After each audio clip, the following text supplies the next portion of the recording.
man.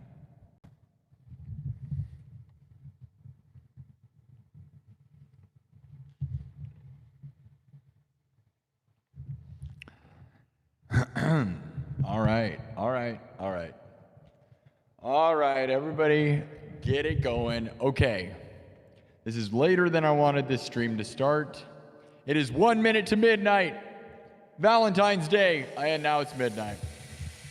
Oh, I just got blasted in the face. That fog machine is spewing goo. Well, it's midnight now. Just past Valentine's Day. I'm going to still call it Valentine's Day because this is our Valentine's Day party. Not that I'm having a really great one, all right? Because if you read the title, we're going to have another weird stream. So those of you who know this place, this is a music show, an entertainment show, a place where we rock out and music and stories, right? Where you guys choose the story and the beat evolves as the beaten path in the story evolves. That's usually what we're doing. Cyberpunk, the king of cyberpunk. We rock out, we go crazy. Heck yeah, right? Metal, electronic stuff. But my mom died on Thursday, okay? So I have a bit of a different vibe. And so this weekend to me, last night we did a show that was all very sad. And all about, it was just all about death. Let's get real, right? And not in the metal way. I mean, I guess death is metal, right? Death to all but metal. No. Okay, my mom died on Thursday, right? So that is where we're at. Tonight is going to be another... Sorry, I had to start this because I wanted to hit it right before midnight. I ended up talking to my good friend Steven Smith, who is one of my friends in real life. I don't know if I should say his name. I think his name's that on the internet too, so whatever. Who I grew up with, and we were talking on the phone, so that's part of why it's delayed, but I'm happy to do that. It's great to hear from real people in real life that knew my mom and loved my mom, and somebody like Steven who was always there. Those of you that know, Steven was in the chat supporting me when I was winning. He didn't just show up when my mom died, right? So I love you, buddy. Thank you, Steven, for that. Now, there's a lot of people reaching out right now, and I will never not be appreciative of that. I am endlessly thankful for the wonderful people that say kind things about my mom and me. But it would have been nice when I was winning all this time, even like, I got 30,000 subs on January 31st, 2 weeks ago. Basically, exactly, right? And you didn't see a lot of people celebrating my victories, right? I mean, you guys did. Oh, yeah, you guys did, for sure. But did real life people? Not so much. But you can't really dwell on that. And I don't plan to dwell on sadness entirely forever, right? This weekend is my mourning weekend. And I'm not going to say, there might be a whole week. It's going to take a long time to get over this. Monday, I do plan to be a little more about the regular show a little bit. But I will tell you, man, it's Valentine's Day, right? And I know it's midnight, but we're just going to play the game of it's not midnight and it's Valentine's Day somewhere, right? It's midnight here in Des Moines, Iowa, live from Merle Mall. And I was supposed to start before midnight, so just pretend. It's still midnight, still Valentine's Day for me. And I will tell you guys that all the talks I've had about... hold on, let me get some background sounds here. Okay. So, all the talks of how I've had hard Valentine's Day, right? Like Valentine's Day, I've had girlfriends for multiple years, multiple times, and every time around Valentine's Day, we're on some sort of break or breaking up or something. They punish me, right? So I've never really had a solid Valentine's Day date, Valentine's Day night.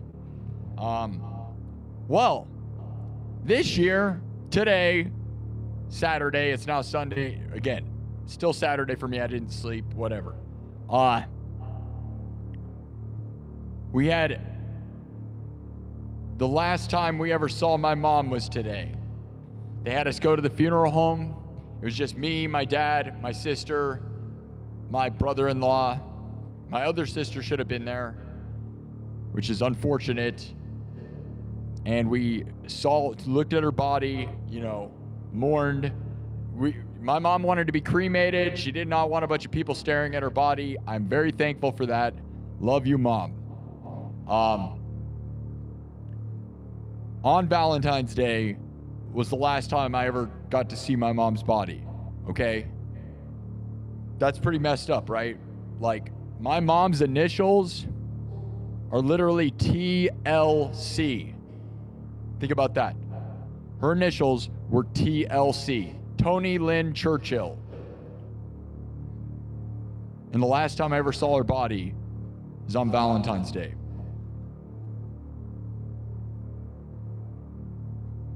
It's pretty horrible. I'm not going to lie. And I know people probably don't want to sit and wallow in mourning and sadness, and we will celebrate. We will have fun. There will be that time. Tonight, though, what I'd like to do is a lot like what we did last night. It was one of the most therapeutic things imaginable for me and for many of you. It was an absolute experience for 6 hours. I played a couple songs. I played a few songs, but it was mostly the chat sharing their experiences with death and me reading the stories and us talking about that. And I'd like to do a little more of that. So if you know anybody who's sad, it's Valentine's Day. If you're single, you're probably tons of people sad. Heck yeah, dude. So if you're heartbroken, or your parents have died, or your children died, or you're dying, let's hear it. This is going to be more of like a talk show. I probably shouldn't even wear the guitar. We'll rock out a bit though, so don't get me wrong. I plan to rock a little bit. we gotta bring the vibes. Maybe I should have started the show rocking out. I don't know. I didn't have much time. I literally tried to hit the button right before midnight. I think I got it there. Who cares? It's not about that, right? Necessarily. Now, one thing I will say though, oh man, I didn't have the microphone turned up all the way. Was it too quiet? Could you guys hear me talking? Oh no. Was it too quiet? It might have been. That's a bummer. Guys, read the pinned comment.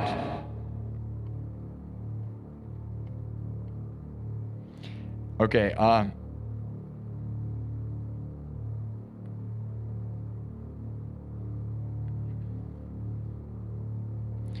Raku the Epic says, this has nothing to do with death, but there is a non-zero chance we could lose our house soon.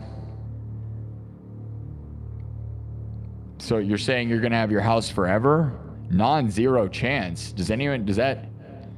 Raku, I don't understand. I know you're a good guy, though. You've been here a bunch. Steven Smith, my buddy I just mentioned, gave me a $20 super chat. We just got off the phone. Thank you, Steven. Steven says, definitely is my real name on YouTube, also in real life. We are here to support you. Thank you, Steven. One of my most real people I know. Most real friends, most real dudes. My mom loved him. He grew up right down the street from me, and we spent a lot of our childhood playing sports. Runnels baseball. And then we went to the state championship our senior year of high school, the first team to go to the state championship for our school, and we lost. But we were the biggest we were in the biggest division in our state, so it wasn't like we had a bunch of, weak competition. So that's the whole thing. Southeast Polk High School. And we're live. I'm live from Merle Hay Mall right now. If you don't know. If you don't know, then you better know. Now you know.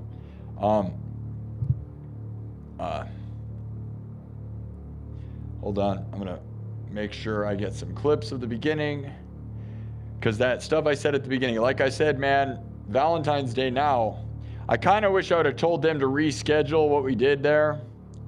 Because, we kind of forced my Valentine's Day to be bad forever now, right? Because if I can't figure out my love life, which I never have, right? Then now every time I get to Valentine's Day, I'm just going to think of seeing my mom dead for the last time.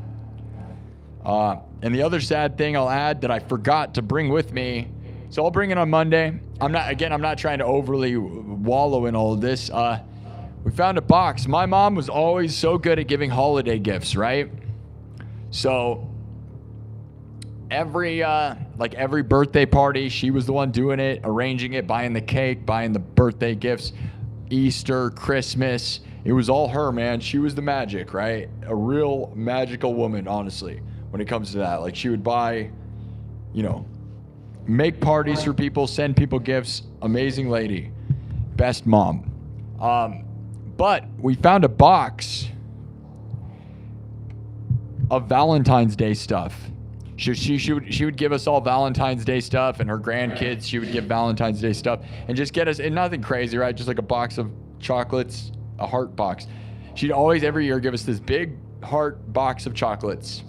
And we found a box, and she already had it ready for this weekend with a bunch of Valentine's Day stuff for the kids, for my 2 nephews, and for all of us. I forgot to bring the heart. But again, right, last time I see my mom is on Valentine's Day, and she had a heart attack.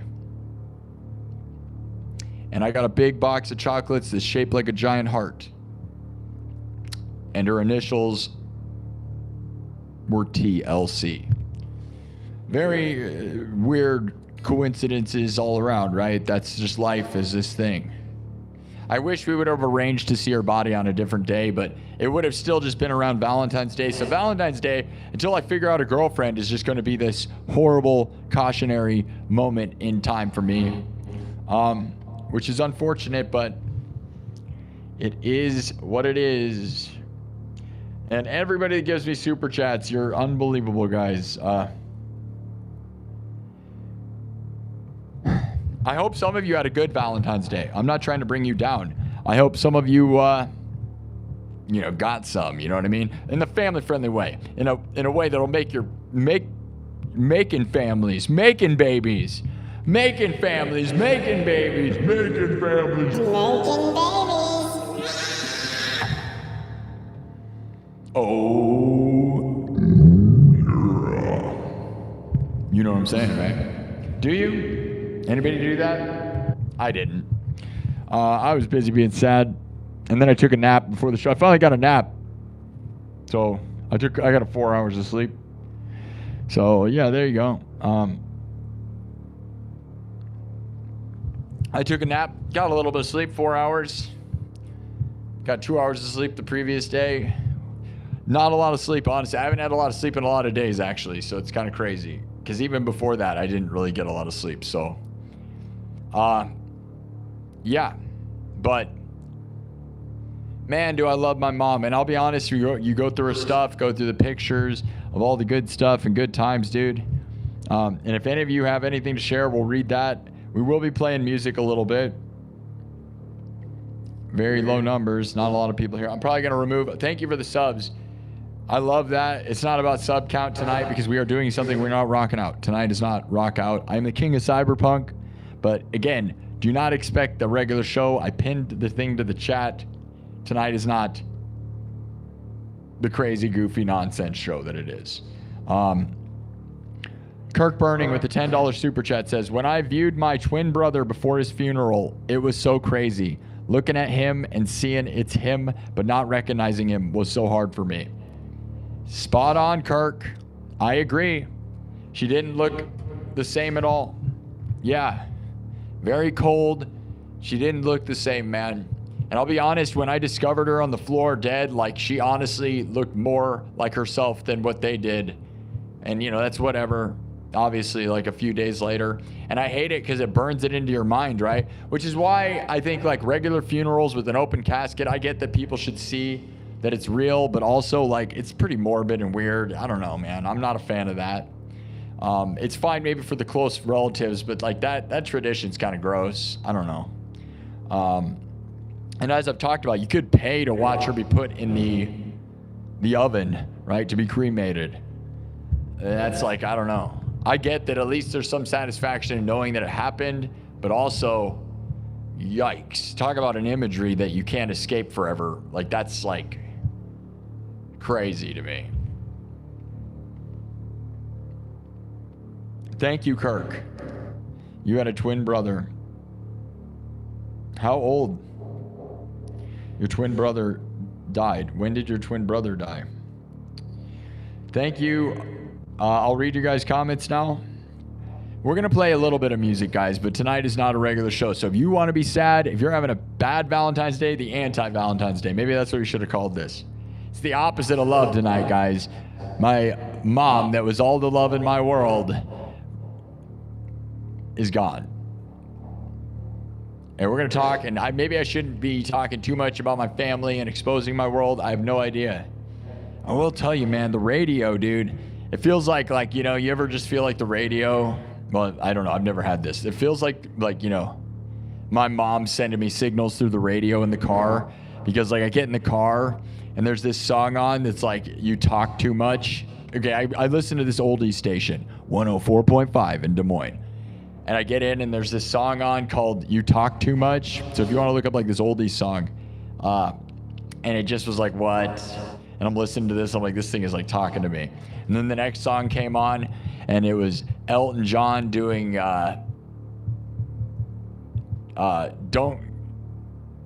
Sun, Don't Go Down or something. Don't go down on me, son, or something. Which I know sounds like it kind of sounds like something else, I'll be honest, but it oh yeah, okay. It's Don't Let the Sun Go Down on Me. Which, depending on, you know, is a sad song, but also kind of sounds like a double entendre. Because it's Elton John.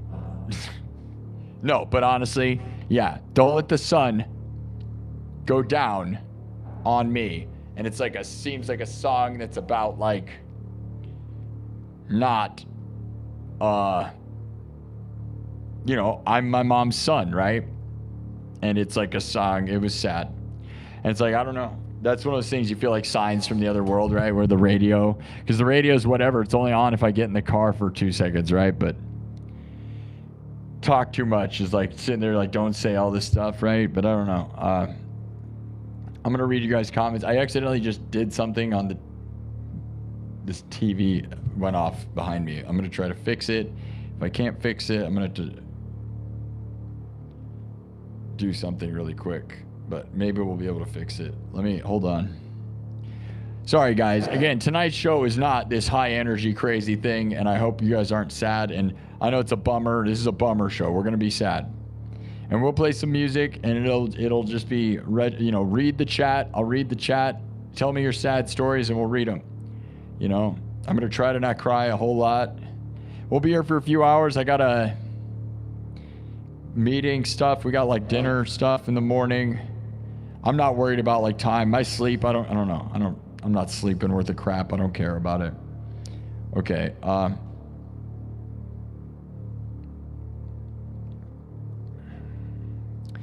Okay.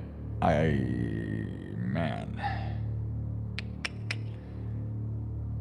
It's not gonna work. I may have to go. Okay, I'm gonna read the... Sorry, guys. Oh, Super Pro. Super Pro. What, you don't get it? Hold on.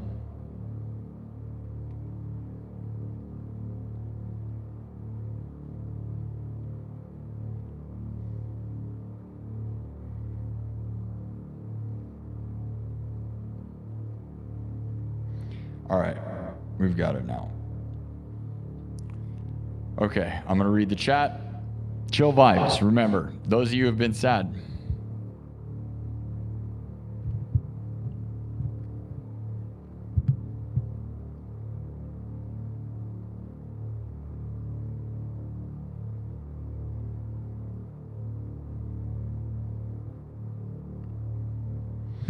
Kirk Burning with another $10 super chat. It says, man, the amount of songs I've heard at the perfect moment after he passed was way too much just to be a coincidence. Save those moments, Sparky. Yeah. Isn't that weird? Because, like, the radio is whatever, right? But then you feel like the radio's talking to you, you know?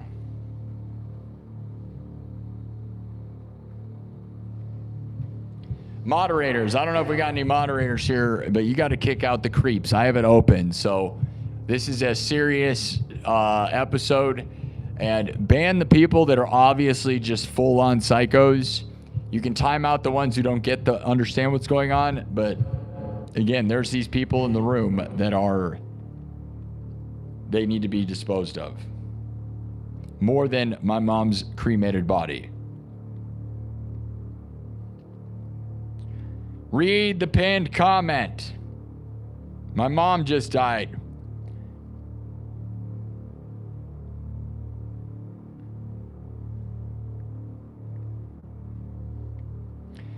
Yeah, I'm trying to, right now, my mom just died on Thursday. I want to kind of, last night's episode was such a good encapsulating talk about life and death, right? And I would love to hear some of what you guys think. The numbers are low. I don't know if that's because of the thumbnail or the name. We certainly went with different vibes tonight. With all of that, I wish more of you would gather around, though. I realize there's a lot of people out there doing stuff right now. Vanilla Bean says, sorry for your loss, man. Lost my dad in 2023. Still hits hard some days. Thank you. Cal Bums said, I'm sorry you lost your mother. That's one of the hardest things in life. Makeshift, yeah, it's a whole other level of realization when it's connected. Yeah, with the songs on the radio, yeah. R2D2, nah, bro. It's okay to talk about it if it makes you feel better. Keeping things bottled up is bad for your mental health. Yeah. I come in here, I want to read what people say. Last night was great.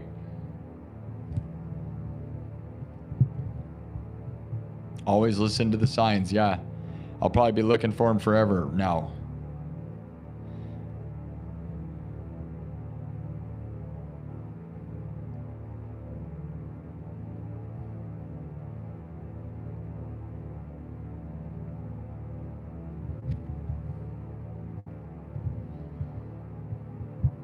Opie the Anthony's here. Opie the animal, the gutter pug king.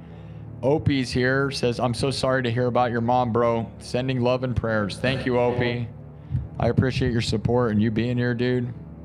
Yeah, just gonna be a somber kind of talk, read the chat, hear people's experiences.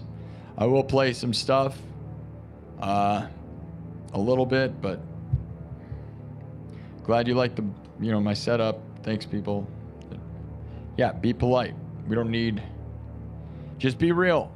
Don't be a creep. This is not the moment for those of you that are on the verge of spewing whatever psychotic garbage. You know what I mean? Like, have some respect, dude.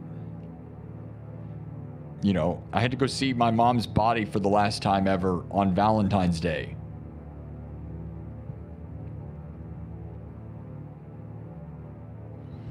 Did I ever talk back to Sid Wilson? No, not yet, unfortunately. And I should have done something about that. I'm a little nervous. I don't know, and I don't want to overindulge. Like, maybe I shouldn't be talking about it tons, right? Blowing up the spot and putting him on pressure. Here's the thing, guys. If he never responds again, I will be fine. Okay, so we got to realize that too. I can't believe he actually got back to me at all. I expected to be fully ignored. And if he ignores me after this, so be it, okay? So I don't expect much from people like him and anyone, not people like him, but people, they're very famous. They are very busy. They were, one of the highlighted people at the Grammys. I think my show's cool, but it also, like, if they're too busy, that's fine, right? It would be unbelievable, though. Now, I'll tell you guys something real quick. Do you guys think I should tell him the story? I have not responded yet, right? But do you think that I should tell him the truth, that I wrote that message that I sent to him with my mom, and I sent it about an hour, maybe a little more than an hour before I found my mom dead? Well, no, it was sent an hour. It was sent a couple hours, and then I went home. I didn't find my mom dead. I took a nap, so it was still just a few hours before I found my mom dead, the same day. It was the last thing I did before I left the mall, was send the message. And I was going to go home and tell my mom that I did that, and I just assumed that she left with her friend Jerry when I got there because her room was, dark, right? but she was on the other side of the bed on the floor. And I didn't discover her until I got done with my nap and woke up around 11, like literally like around my stream time, like 11:11, dude. Do you think I should tell him that though, that I wrote it with my mom and my mom died this after I sent that? Or is that some sob story, unprofessional stuff, and we try to just get him and see if it works without playing that card? Or do you think it's intriguing? Especially if we're trying to get Kelly, whose dad just died. There's a sympathy card. But I also don't want him to feel bad if he can't, because I'm not trying to be like, my mom died, please come on my show, because that's not what we're doing. That's also not what we're doing. But there's also this level of, if he did come on the show, we would have to talk about it. It's a crazy story, right? I held on to that email for 2 weeks, dude, multiple weeks. We wrote it like the Wednesday or Thursday before the Grammys. You guys know the craziest part is we can prove it. You know why? Because I talked about it in the nightclub, my members only streams. Yeah, the Friday before the Grammys, we talked about it. So there's a stream I did the Friday before the Grammys, which was a Sunday, right? Of me writing that email and then finding out I didn't realize that the Osbournes were going to be highlighted at the Grammys that weekend. So I was like, I got to wait. And then I waited. And I waited, and then I sent that email and then found my mom dead the same day. So he replied. Now, it'd be crazy to get him on the show. It'd be very sad. But I want to know if you guys think I shouldn't do that, because I can understand. I think it might not be, like, it's like maybe we should just do it with my own credentials and try to get it, right? And then maybe Hail Mary with it. And ultimately, like, you know, because I don't want to just get him for the sob story. I want him to think I'm awesome, because we are awesome. This place is genuinely awesome. Whether, you know, I'm sad or not. But my mom definitely was dreaming of that. And again, we have proof in a live stream, so you can't fake it, that I talked about writing an email with my mom. And if you don't believe me, join the nightclub and go watch the stream right before the Grammys. I did it. I said, I was about to get 30,000 subs, right? And I said when I get 30,000 subs, I had the email written and I said, this is crazy. You can go watch. Maybe I should clip it that way. But I said, when I get to 30,000 subs this weekend, I'm going to send the email to Sid and Kelly. And then I didn't realize that the weekend that I got 30,000 subs was the same weekend of the Grammys. And then I was like, oh, well, I didn't realize that they're honoring Ozzy and that Kelly and Sharon and Sid were going to be the most famous people in the world at that moment. I didn't realize that. And so then I waited. And I waited a couple weeks just to let it calm down, right? And I waited and I sent it on Thursday and then found my mom that night, which is a real crazy story. And it sounds fake, but I can actually prove it in a live stream. It's so insane, right? So it's an epic story, but I don't want to put that pressure on. So let me see what you guys say. And I don't want to talk about that the whole time because it's also not very professional. I just don't know. I love you guys. So I hope, if they watch or something, they're going to think, well, that's not pro to because guys, again, if he never said a word to me again, don't ever think anything different of him. The fact you replied at all is so cool. They're cool. They're big deal. I'm just a guy in Iowa kind of doing a thing that is interesting, but they don't owe me anything.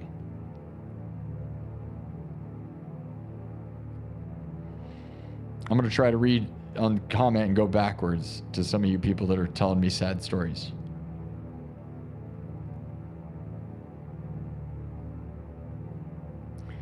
You hope I get a bit of rest. Yeah, I haven't had a real night's sleep in a while. Someone says, Sid's cool, had a short conversation once during a show. He appreciated my son and I. He's a real one. As I said, Kelly would probably understand. So that's just me. Yeah, if Kelly came, we could probably have a real heartfelt conversation about death and parents, right? Because, yeah. You think Sid would reciprocate?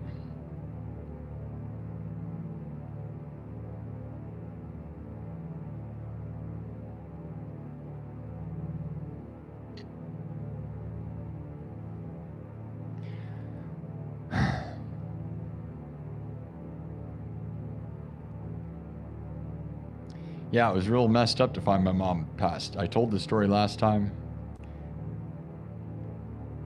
Yama says it's probably a good way to frame it without being a sob story because it's just true. Yep. Steven Smith says it's facts. Might as well have proof. Yeah, I have proof, yeah. Sorry to hear that, brother. Yeah, thank you. I would state it and just maybe say... D-Elite says, I would state it and maybe just say sorry for getting back a bit later as I was dealing with so much. Eternal Game says, I hope you find peace. There's comments earlier about people's sad stories that I want to read, but we'll try to keep it on topic. Sounds like a thing to tell him if he comes on the show. Not before. Yeah, like try to get his respect the real way and not like, my dog's dying, please. Even though it's true. My dog's not dying, but you know what I mean. Yeah, it's not going to help that this show is going to have bad numbers, right? That's the thing. But a show that has nothing to do with the regular show is not going to do well. The title's different. The thumbnail's different. This show is not at all what it normally is. So there's a chance it does bad. But, you know, we got 1,600 views right now, but that's in 30 minutes. So that's pretty bad for this show. Cal Bum, there's probably a way to put it without sounding like you just want him on the show for sympathy. I think for sure you should do it with your own credentials. Maybe send him a video you playing. Well, it's linked to all my stuff, right? Paranoid. Yeah, I play the song Paranoid by Black Sabbath. My glasses are just off right now. Honestly, guys, I think they're ruining my eyesight. To be very honest, my eyes are not good. Rebecca says, my condolences to you as I lost my mom 11 years ago. You don't need to say anything unless you want to. Go by your heart.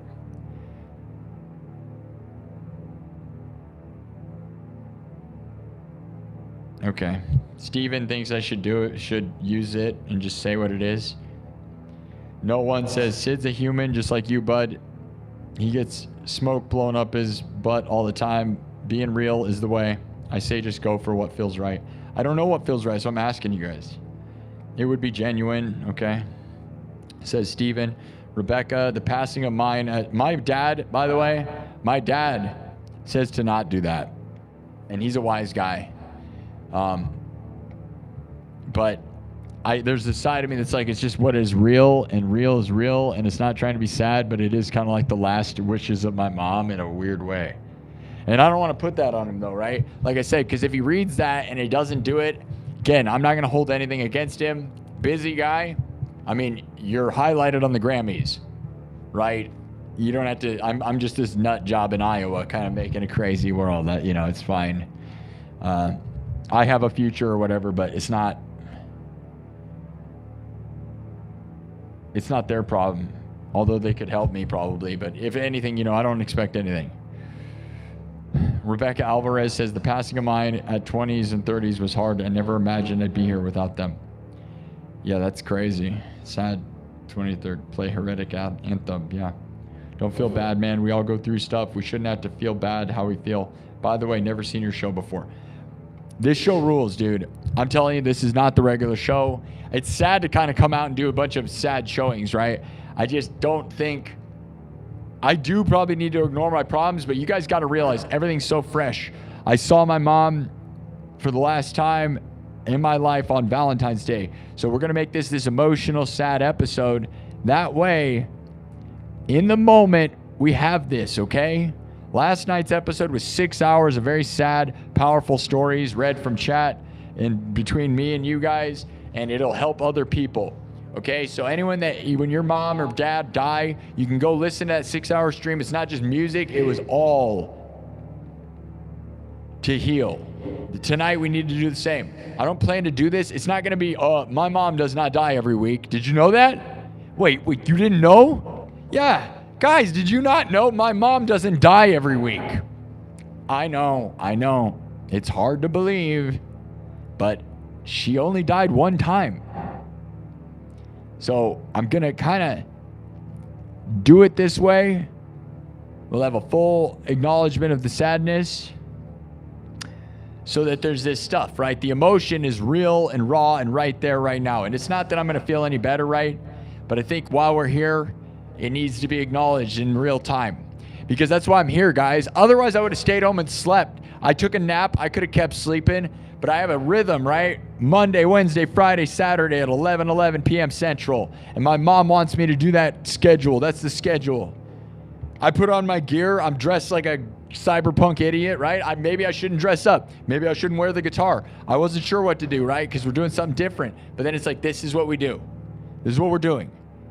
Now, the context of it right now is a little different, but this is what we do. And we're going to keep doing it. Because that's what we do. I don't know any different, right? This is it. Like, obviously, I don't need to wear leather gloves. I don't need to put on a bunch of gear, but this is the show. We're doing the show. And yes, it's going to be heavier context, but it is what it is.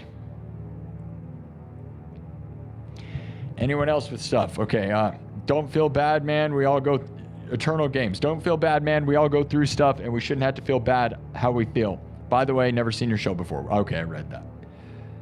There was a bunch of comments earlier. I'm going to try to go back and read them.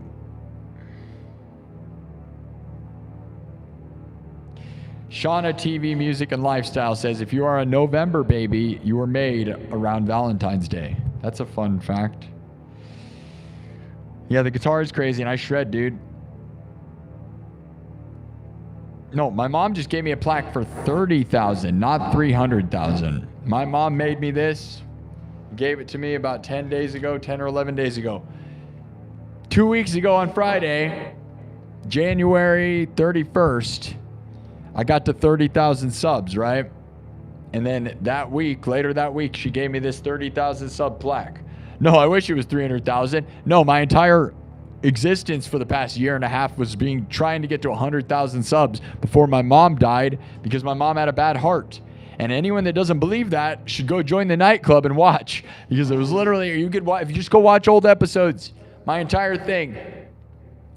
She made me this.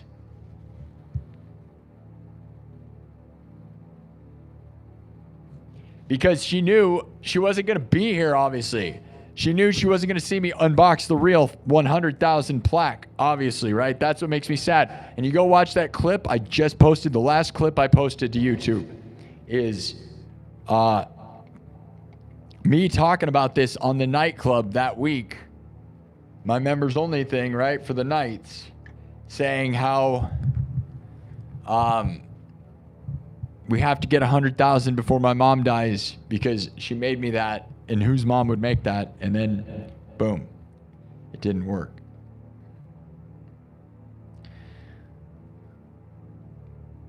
You thought we were going to do Nordic death metal? Yeah, we could. I am that, right? And I'm not saying I'm not, but we're sad. We're sad.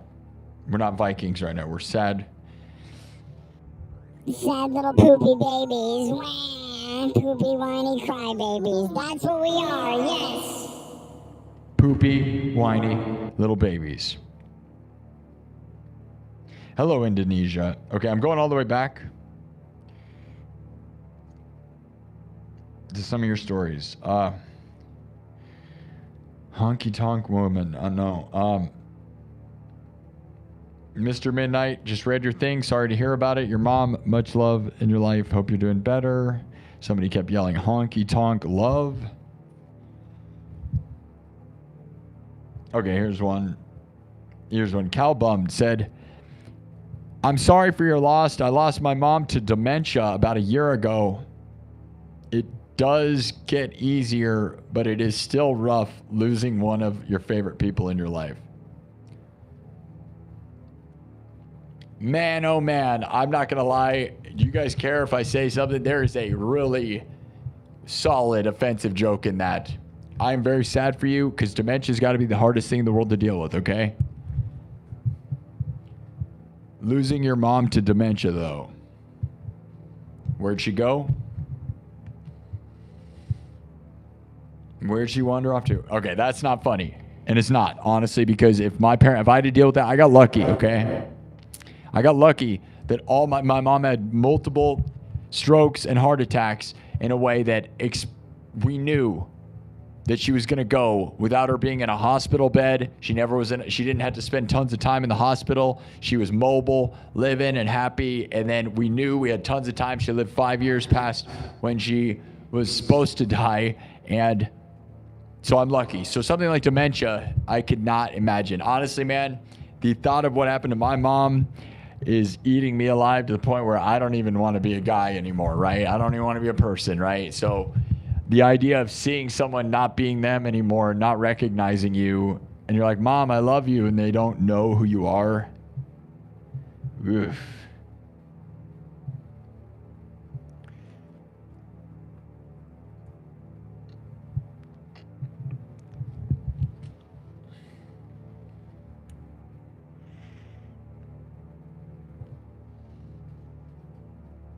Mr. Midnight says, I recently lost my grandmother back in April 25, buried her back June, was honored to be able to carry her casket.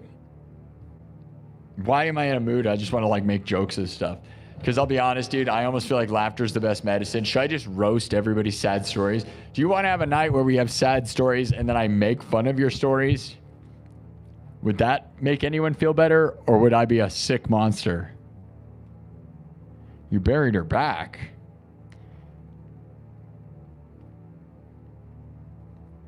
What's wrong with me? I'm sorry. Hey, I know what's wrong with me. My mom died Valentine's Day. I had to see my mom for the last time ever. Her initials are TLC. My love life is screwed up, and my mom was my whole heart. So get out of here, dude. Okay? Dan Asham from Winnipeg, Manitoba, Canada says, sorry about your mom. Thank you, Dan. Harvester of Sorrow. I don't know what Harvester of Sorrow is. Play one of my mom's favorite songs. You know what was one of my mom's favorite songs? She loved Ozzy a lot, which is very real and not making anything up with that. She was a huge Ozzy fan, loved Ozzy. And also, though, one of her favorite songs was Unchained Melody by the Righteous Brothers. That was one of her favorite songs. Also, though, you know what was the favorite song she had? She literally had one actually favorite song that she would listen to all the time around me. Almost so much so that I kind of grew to not even, and it's one of the best songs ever, and you're not even going to know. You're going to be very surprised by this, but Disturbed's version of Sound of Silence. Yeah, Disturbed's cover of Sound of Silence was a song my mom would listen to all the time, put on around me. And you know what she would even do, man, is, this is crazy, but it's true, is that you guys ever heard of Coast to Coast that is now hosted by George Norrie, right? It's a story where it's a show on the radio that's been on for a very long time that they talk about aliens, okay? And they end that show, I think it's Coast to Coast, ends their show with The Sound of Silence by Disturbed. And my mom would turn on that show at the end of the show, like, I don't know if it's 3 or 4 in the morning, just to listen to the ending, to hear that song. That's real. I'm pretty sure that's what it was. George Norrie. I'm fairly certain that's what it was. At the end, they end their show with The Sound of Silence by Disturbed's version. Yeah. Some of you might be surprised by that. She would listen to that so much, it actually got to a point where I was kind of annoyed, which is crazy because it's one of the greatest covers in the history of music, right? But, you know, yeah. And it's too bad I don't do a version of that. I can sort of sing like that, sort of, but it's such a huge song at this point that I don't even want to attempt anything to do with it, right? But that's definitely my mom's favorite song. Like Unchained Melody by the Righteous Brothers was hers, and then Sound of Silence was one she actually was listening to all the time. And you know, it's one that I couldn't stand, and I would just make her shut off. That's the newest, her new favorite song that she would listen to and try to make me endure. Do you want to know? And it's ugly. It's ugly. You want to know why it's ugly? It's Breaking Rust. Anybody know what that is? Breaking Rust is the first AI artist to ever have a #1 song, and my mom loved it. And she would put it on and I would be like, shut that off. Stop supporting it. I would literally get mad. And she's like, it is amazing. She thinks it's amazing. And I'm like, dude, you don't listen to like hardly any songs and then you're listening to this crap. Stop supporting AI. She literally thought that Breaking Rust song that was #1 on Billboard was amazing and would play it. And I just like, she knew it made me annoyed because like, why are we doing this? Don't support that thing that represents the devil, dude. The devil music. But no, really though. Isn't that crazy? And I'm not going to say it's not. Like if you played that song for somebody who didn't know, that doesn't know, it is a great song. But when you know, it just kind of shows that a lot of country music can just be mass produced in like the dumbest way. We've had that joke. Travis Tractor, just make up country artist. I'm Gary Gunrights, Breaking Rust. Yeah. Isn't that crazy? That was my mom's final like favorite song.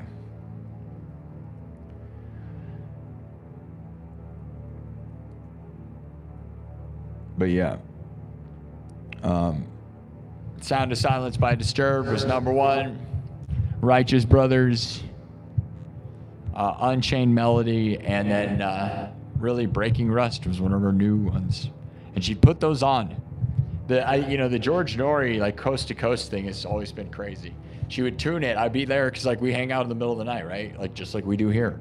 It's part of why I'm a night owl, dude. I hope I didn't miss anybody's comments. I'm going to fast forward to the now in the chat. So I hope I didn't skip a lot. Sorry if I missed your thing. Please repeat what you said. Don't over repeat it though. Panda the Torture Clown. Panda the Torture Clown. Thank you for being here, buddy. You're a legend, dude. Internet legend like no one. You are the most legendary internet person I've had here. And I mean, not that I haven't. Okay. Not true. Nathan Barnett is an actual full on, you're a current rising star thing, right? Nathan Barnett has acknowledged me. He actually sent me messages. A pure, original YouTube legend. But also Aaron Paulson, which I never posted the clips of that. Aaron Paulson, the guy who has a drumstick on his hat, he was in my chat one time. He's very much a legend. He's huge, right? But yeah, Panda, you're massive, dude. Good for you. Anthony Serrano said, I lost my mom to dementia, 135 IQ, to a 3rd grader. Was heartbreaking. I was a caregiver after her stroke, and she died in my kitchen. Man, yeah. Nicole said, my grandfather died. He was the best person ever. Man, that dementia thing, yeah. I'm lucky to have missed that. I hope that doesn't happen to my dad. Like, as I said, he doesn't have signs of that necessarily, but man, he's a genius computer scientist, mathematician. So if he did something like that, that'd be hard. That's harder than anything. Not only that, having to deal with them dying in front of you. Like the thing I talked to my family about, I was like, man, we're lucky. My mom died just on the floor, laying on the floor with her arms crossed. A lot of people die on the toilet, or they could die in the shower, or they could die in a car accident out of nowhere. Or like the other one, like, we didn't have to try to resuscitate her. And that's the one that I'm thankful for. Like, although I wish there was a chance, but if you have a chance and you don't make it happen, holy cow, could you imagine? That's got to be the hardest thing there is of all the things I got to imagine, right? Is thinking you had a chance to save them and you did it wrong, right? Or it was something you could have done. That's by far the hardest thing, right? If you think you could do it, you're like, give her CPR, right?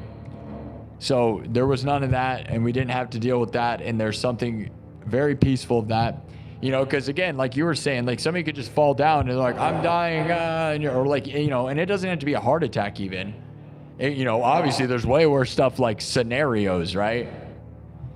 Which we're not going to sit and make up scenarios, but like I'm falling off a cliff, grab my hand. No, save me, Jack. Just let me sit on the board next to you.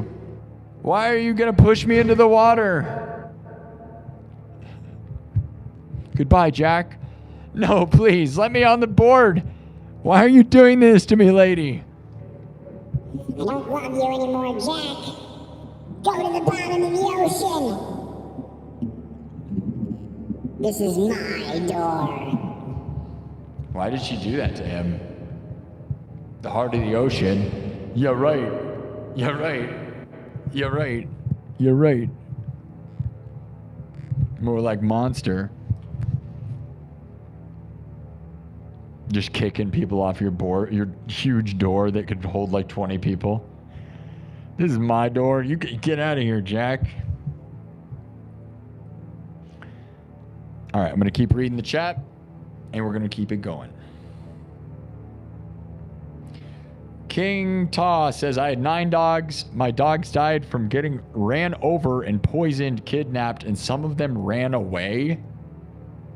Is this all in one moment or like, yeesh, all 9? But the problem is, man, I mean, I can't, that's very sad. How do you have 9 dogs though, and then all of them die? That feels very suspicious to me. All of them died in horrible ways. Who are you around that hates you, man? I'm sorry. I'm not trying to. The problem is, I'm not here to roast. Man, wouldn't it be funny though? Is that a show? Hey, man, welcome to my new show where we roast people's saddest moments.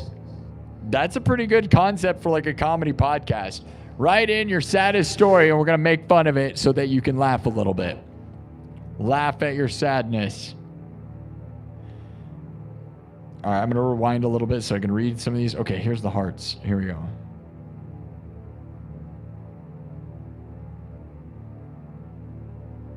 Sweet Child of Mine solo. I do a version of Sweet Child of Mine, but I don't do the guitar solo that way. No one says your talents speak for themselves regardless. Yes, I can play master puppets. How are you doing? Stay strong, says Panda the Torture Clown. Thank you. Steven Smith says he honestly probably knows of you. He may check in to see you and promote you, but who knows? We got you. Yeah, I'm not asking the world, right? Obviously, collaborating with Sid Wilson would be madness, right? And there's that. But again, I'm not going to put my hopes and dreams anywhere. If we could get him on the show interviewed for 5 minutes, I'd be happy. But even getting a response makes me pretty happy in a small way. Thank you, boss, and sorry about your loss. Please play a song. Chip and Friend says, yo, fellow music maker. Hi. Not really going to do music tonight. I wish I would have said more about that. I can't put a lot of words in my pinned comment or in the title, so I would say I said it's a weird show. I didn't say it's a normal episode. Vent and get it out. Thanks, D-Elite. Onyx Blackwing says, I lost my grandpa in July 2024. Where'd he go? All right. I'm at the point where I want to do the show idea. Well, let me roast your sad stories. That is actually brilliant. Somebody patent that. There's got to be a show doing that, right? If there's not, I feel like I came across the greatest comedy idea ever. You know, instead of love advice, right? Because people give love advice, right? Or roasting love advice, that's been done. I've never heard of somebody be like, write your saddest story and we're just going to make fun of it. I think it'd be awesome. And I think it's a good way to deal with your sadness too. But I'm not going to do that here. So don't feel worried that I'm going to do that. I'm going to pretend that I might. I'm feeling spicy. Are you spicy? It's a Saturday night spicy. Onyx Blackwing. I lost my grandpa in July 2024. He was a huge part of my life, and it hasn't been the same since. One thing I believe is that loved ones that pass will come to you as something like a butterfly. Yeah.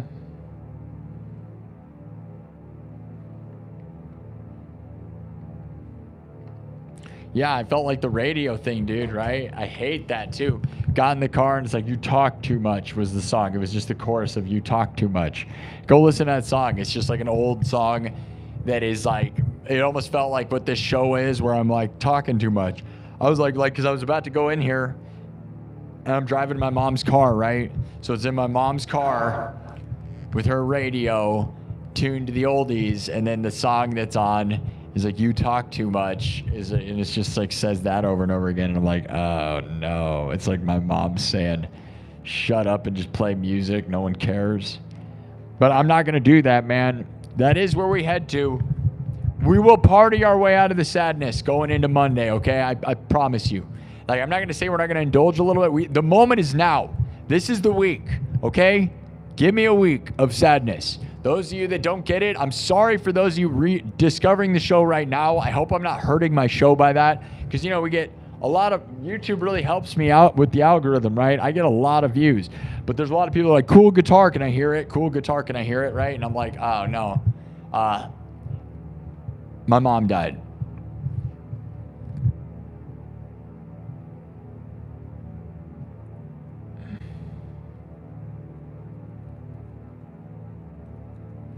I'll be honest, dude. Roasting sad stories would be a fun podcast, dude.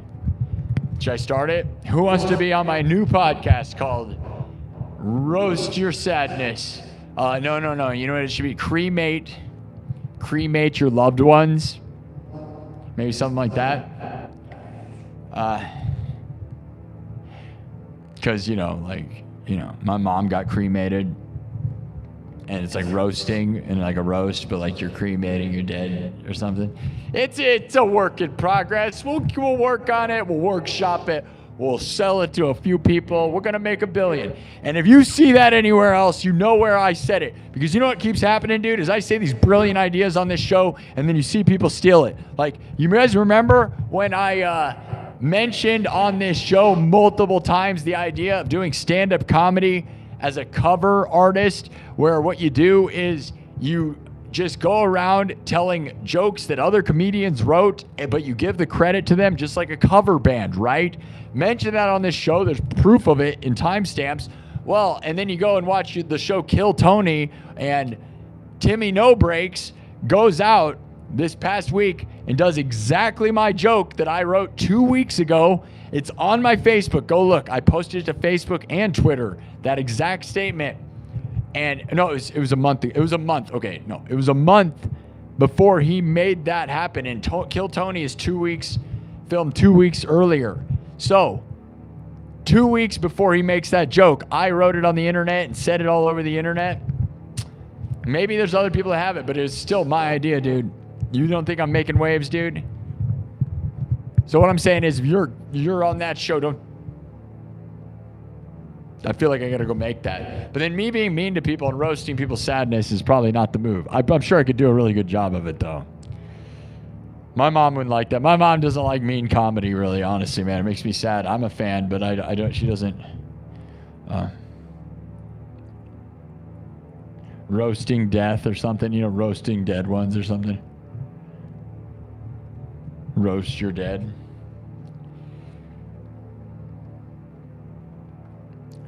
Elf says, I'm really sorry, man. Prayers you feel loved this Valentine's Day and moving through the rough. As I said, I saw my mom for the final time today on Valentine's Day before they cremate her. Right? She died Thursday. We had a little visitation for just me, my sister, my dad, my brother-in-law, and it should have been my other sister, and we could get into that, but she wasn't there, which I'm extremely disappointed in and annoyed. And I don't know how heavy I want to get or how much, I talk too much, right? That song. But my oldest sister definitely has a substance abuse problem. I don't know. Maybe people don't need to know that, but I think it's pretty apparent, because she can't go to things like that. She obviously was there the day my mom died, but then you invite her to stuff that she should be there for, and she's not. And honestly, in Iowa, there's a lot of people that have substance abuse problems, and I'm lucky to be straight edge sober and escape that, because it's easy to lose yourself to substances when you have problems, and it makes me sad. And I wish I could be there for my sister, and I wish my sister could be there for me also, because it makes me selfishly sad. Because, my mom loved her and all of us, and that should be the most important thing going on right now. I can't imagine anything else being more important than the final moment you see your mom. Really can't. But again, There are things that are more powerful than everything in the world. And that's what happens if you have substance. That becomes more powerful than everything on earth. Whoosh. Extreme cloud in front of your face. Sad. And I love my family. Don't get me wrong. And maybe I'll say some stuff about them. Never forget that I love all these people and never, ever think any different of them, okay? That just, I am saying real, okay? Real. And there'll be people this will resonate with. This episode and last episode last night, Friday and Saturday, are for people that are going through something, okay? Normally I'm just rocking out. We're here to make people happy and raise them up. But I am trying to make these couple episodes hours worth of, if you have a loved one who's dying or dead or dying, whatever, man, if you're going through something, go listen to last night's show and listen to tonight. If you're alone on Valentine's Day, you can listen to this tonight, because I'm always alone on Valentine's Day. Because every time I've ever dated women, I've had women I've dated for multiple years. And then on Valentine's Day, they always break up with me, or we go on a break. And it's never my decision. I'm like, I always plan Valentine's Day. I want to make it happen. Like what my mom does.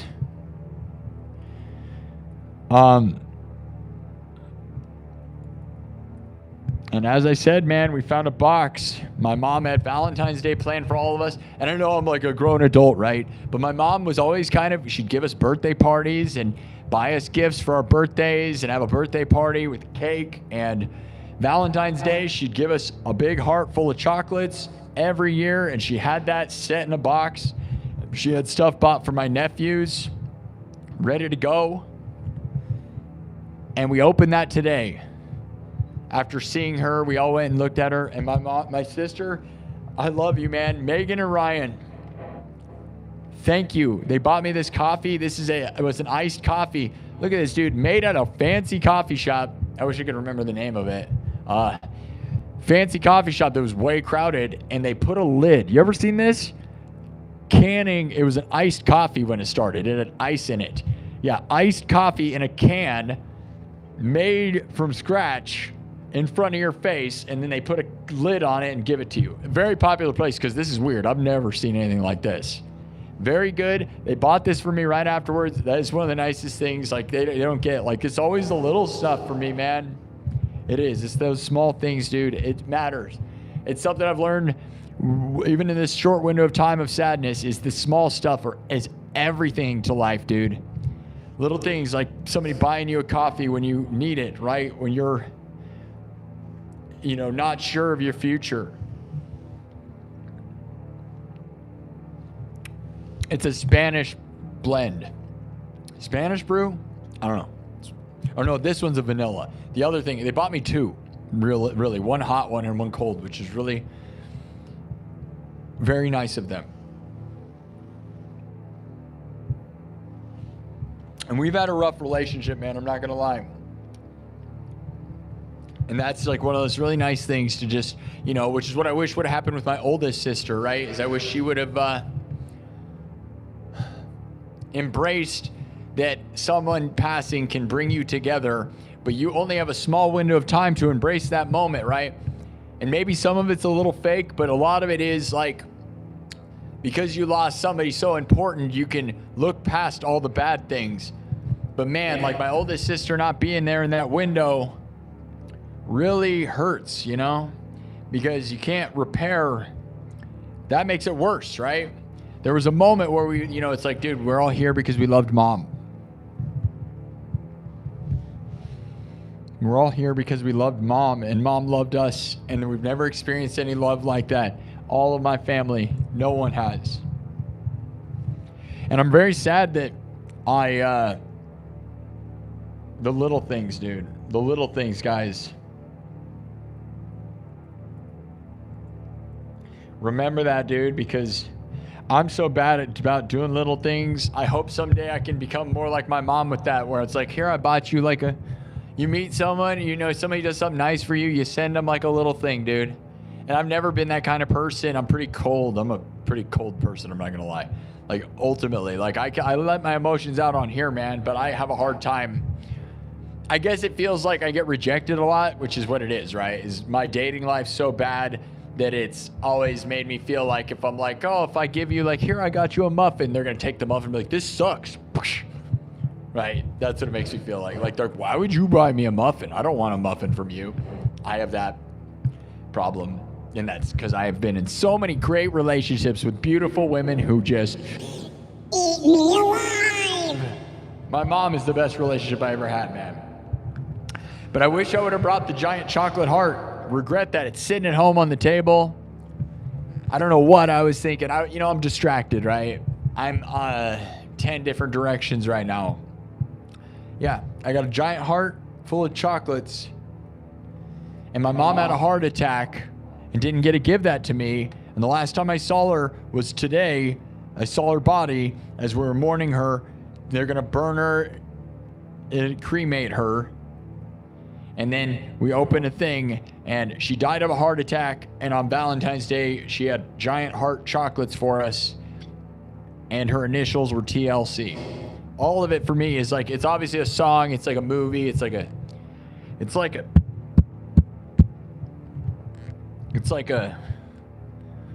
knife in the heart.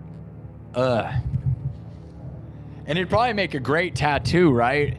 But I don't have any tattoos, guys.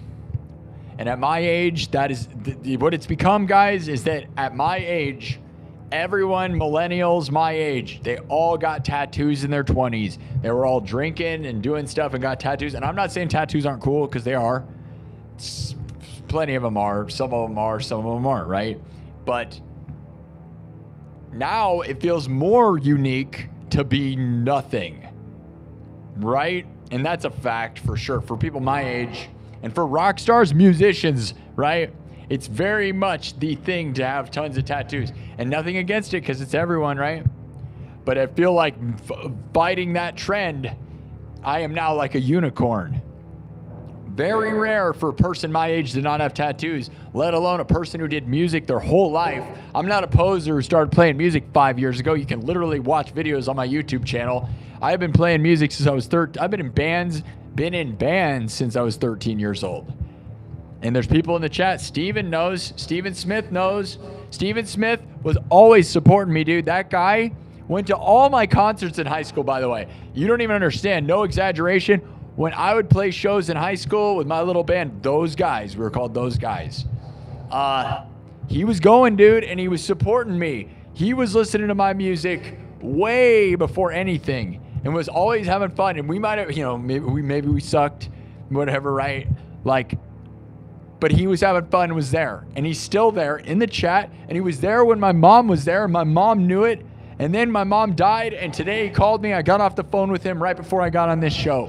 I love you, buddy, because I have a lot of friends. I have a lot of friends I grew up with and know my mom, but man, we've lost a lot of connection. And the one guy that just was always there is Steven, and he was right down the street from me. And that'll always mean the world, dude, right? And I'm not saying I won't welcome in my old friends that I haven't seen in a while, because I could use some more friends, man. I've closed my circle off, and it'd be nice to see some of my old buddies. I'm sad I didn't see them during the victory times, right? I don't really like to see people when I'm sad. There's nothing more kind of two-faced than being like, now you're here? How about on January 31st, when I got 30,000 subscribers, wrote it all over the internet on all my platforms and was going, look, guys, my mom's so proud of me. Where were they, right? But no one's excited about that. But now, your mom's dead? I'm so sorry. But I'm not going to take it like that, because I need any support I can. So all of you, every one of you, no matter what it was, it's unbelievable what it's done for me. Thank you. True friends, though, are very rare. And any of you that have reached out, it's been crazy. Steven Smith in the chat, though.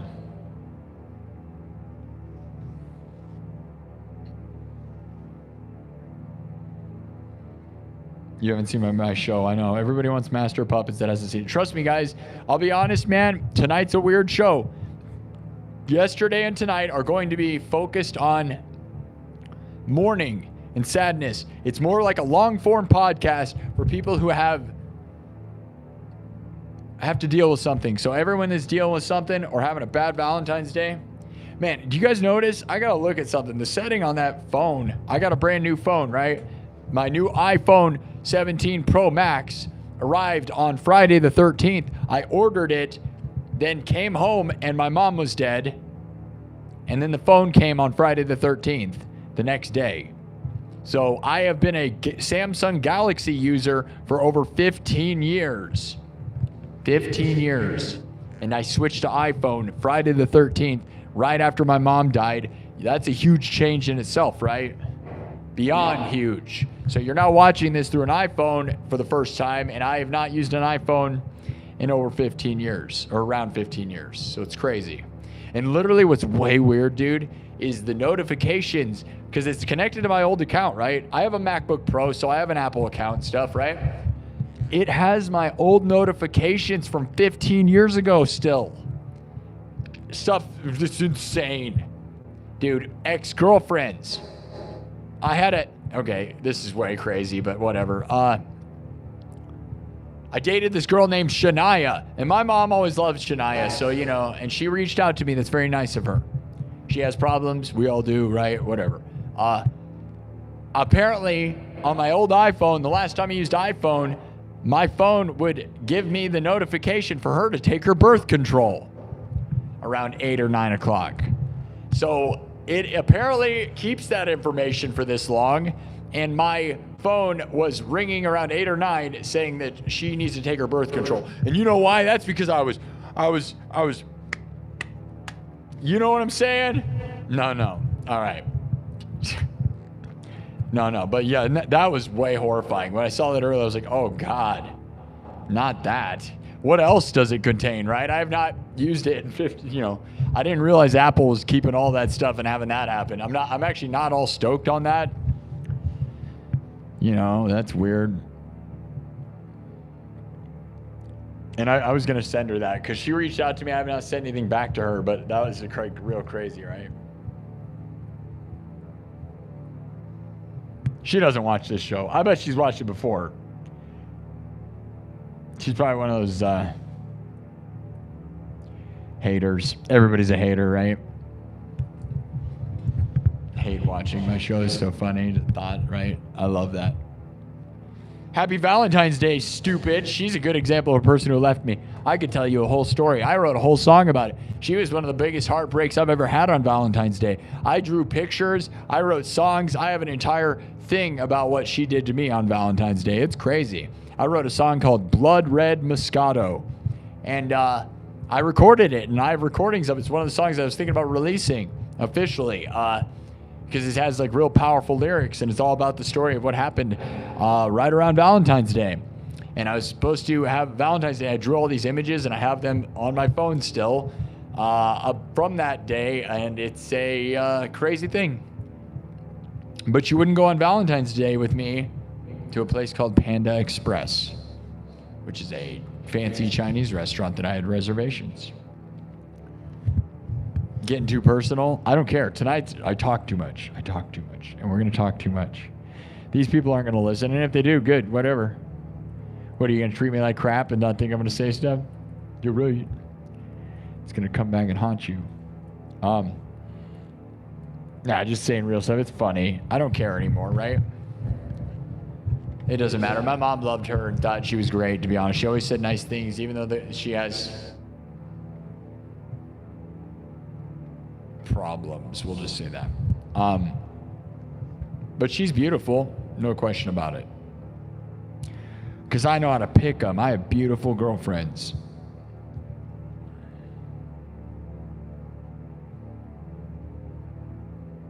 Okay, here's a continuation from a comment from a million years. People return as a butterfly or a bird. When I'm feeling heartbroken or simply depressed, I would see a cardinal looking at me from the window. It actually happened today, and I always like to think that that's my grandpa checking in. Thank you, Onyx Blackwing. Now, if you rewind the show 20 minutes ago or something, you might connect that story and make it make sense. Otherwise, yeah. Number your comments if they're too long. Somebody last night was doing that. Real good call. Put 1 out of 1, or no, you don't put 1 out of 1. Just post it if it's 1 out of 1. Don't put 1 out of 1. Please get out of here with that. 1 out of 5 or 1. Don't do 5 either, man. If you need to, 1 out of 3. That's the rate. That's what they reviewed this show. They said this show is a 1 out of 5. What, does he never play music? He just talks about his mom dying? What a stupid loser. Oh, your mom died? What, are you going to cry about it? Oh, your mom's dead? Gonna cry about it? What are you going to cry? You going to cry about your mom dying? Oh, you're so sad. What a big poopy baby poopy pants.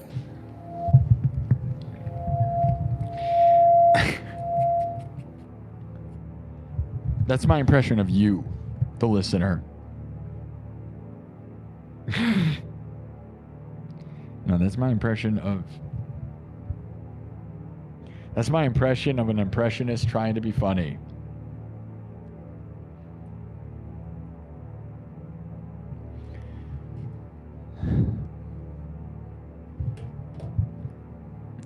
We're gonna read comments tonight. I almost feel like I should take the guitar off, I'll be honest, guys, because the thing hurts, and I like reading your guys' comments.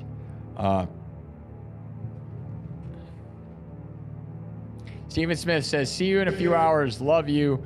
And you always have beautiful girlfriends. Yeah. Good night, buddy. 10 out of 10 with a $10 super chat. Steven, you're the best. Steven was the one I was talking about. The real OG dude in the chat.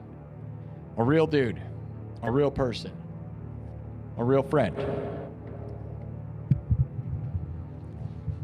And I'll see him tomorrow in real life. And the rest of you, I love you. Okay, let me keep reading here. Ikad, I said, man, it's so sad to hear your mom died. May her rest in peace and fly high. Thank you. Man, I told that whole story about the iPhone and I didn't get to the point. The point is, don't I look like I'm sunburnt? Why do I look like I'm sunburnt? Is that the purple lighting, like the black lights in here? I feel like it makes me look like there's no filter on it, or there's not supposed to be. See, when I feel like I look like I'm sunburned. There's a UV light hitting me from the distance, but it shouldn't be red. You guys see what I'm saying? And I'm not sunburnt because that's not a thing. Because I'm not a tomato.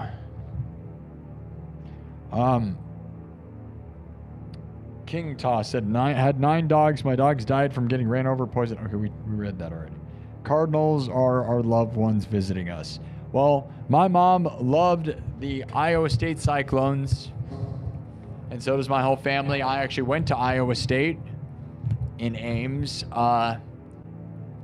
and yeah, a cardinal is their logo. It's a confusing mess, I'm not gonna lie. They're called the Cyclones. At some point, some really dumb person decided to take a tornado and mix it with a bird. That part of it I hate. I'll never be okay with. Why couldn't you just be the Cyclones and have a tornado as your logo? Could have been great. A tornado is a cool logo. Your mascot's a little tornado guy. A bird is stupid. A cardinal is not a good logo, man. It's fine. A tornado is way better. And then they were like, we're going to be called the Cyclones, but we're going to put a bird with a tornado bottom. Who was in that room? Fire all of them. It's time to move on. The bird thing sucks. It's fine if you're only the Cardinals. Be called the Cardinals. Good for you. That's not a bad idea.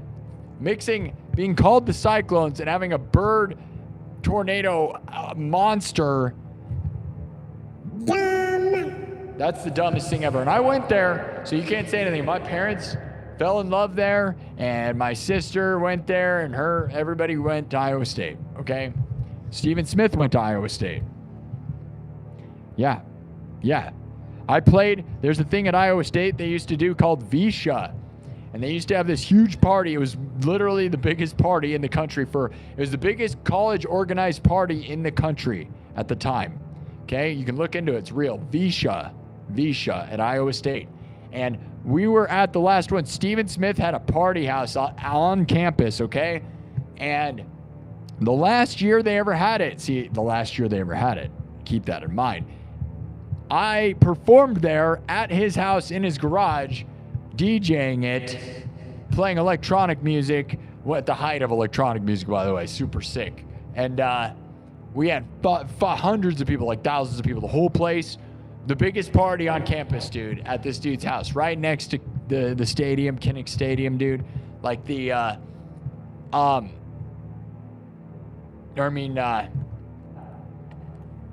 Jack Trice. I just called it Kinnick. Dude, get out of here. I'm sad. Stop it. Okay. Anyways, Jack Trice. And then that year was the last year they ever had it, because they kept having riots. Because the kids would just get totally wasted and wreck the entire city. And they kept doing it, and it was a lot of the time, it wasn't actual students, it was people from everywhere else coming to the party. And this thing was out of control. Like, you ever seen the movie Project X? It was that on steroids. Like I said, it was the biggest student-run organized college party in the country. And it was a week-long rager, dude. Epic. And yeah, I got to perform at the last one, and then they shut it down because there's too many riots. Too much destroying things, and it destroyed itself. So look into Visha. It's crazy.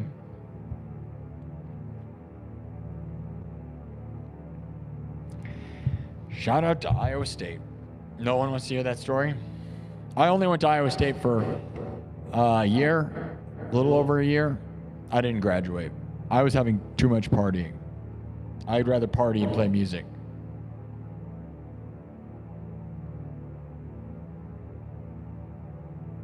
You were born in Winnipeg, okay. Yeah, Zan says, make an insensitive joke, then play a sick solo. Easy win. Yeah, that's like the Steel Panther formula. Righteous, gnarly, just shred over it. Play Megadeth. Maybe. Because my mom died, is that why? Because of Megadeth. Yeah, I get it, dude. King Talk just keeps saying, can you read mine? I had 9 dogs. Some of them got killed and ran over, kidnapped, and poisoned. Yeah, you keep saying that.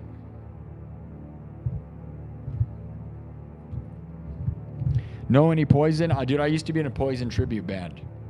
I am Facebook friends with the official real Ricky Rocket. Not that I need to brag about it, because I love that guy. But I'm actual Facebook friends with the actual Ricky Rocket, who has, I think it's 80,000 followers or something. But he's my Facebook friend. You can only have 5,000 Facebook friends. But it's because I met him at NAMM.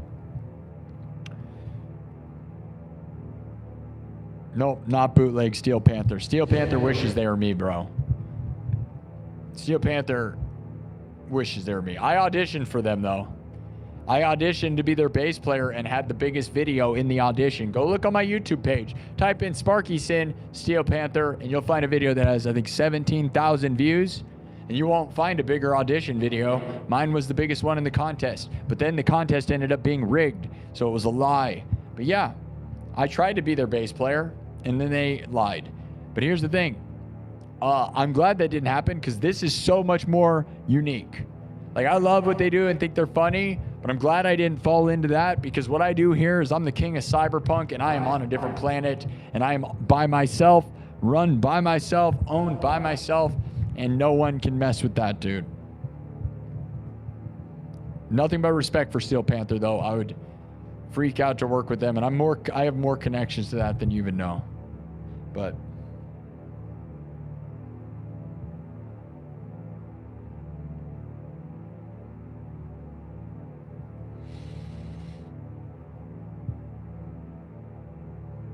listen to it with Art Bell. Yeah, Art Bell, Coast to Coast, was the thing, man. You guys got to watch my Nathan Barnett sent me the best message ever. Internet legend Nathan Barnett knows who I am. He watches this show sometimes. He messaged me on Instagram. They've said many nice things about me. They have a show called Odd Boys. You need to go look up Odd Boys. Okay? They talk about all this stuff. It's essentially Coast to Coast, and they talk about Coast to Coast. Tell them I sent you. Go subscribe and follow Odd Boys, okay? And tell them I sent you. They'll love that. It's worth it. You'll like it.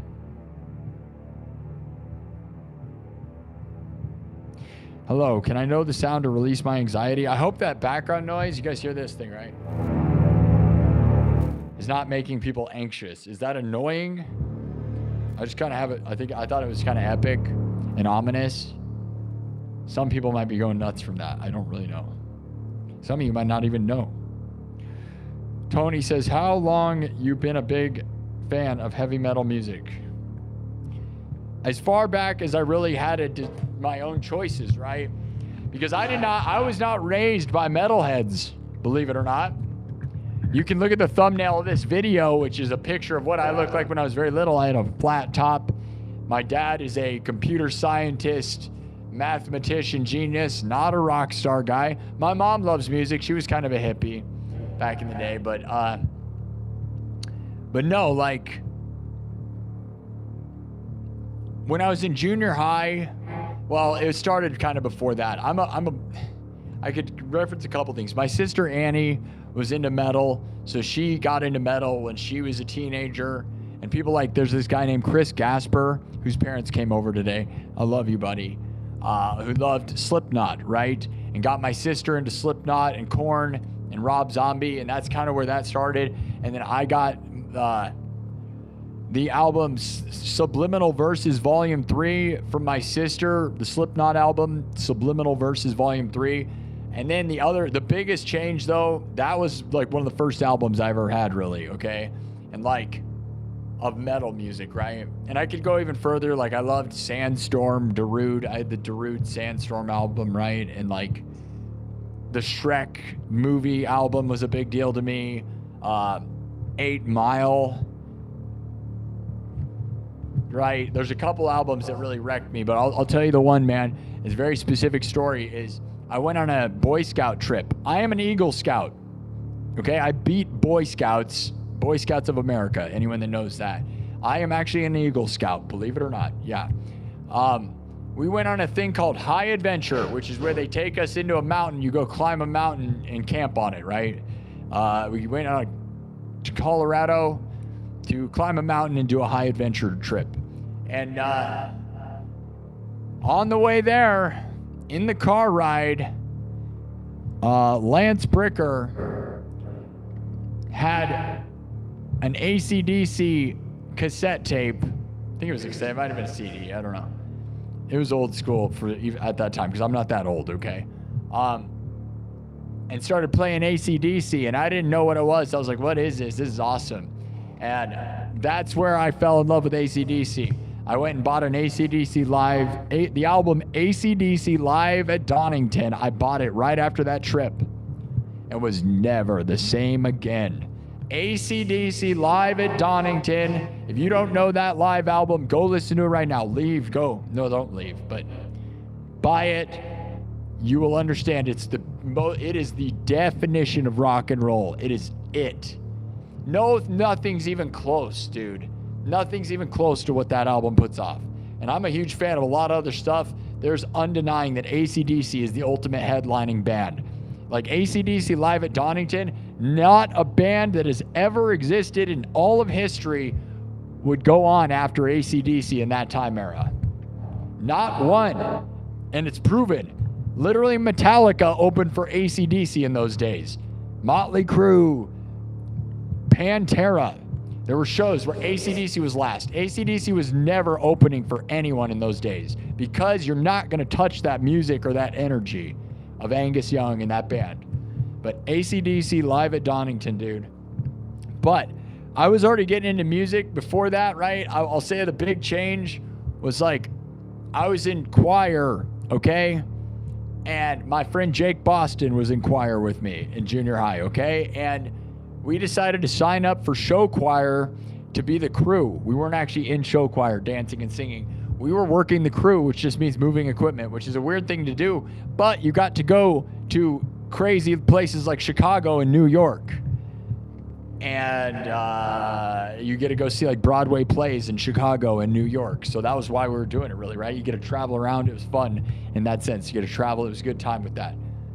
And I would be backstage with the band, and their bass player was this guy named Kyle Bodkins. Wicked amazing bass player. Or at least at the time I thought he was. I'm sure he still is. Talented guy. And I was backstage, and I remember just the band would win awards because they give away awards for, like, you know, they grade everything, right? And the band at that time would win more awards than the rest of the show choir because they were so good. And I was backstage right below the bleachers, right? And I was right there, man. I remember just being blown away by them and being like, man, that is awesome. And so a mix of AC/DC, like that was when I decided that literally doing that is what made me want to get an instrument. So I saved up my money, and I was planning to buy a bass because of that guy, Kyle Bodkins, okay? He was in a band called Colonial PA at the time, okay? This is like some real retro throwback. Colonial PA, a bunch of really talented guys. And Kyle Bodkins, this wicked bass player, made me want to play bass. And I spent months saving up money, and then when I had enough money to buy a instrument, I was going to buy it from JCPenney's catalog, okay? Which is a weird thing, right? But that's where it was. They had a bass in there, just a basic Yamaha bass, right? With a bass kit, and I was going to buy that, and I spent months wanting to buy that because of this guy. And then I get the money, and right before I buy it, I started debating on whether to get a guitar or a bass. Just last second, I didn't know. I was all about the bass, and then I bought a guitar instead. I bought a black Yamaha guitar kit, and that crazy split decision changed my life forever. So I bought that, and it was right around that time that I went on that Boy Scout trip that I heard of AC/DC, and then I was like, man, this is awesome. And I was listening to AC/DC live, and then I threw a Halo party at my house. So Halo, people back then would play LAN Halo, okay, video games. You'd gather in a room with 4 TVs, 4 Xboxes, and you'd plug them all in, and you'd have 16 people in a room playing Halo against each other. And it was the best thing in the world. And at my parents' house, we had a shed, and I would throw parties where we'd gather and do that. And 2 of my friends, Zach and Josh Patrick, Zach Burketto and Josh Patrick, were at that party. And then I was kind of like showing them, I was like, dude, I play guitar. And I started showing them I play guitar. And Zach was in jazz band, like, you know, 7th grade, right, where you're not really that good. But he's like, dude, I'm like playing drums. I was like, no way, dude. And then Josh had a guitar, and he's like, I played a little bit of guitar. And I was like already getting pretty good at guitar. Like at that point, I'd already been practicing. And I was like, dude, I want to make a band. Let's make a band. Because I was like, well, if I'm going to play guitar, why not make a band? We're like right away, dude. Basically right when I was first learning. So at that Halo party, we decided to make a band. So the video game Halo kind of changed my life, dude. And basically I was like, let's make a band. And then I brought them into my house, and I remember doing this. And I pulled out that album, and I go, let's do this. And I played it for them, and I showed Zach and Josh AC/DC live at Donington. I was like, this, dude. And they're like, no way. This is awesome, man. I was like, yeah, dude, let's try to do this. And then we tried to play AC/DC songs. And that's what got me into it all, dude. We learned Back in Black. And here's a weird one. We learned Big Balls, which is a very weird one to pick. But we didn't know anything. We didn't have teachers. None of us knew what we were doing. We had to listen to it and learn we didn't have YouTube videos. We had to learn on our own, okay? There were tabs and tab websites, but we mostly used tab books. There's barely tabs, okay? Not good ones, right? It was but they had tab books, right? That's what we were doing. You buy the AC/DC full AC/DC tabs. And then we went from there. And we were basically an AC/DC cover band for a few years before we did anything else. Like, we were just like, AC/DC, you know, like some kids will just be like, all I like is Iron Maiden, bro. I don't play anything but Iron Maiden, bro. It's the only thing I do. That's what we were like, but with AC/DC. You guys know what I'm referencing? You guys might know people like that. And I've been a person like that, but if you're a real musician, you gotta start looking at everything. And by the time we were in high school, we stayed together all throughout high school. My buddy Steven Smith, who was in the chat and just said goodbye, went to all the concerts of that little band we had. Yeah, and we were one of the only bands in our school, and we stayed together all from junior high all the way through high school, which is very rare. And yeah, and we were called Those Guys, which is one of the most brilliant band names ever in the history of the world, with Z's. Brilliant name.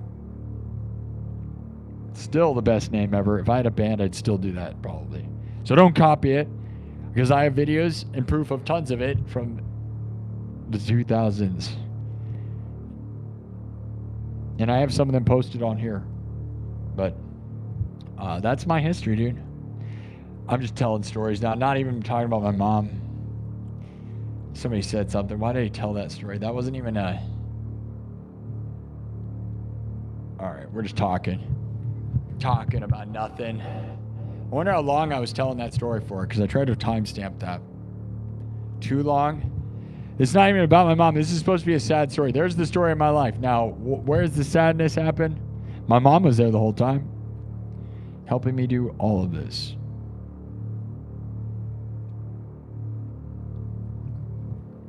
And again, Subliminal Verses Volume 3 was really the first thing I was listening to. What I'll say is, in the car ride, that Boy Scout trip that I told you, the High Adventure trip, I had a CD player with Slipknot, Subliminal Verses Volume 3. That's what I was listening to over and over and over again, right? Like, I liked that and like Weird Al and Adam Sandler's albums, right? But I was listening to Slipknot, and I remember doing that. And then in the car itself, he started playing AC/DC. He's like, you want real music? Here's AC/DC. And although I loved Slipknot, AC/DC's basicness like resonated, right? The simplicity of AC/DC is why it's so wonderful, right? It's arena, punchy, simple to just the most real rock and roll ever that'll ever exist. Nothing's more real. No one. Nothing. Not Led Zeppelin. None of them. None of them are as hard. Led Zeppelin opens for AC/DC, bro. Yeah, I don't know. I don't care what you think. Jimi Hendrix? Nope. No, dude. AC/DC at the height of AC/DC blows everyone out of the water. It's insane. And if you don't know that, then go ask some people that know.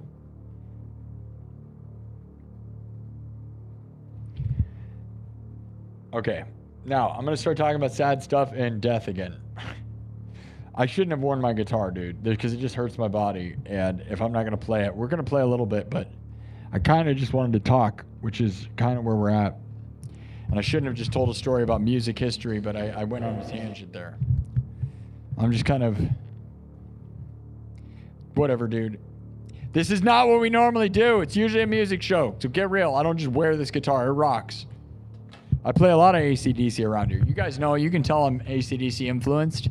I do cyberpunk AC/DC songs all the time.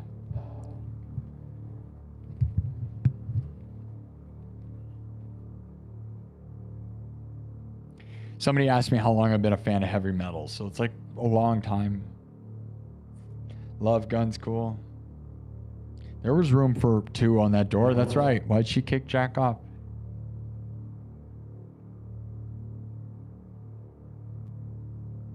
I feel like your mom gave me mod abilities, but I appreciate whoever did. No, I gave you it, dude.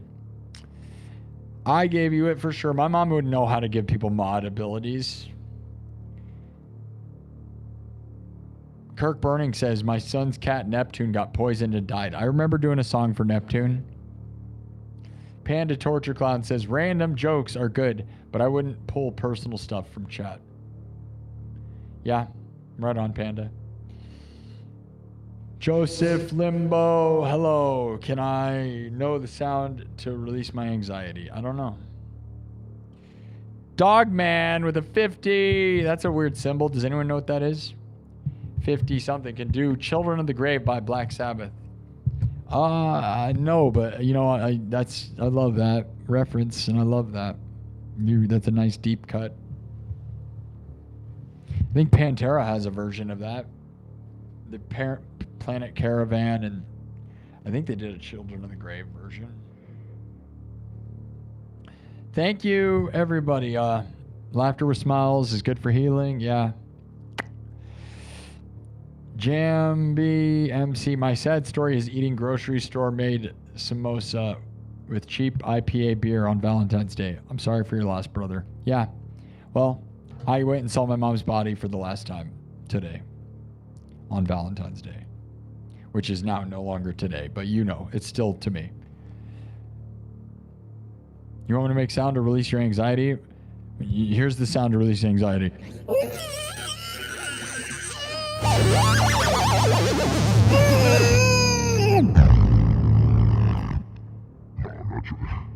I could actually like comfort you, but I'm just let me talk. Thank you, Steven. Patience is a virtue. Allow call-ins. Yeah, I've had people call in. The problem was they cuss. And we aren't a cussing show. Cursin' Kirsty. Anybody remember that? The legend of Cursin' Kirsty from Scotland. We had a Scottish lady call in, and then I told her all you have to do is not cuss, and then she proceeded to say a bunch of F-bombs. What a total lack of respect, obnoxious. I get it, you're a drunk Scottish person. But you don't have to play one in a, I know. But yeah, she couldn't do it, so that's the reason we can't, because I don't want to cuss. Otherwise, I would love to, but I don't have a delay. New podcast called I Love Myself. Mr. Tahoe. Hey, we got a famous guy here. Sorry I'm way behind. He's probably gone by now. No one wants to hear my self-loathing. Let's see, Mr. Tahoe. 97,000 subs. That's pretty darn massive, dude. Congrats. Pretty darn massive. Good job, Mr. Tahoe. 97,000 subs. You got a check mark, though, but you must be famous somewhere else. I'll bet if I look into that guy somewhere else, he's a huge, monstrous thing. All right, I'm not going to go all the way.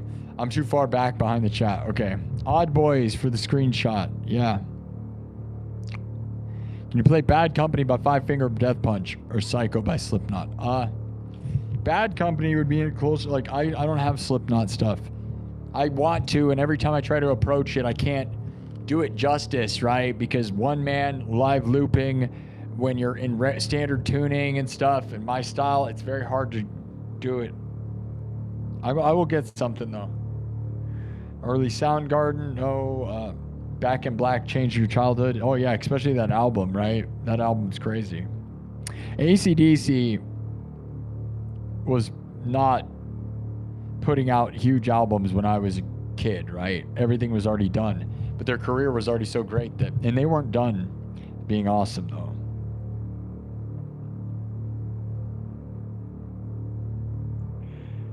Yeah, nice. New phone. Yeah, iPhone 17 Pro Max. Yesterday was the first new show. My mom died, and then the first stream right after my mom died was with my new phone. Haven't had an iPhone in 15 years, so I had a new operating system, new phone, and my mom is dead. A whole new existence in lots of sad ways. Were you at Brooklyn?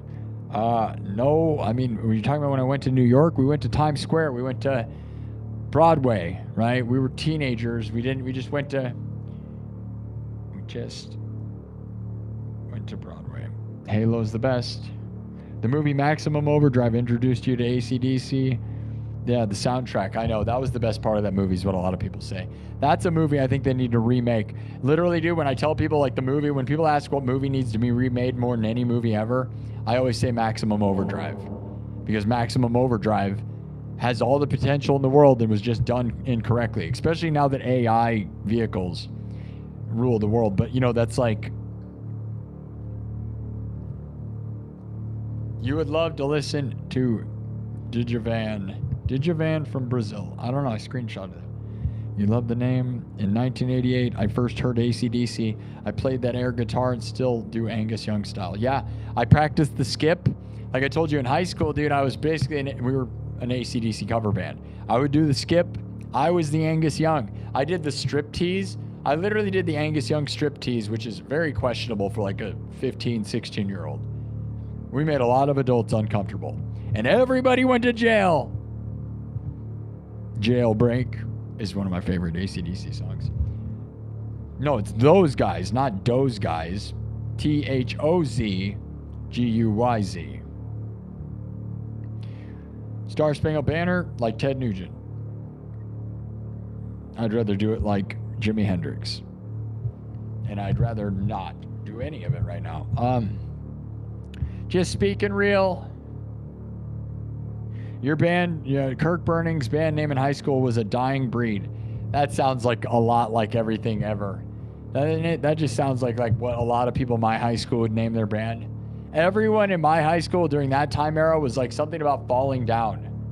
So you're right in there, dude. Like it was always like When We Fail or Falling in Reverse, like, which that's a big band, but it was all that, like, and everything emo and screamo was all the thing.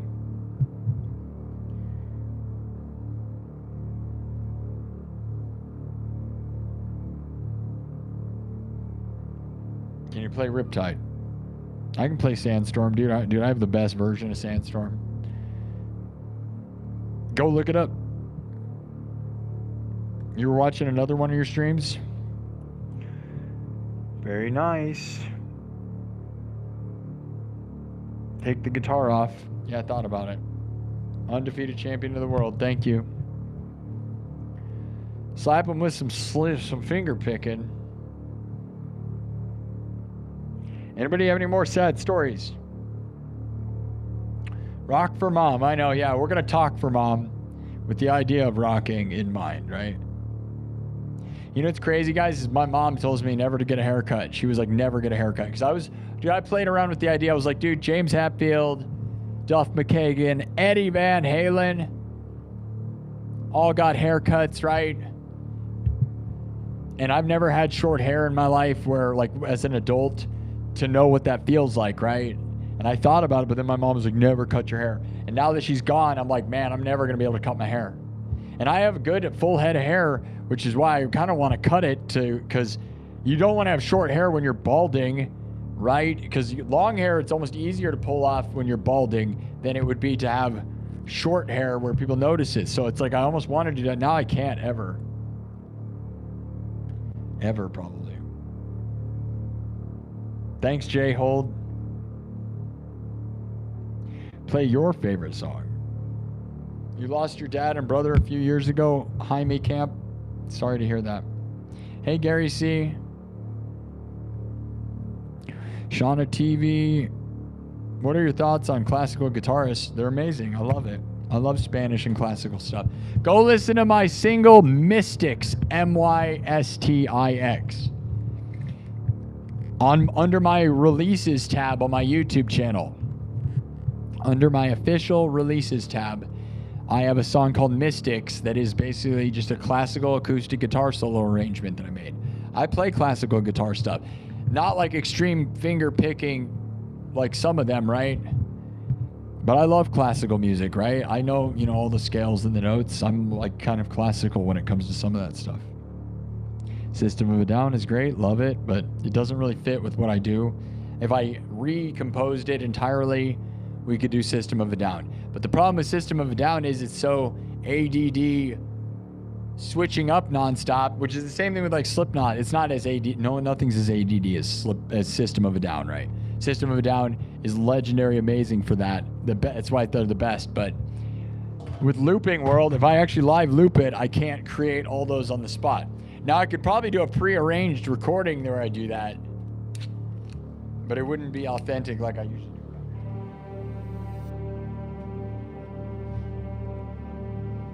All right, we got a super chat. We might get into a song here in a second.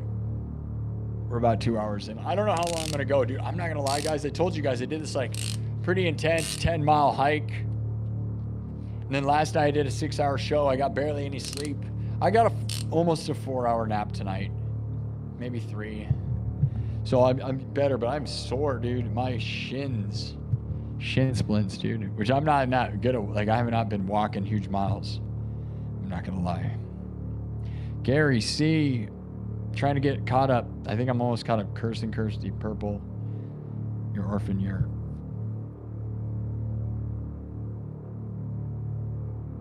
Purple something. Good for you, Shauna. Happy Valentine's Day. Drink all the wine and champagne for yourself. If you're single tonight, I feel your pain. I had to witness my mom's body for the last time before they cremate her on Valentine's Day. And I am always single on Valentine's Day because every girl I've ever dated, and I've had girls for multiple years, but the problem is it's broken up, right? Like a lot of relationships, right? You kind of take breaks if you're bad at relationships, and they all take breaks during Valentine's Day just to punish me. They're like, I don't want your nice Valentine's Day, because like I always wanted to do like a romantic Valentine's Day, right? You know? And there's even more to that. I'll tell you guys, I was supposed to play at Blue Zoo, the aquarium in Des Moines, tonight for Valentine's Day. And instead I witnessed my mom dead. But yeah, Blue Zoo contacted me, made a nice offer, hundreds of dollars to have me perform there. And then they canceled their Valentine's Day event. And then my mom died. So it's their fault. No, it's fine. I don't know. I can't say how I would have thought that would have went. You know, so good for them. Hopefully we can work together or something again. Shout out to Angie, the mermaid. There's an in real life music stream from there. If you go to my YouTube channel and search my live streams, I did these acoustic guitar streams where I would go around in real life to crazy locations, showing the location and playing guitar as I went around live. And I did one from Blue Zoo. And it was amazing. I stood in a shark tank, I stood in a stingray tank and had stingrays swimming around my legs. And if you don't believe me, look it up, because it's real. And I played the Titanic theme and Little Mermaid with and Pirates with a bunch of stingrays swimming around my feet. And then I had them put birds on me while I played guitar. It was really wonderful, and I want to do more of that stuff.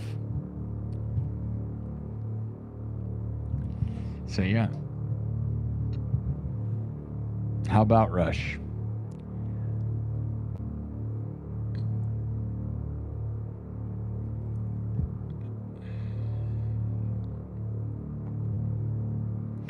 Okay, man, I'm not gonna lie, I'm sorry. There's like this world where because I kind of want to keep streaming, just take the phone and go sit down and just talk to you guys. Because I feel like I'm like exhausted in a lot of different ways, dude. My body's sore. This guitar is starting to hurt me right now, and I'm gonna read some more of the chat. Jay Holt says, choose your words wisely. They create your reality. Every sentence is a contract with the universe, and the universe always says yes. You're right. That's the most true. Manifest the best. Manifest the best by saying the best things. You're right. You're right. Yeah, you have to say it over and over again. I'm a million. You're a million. I'm a million. You're a million. You're $1 million. 1 million subscribers. I'm a million. You're a million. You believe. I believe. My mom believed. I love you, Mom. I forgot to start the show the way she always loved what I'd say. You know, we do music and stories, right? We go into the woods, right? And I started this thing after my mom suffered a heart attack. Might have been her second stroke. I don't remember, right? It gets all confused. Everybody's confused, by the way. My family's confused because she started having so many health issues. It's confusing, but I would say, tell your mom you love her. Before you go out into the woods, you need to tell your mom you love her.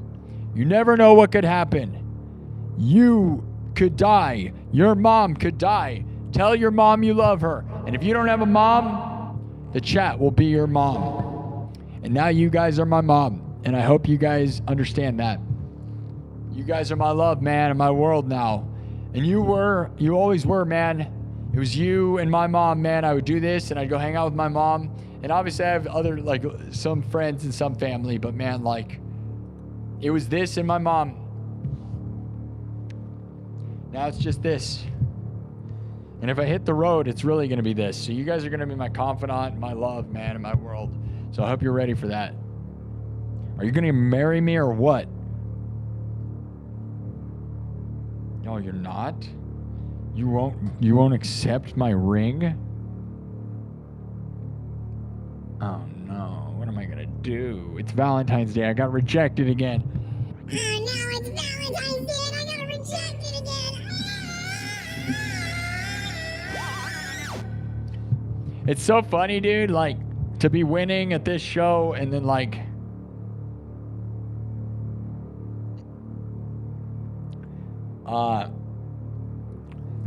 you know, I joked about Shania, right? One of my relationships that went bad, and like Valentine's Day, she broke up with me forever, like the official final ending, and on Valentine's Day in this real hardcore weird way that like scarred me for life, where I drew images and made songs, and I wrote a really great song called Blood Red Moscato that I might put out someday.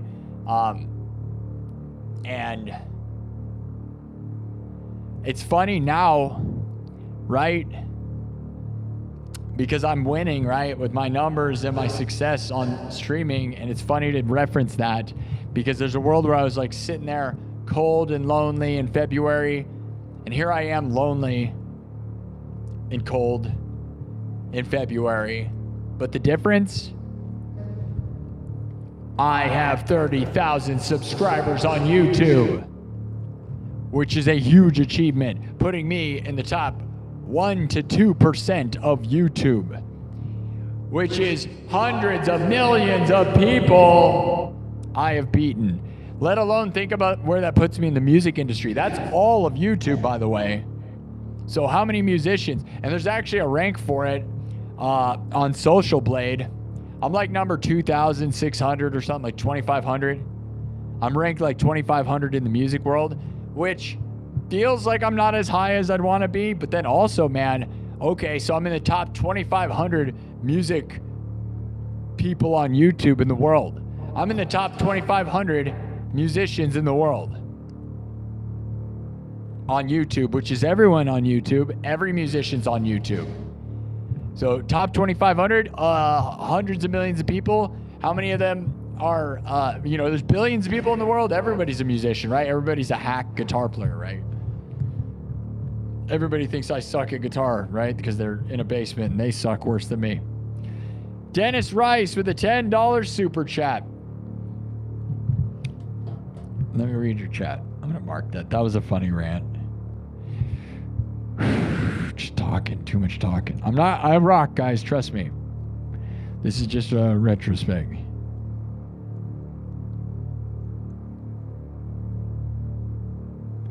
Trying to timestamp and bookmark this long thing.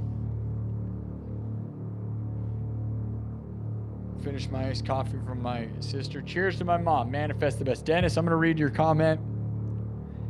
And then I got some other stuff we're going to do, and then I'll do a song. Oh, man, I just whacked my tooth. Ouch. That's what I need. I need just to knock one of my teeth out right now. And then I'll be like, Hey there, I'm Sparky SINN. That's just what I need is one front tooth, right? God darn it, I'm live streaming from Iowa. Welcome to the Field of Dreams. I'm from Iowa. I got one front tooth.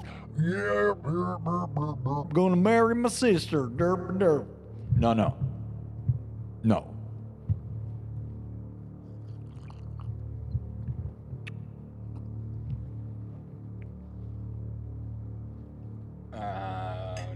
You see, I have a Dr. Pepper behind me, one of my mom's.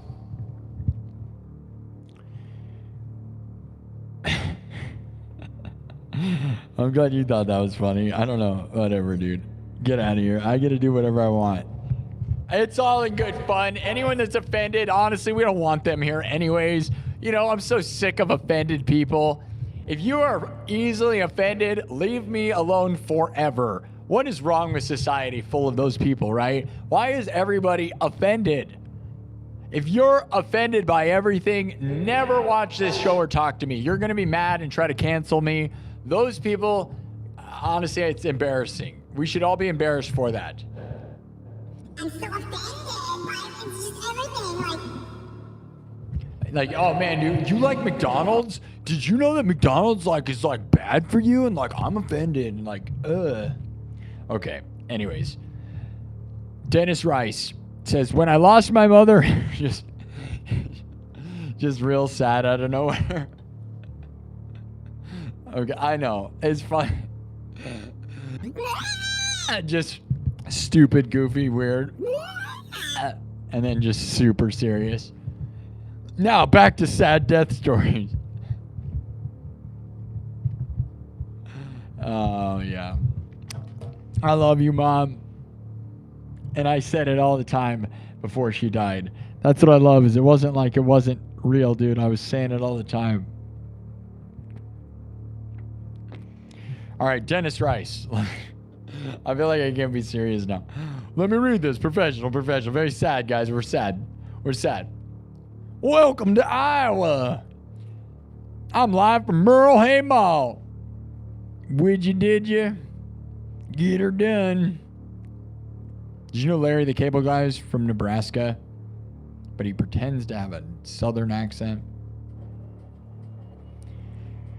All right, hold up. Why is this? There's stuff happening here.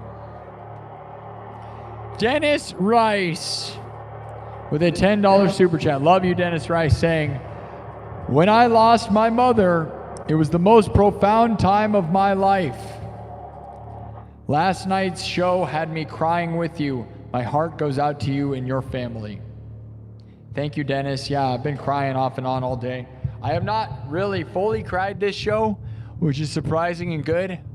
Not necessarily good. Like, I'm all for crying. Like, last night I cried a lot, right? And I've been crying all day. You know, I saw my mom for the final time today. Cried a lot. Still have, I'm just going to have flashbacks all the time. Like, you know, I'm barely new to this, man. All I want to do is see my mom and tell her stuff, right? It's like, oh, I can't wait to tell my mom. Sid Wilson messaged me. I want to tell my mom.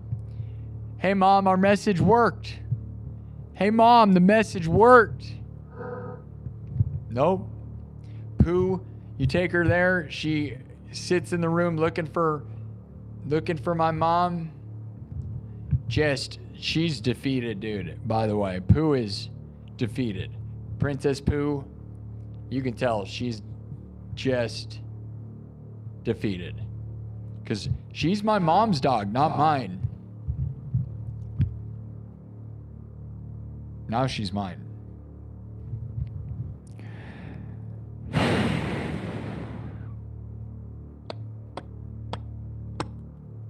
Hi, Gary C.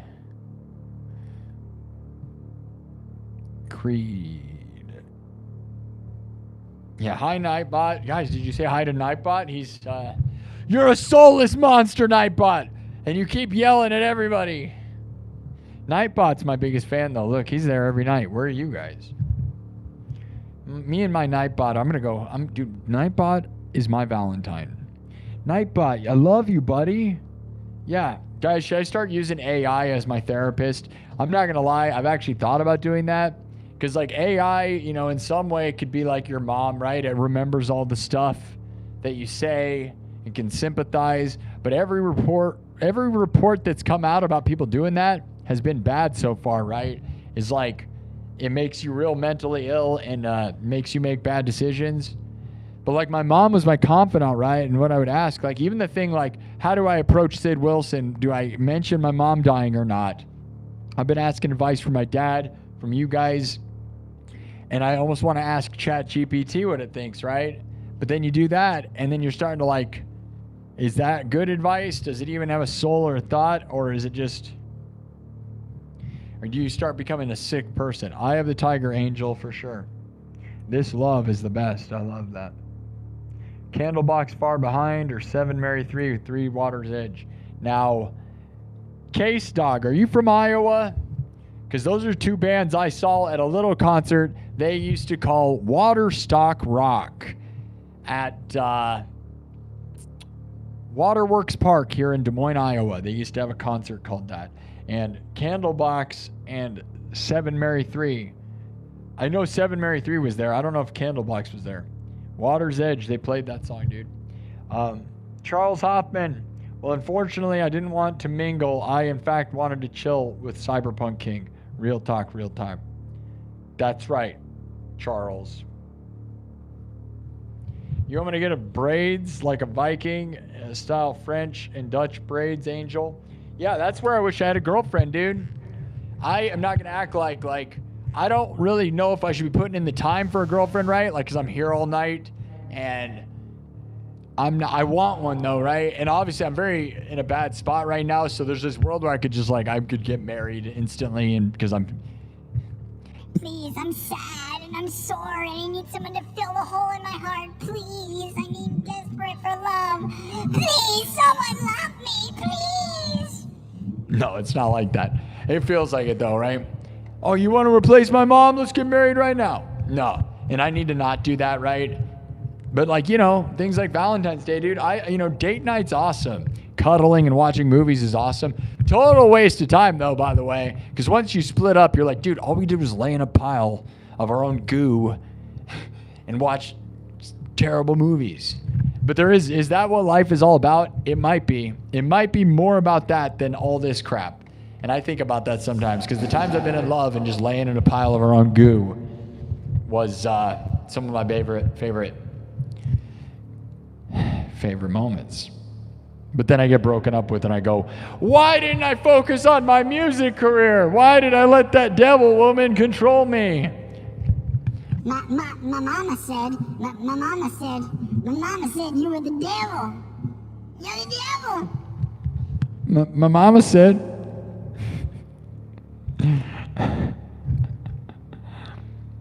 But I will tell you guys, cuddling, watching movies are there's nothing better than watching a movie with someone and cuddling them, right? And I miss tickling, dude. I told you guys that. That's actually the biggest thing, a very strange thing I told you. Not strange.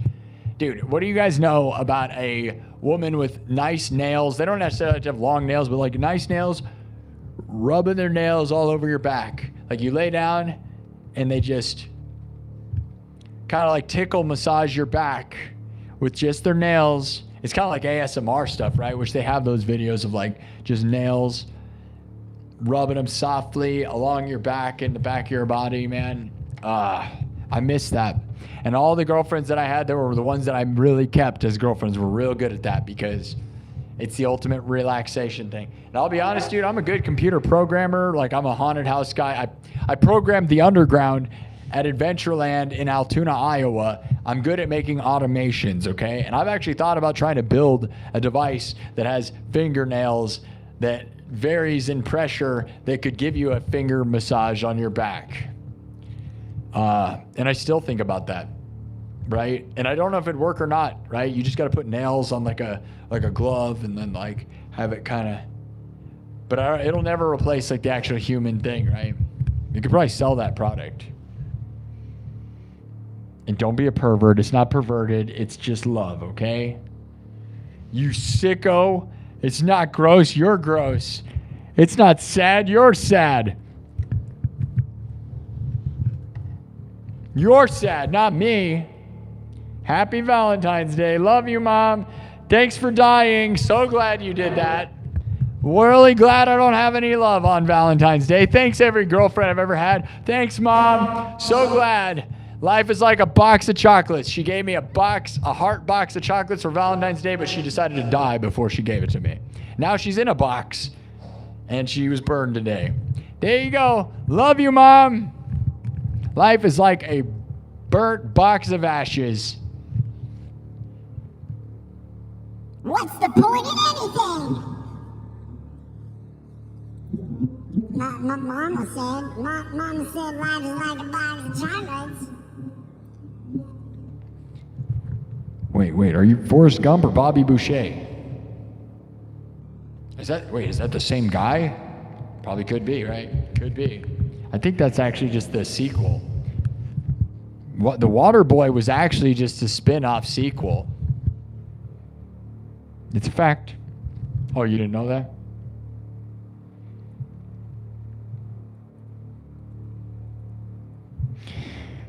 Oh, is this psychobabble? You don't get to say crazy stuff on the internet with me? It's weird to stare at an orange thing. It's kind of like the new iPhone that I got is real alien. I got the orange one and have the back side of it facing me instead of the front, so that you guys can see it in regular time. So I'm just staring at this orange alien box thing. And that's my new girlfriend. Hi. Your face has 3 eyeballs. You got 3 eyes and a couple on the other side. You're it's kind of strange. Are we married? Are you? Oh. Oh, you got me a ring? Oh, it's a ring light? Oh, how romantic. All right. Gary C. with a $5 super chat says, we love and appreciate you, dude. Thank you, Gary. Gary, you're my Valentine. That's right. You're all my Valentine, whether you like it or not. And it's not in a weird way. Not in any way that you would be uncomfortable. That's right. You're my Valentine, and you don't even know it. If you heard this, you can't even back out. That's right. You heard it. You can't even back out. If you leave now, it's already too late. I have forced you. Ooh. If your ears were touched by the comment, you are now my Valentine. Oh no. Oh no. Oh no. Oh no. Oh no. All right, should we play music again? You remember this music show? This guy used to play music, but then he just became a guy who wore a light-up guitar and talked for 4 hours. Thank you, Tiz. Tiz is here. Says, love you. Love you too, dude. Do I know who Ren is? Do you know who Ren and Stimpy is? Living on Tulsa time. I don't know what that means. Tiz doesn't know. I don't know if I should drink till I'm numb or just cry. Just cry. You should stop drinking. I have not drank in right around now. It's been about 3 years. I don't know exactly when I stopped. It was sometime February or March.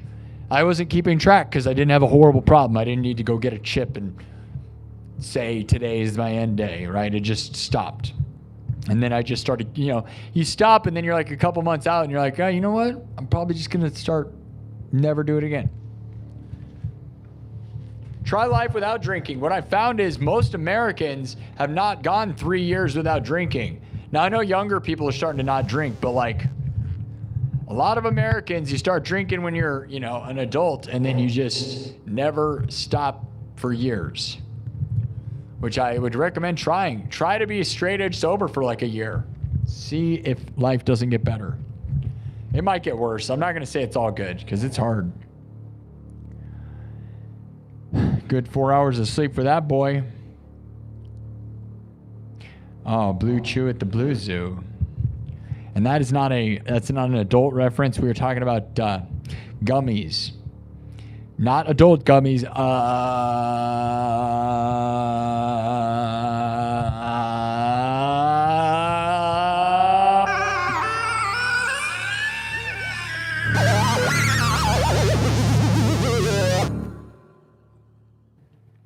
We're talking about blue gummy bears.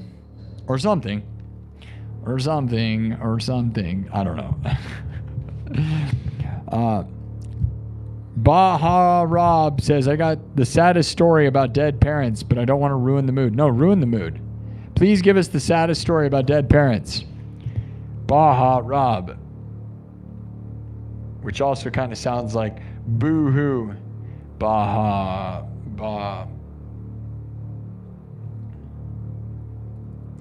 Spicy. I love you, Mom. Love you, Mom. Here, guys, we're going to do one thing. I'm going to read a few more comments, and then I'm going to do something. I got a sandwich here. Yeah, my aunt believed in God. Insidious says, my aunt believed in God like that and has never been married. Still a virgin. Now 60 plus years old. Yeesh. I don't recommend doing that. That's not love. That's not understanding love. I don't think that, you gotta have the goo. You gotta have the goo. You gotta get goo with other people, right? You gotta share the goo with each other, right? That's what love is about at some point, right? You gotta experience having goo with each other. Is that a family friendly? That's not inappropriate, right? We spread your goo with each other, okay? Be covered in each other in a family-friendly sort of way. Whatever that means to you. You can't have a mom without making moms, you know what I'm saying, right?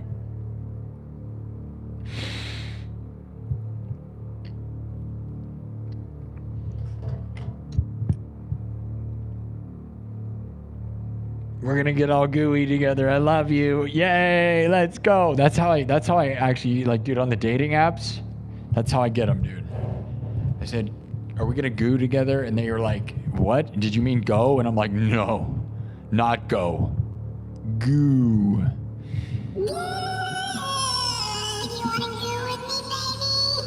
And it's family friendly. We were saying go. Goo. Will you goo out with me? Will you goo out with me? Will you be my Valentine? Will you goo out with me?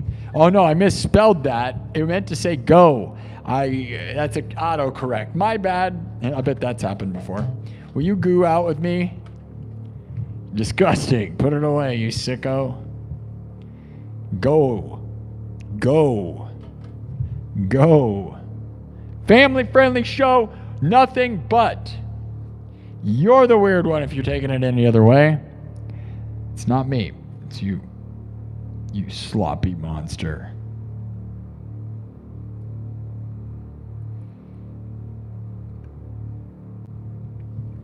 All right. Let's see. Angel says, good on landing a gig, making money. That's not your fault. God is a plan. Remember, rejection is protection. Good work, brother. Well, yeah. I mean, they said we couldn't do the gig, and then my mom died. That's a lot of rejection. Oh, God loves you. God loves you. Your mom's dead. Your God loves you. Yeah, God loves me. My mom's dead. Thanks, God. Love you. Thank you. I love you. I love you. That's why I do horrible things to you. I love you, yeah. I am the creator. It's time to punish you. I'm just laughing at your existence. I created you. Now I'm gonna torment you. Time to torment you.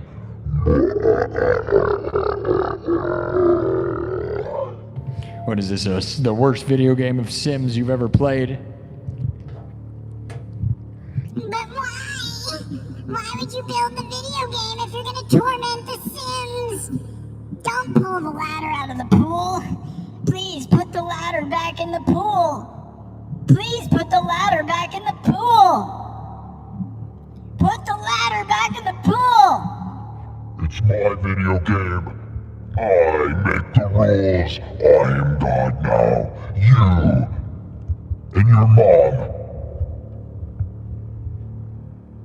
will swim forever in a pool of sadness.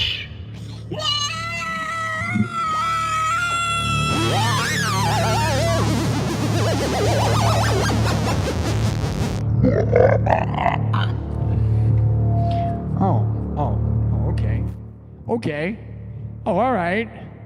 Oh, okay. You okay, buddy? No. No, I'm not okay. My mom's dead. Oh, so you're doing a one-man show, talking to yourself again? Why don't you just get a haircut and get a real job, loser? Why you act weird on the internet? But my mom believed in me and said, like, she liked my long hair and said, just keep performing and people think it's fun. You need to get a haircut and get a real job. Playing music is not a real job. Yelling on the internet's not a real job. You need to get out there and do something with your life. But my mom loved this. She loved me and she loved this show and all the people that supported me. She said I need to keep doing it because it's gonna be big things later.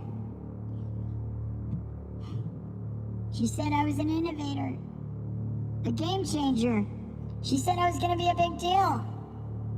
Yeah, well, your dreams are dead, and now you need to cut your hair and give up. No, please. I was so close. I was so close. I just needed a little more time. I was working so hard. It's over.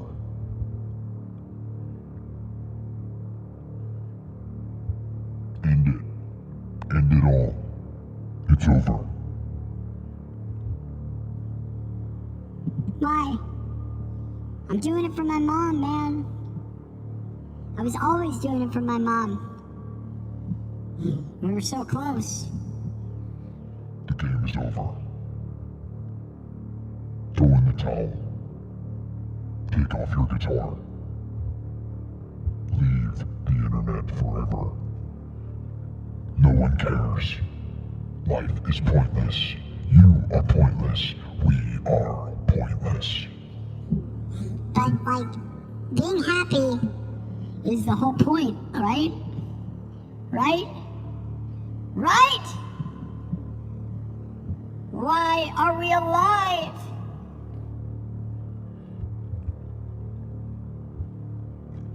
So the Creator can torment us and taunt us.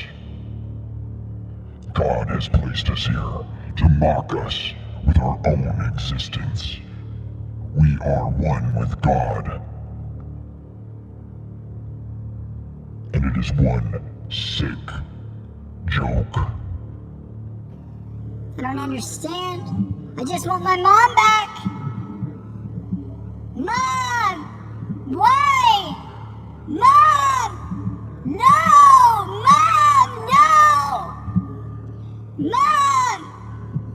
Mom! Mom! No!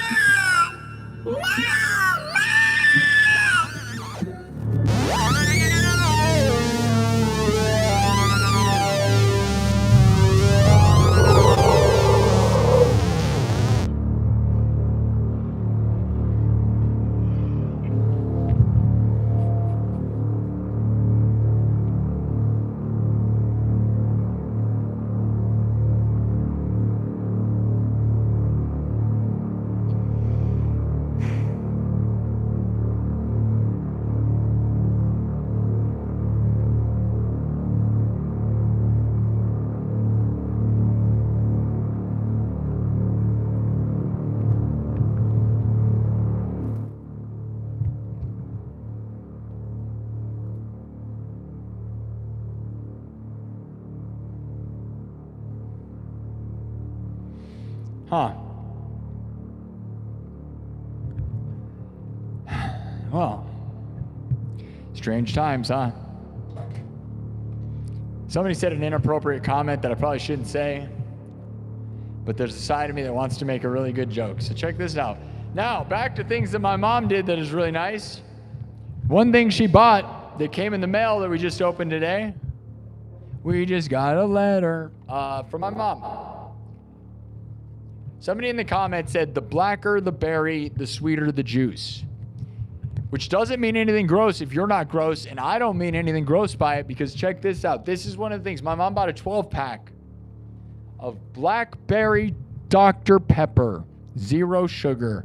One of her favorite things was Diet Dr. Pepper, but she bought this knowing that I would think this is interesting. Blackberry Dr. Pepper. So nothing gross or offensive, and if you're offended, this is what we were talking about. But it's 0 sugar, so it's not, there's not really sweeter to the juice, you know what I mean? That's, I don't know if that's on camera, I can't tell. Just spin it around all slow motion. There you go. People think they're trolling me and being funny. Well, I'll show you blackberries. You want me to show you blackberries, you sicko, you offensive weirdo? I was talking about Dr. Pepper. The only doctor my mom really listened to. She didn't even drink water, dude. Basically, my mom never drank water. She literally just drank Diet Dr. Pepper all day, which this is one of her Dr. Peppers from her refrigerator, one of the few ones that she put in there that's left. And I was planning to drink this tonight. But my mom loved that stuff right out of the bottle. But we're going to drink one of these because this is interesting. Here we go. Love you, Mom. Cheers to Mom. ASMR. My mom actually liked ASMR videos.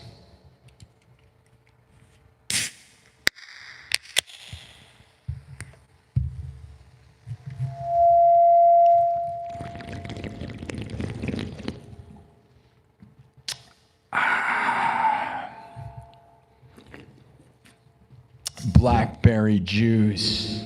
Blackberry juice. The sweeter, the blacker the berry, the sweeter the juice. Not in a weird way, in a blackberry Dr. Pepper the way.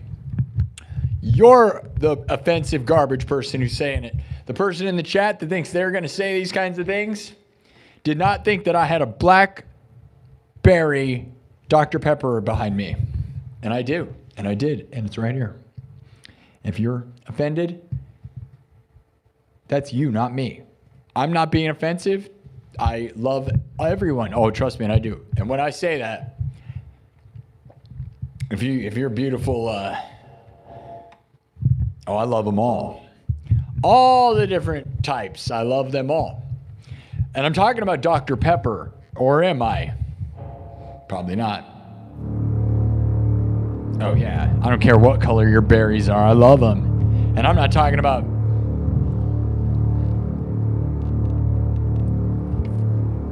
what am I talking about? No one is known for the past hours, probably the past 2 days. Nothing has made any sense. Nothing means Nothing.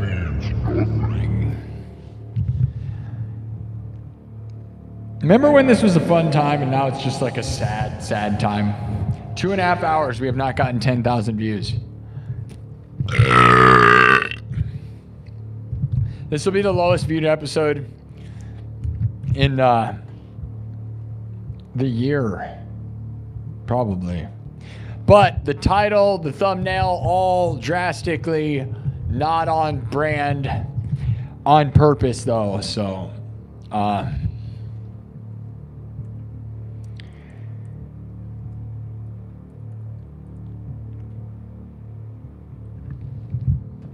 Thumb up the video. We got 216 thumbs up.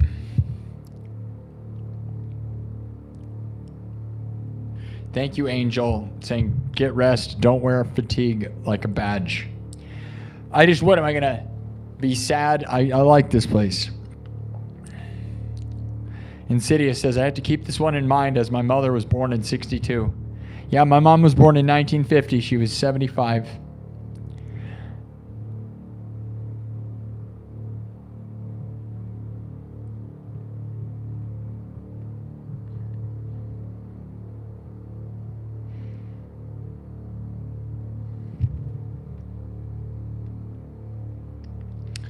There's a person in here that I would just love to say the worst, mean, offensive things to.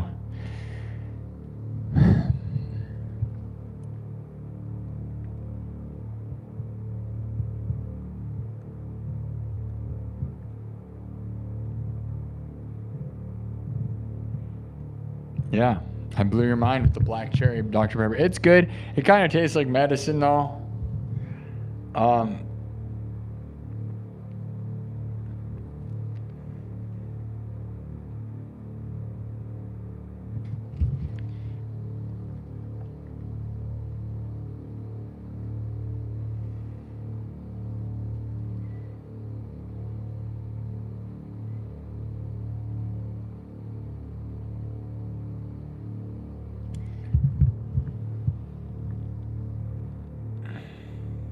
Dr. Pepper blackberry tastes like cough syrup.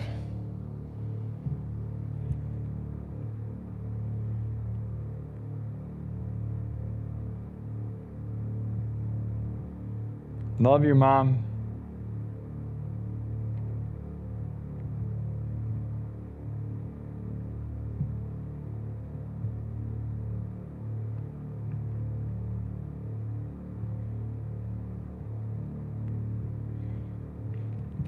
Yeah, it's stupid that people are offended by me loving all races. You're offended that I love everyone, no matter what their color is? Why would you be offended by that? You must be a racist, because I love everything, and I said that.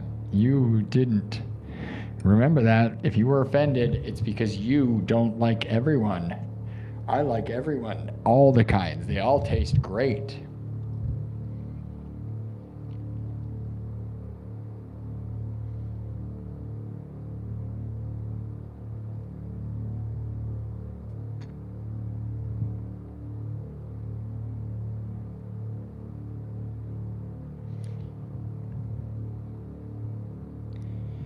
Oh, let's put this person on. Dreamflick Studios, guys. Let's go to their channel. This is an official artist that thinks they make business, huh? Dreamflick Studios is saying a bunch of offensive stuff on the internet. Maybe we should send my huge 30,000 subscriber following to this person and see how they like it. You think you're funny? You think you're Dreamflix Studio? You think you're a creation studio? Wow, buddy. You have 7,000 views on your channel and 125 subscribers. You're a studio. Yeah, for what? Losers? Why don't you just name yourself Huge Waste of Time Studios? Here you go, guys. Feel free to go to this person's life and destroy them. I have no problem. You don't go in my chat and say that, okay? My mom died. So, yeah.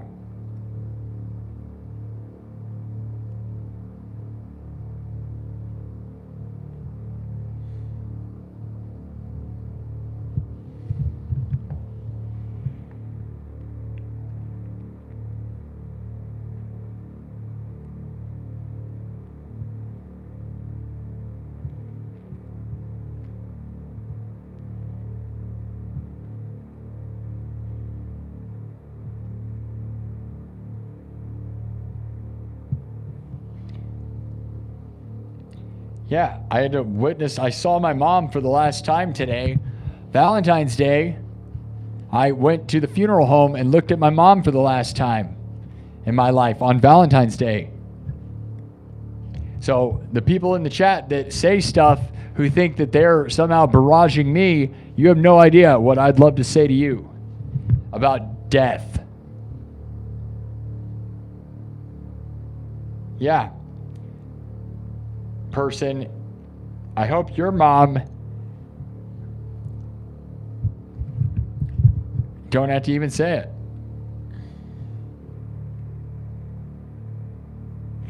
Yeah, Jay Holt says, I hate McDonald's and don't eat it anymore, but that cold Dr. Pepper hit from McDonald's was so good. Yeah, I love McDonald's. I'm not going to lie. I know it's trash. It's not even like hamburgers, though. Go try to make a cheeseburger that tastes like a McDonald's cheeseburger. Go try to make chicken nuggets that taste like McDonald's chicken nuggets. Try to make a quarter pounder. Try to make a Big Mac. You can't. I loved going there with my mom. You can't make that food. There's a reason for that, right? There's something going on there, but you can't create that. What you make is certainly not anywhere near that. So obviously it's chemicals and stuff, but it is fun and good, and I think it tastes good, and I like it. I think it's a fun, destroy yourself kind of thing. Yeah. And it doesn't taste like anything. Again, you can't make that stuff, so it's like, it's very unique tasting. Now again, is it a hamburger? I don't know, because no hamburger I've ever had tastes like that. When you just go cook a hamburger.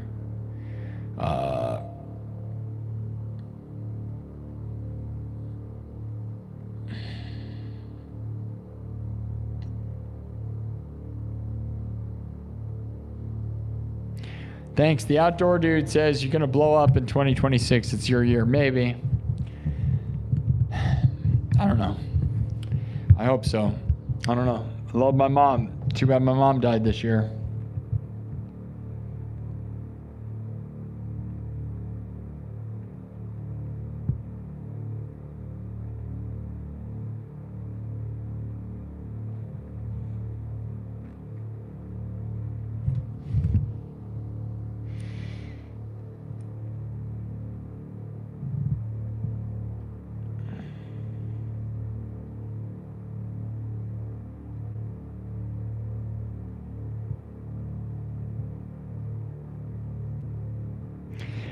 Jason, my mom died and I had to see my mom's body on Valentine's Day. You see the pinned comment in the chat? The title of this show?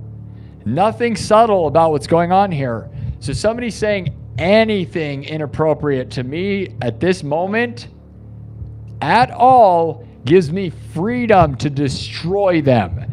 So you think I should be nice to some guy? Did you even know what the person said in the chat? You don't know. Because it was hidden because it was so offensive. Auto hidden, by the way. Not hidden by me, auto-hidden. It was so offensive. But they think they're going to be a creator someday. They think they run a studio. The reason I destroyed them is because my mom just died, and that person who's a professional nothing is using their professional studio account to comment on this stream that is very much so obvious what's going on here, right? Literally a pinned comment that says my mom died and I saw her body for the last time on Valentine's Day. And the title of the show is My Mom Died Thursday. Nothing about it says come in the chat as a studio and start ripping me apart and making fun of my appearance, making fun of the way I look. Okay, Mr. Studio with 7,000 views. I have more than that in this live stream that I'm inside of right now. Do not judge. Unless you're good at something, get out of here. Yeah, Dreamflix, everybody. Dreamflix Studios. Remember that. That person.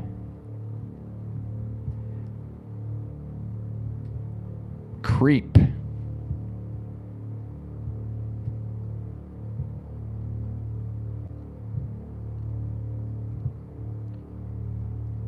Yeah, my mom died Thursday. Today was Valentine's Day, and I had to go see her body for the last time at the funeral home. Dreamflix Studios decides to go in my chat that's all completely labeled this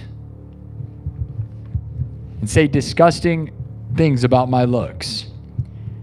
Yeah, get some professionalism, person. You'll never be on my level. And I hope your mom has the worst of everything.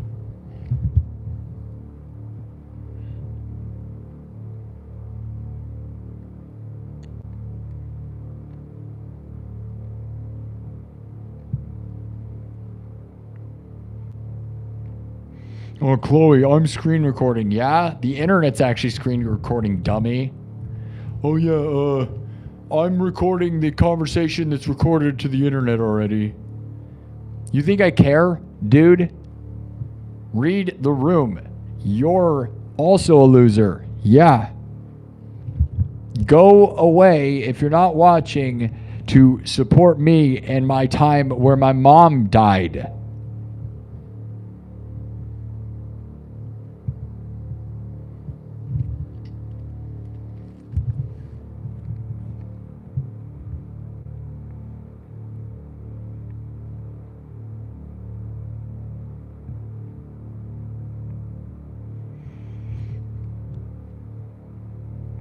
They put sugar in the sandwiches. Maybe. In-N-Out double animal style. Yeah, real good, dude. Culver's. I love Culver's. The last few times I went there, I was a little disappointed, but Culver's used to be one of my favorite things. Me and my mom loved Culver's. We'd go there and get raspberry shakes. And Culver's and McDonald's were like two of my mom's go-to. Like when we'd take Princess Pooh with us and go on a car ride to either Culver's or McDonald's almost every time. And I'd get a raspberry shake from Culver's, and no one makes it like Culver's when it comes to shakes because they don't make them too thick, like places like Wendy's where you can never drink it. You can't drink. Wendy's has a great. The Frosties are good, but you can't drink it. It's like you can't. It's not. And then some places, it's too many places make them too thick. Is all I'm saying. I'd rather be able to drink it than to. I don't know. I don't get the overly thick thing. Soylent Green hamburgers, potentially. Hopefully it's made out of some of those weirdos in the chat. Right? Let's make them into hamburgers. They're certainly burgers for life, for sure. When M Channel says, lost my father the 12th of December. I feel your pain, brother. Hey, love you. Love you. Yeah, this is a moment of sadness. Thank you.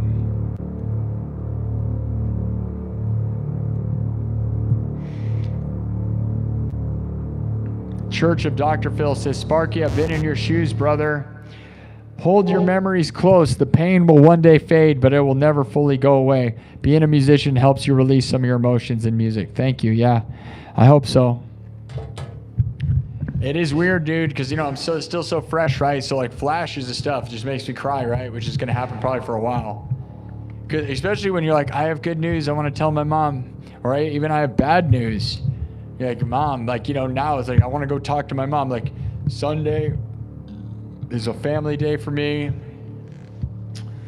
And it's just like, my mom was like the breakup between this stream, right? Like, I would do my work on this stream, get my job, do my job, you know? And then go see my mom, and we would go get food. Whether we went to a restaurant, fast food, or other things. I got some super chats here.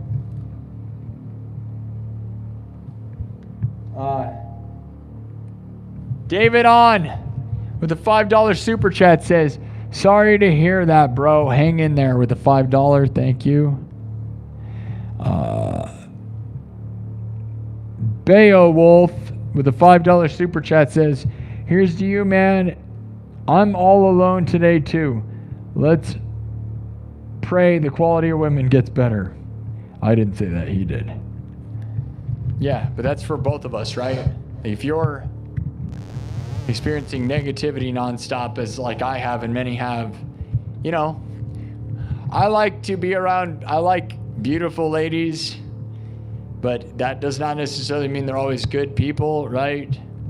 But they're usually, I try to pick ones that are like artists and have a beautiful soul. I have no idea. I don't know anymore. I don't know anymore. Am I going to be alone forever?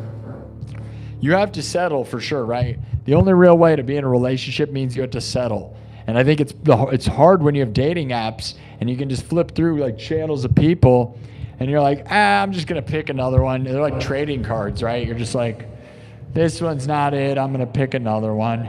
Like, it's weird, right? Because you used to just have to go to like a gas station and be like, oh, that chick, look at her, wow. And then you'd try to date the chick next to you. Now it's like you're waiting and nobody's good enough because you can flip through the thing. And honestly, man, I'm sad to say, the truth is, relationships are based on settling. You're willing to settle for people's problems and for whatever crap they give you, and you settle. And that may be hard to hear, but it feels that's the way it is, right? Is you go, okay, I'm fine with whatever crap this person's going to give me.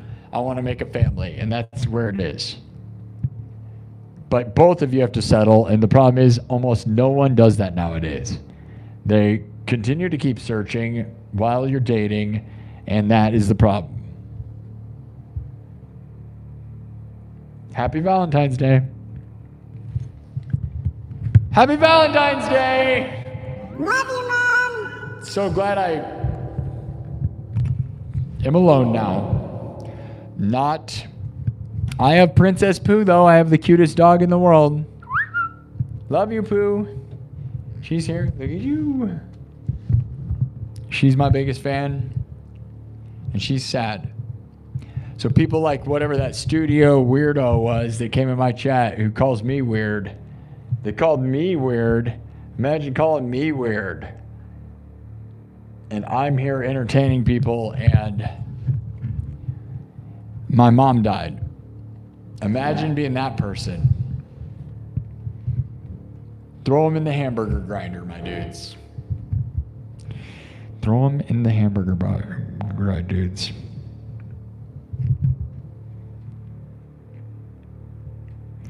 Hello. Pablo nailed it. Your mom died in 2009. See, you know what's the worst comments, dude? Is like when people say that and they're still sad. Like 2009, so you're saying 20 years later almost, and you are still all screwed up. Those are the comments, man, that make me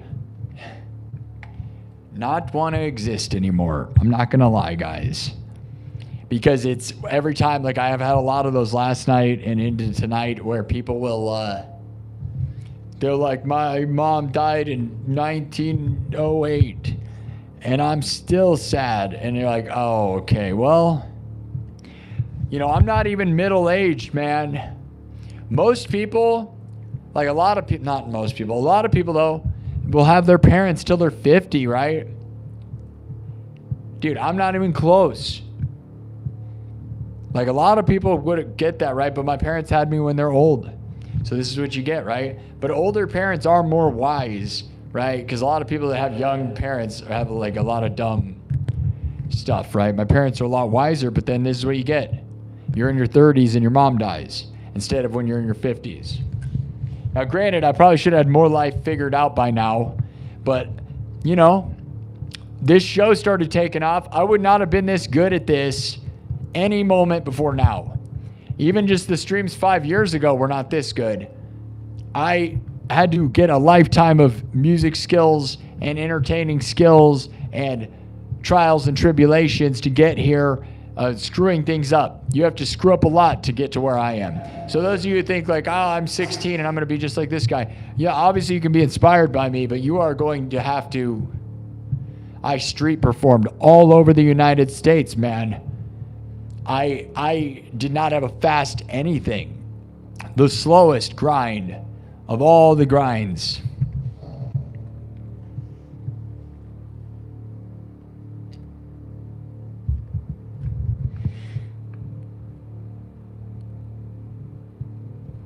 Speak gently. It's far better to rule by love than fear. Speak gently. Let no words mar the good we may do here. Thank you, Gigaton. Yeah, I agree.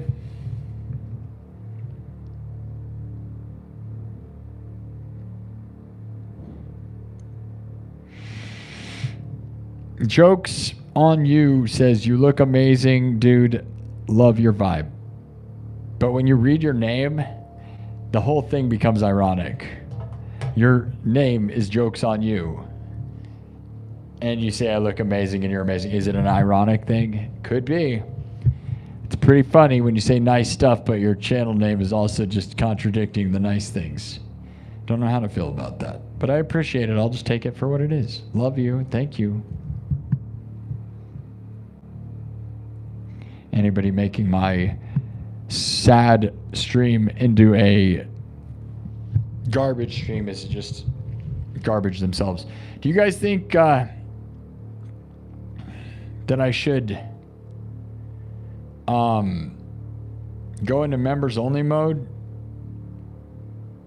or subs only mode? We've been open chat.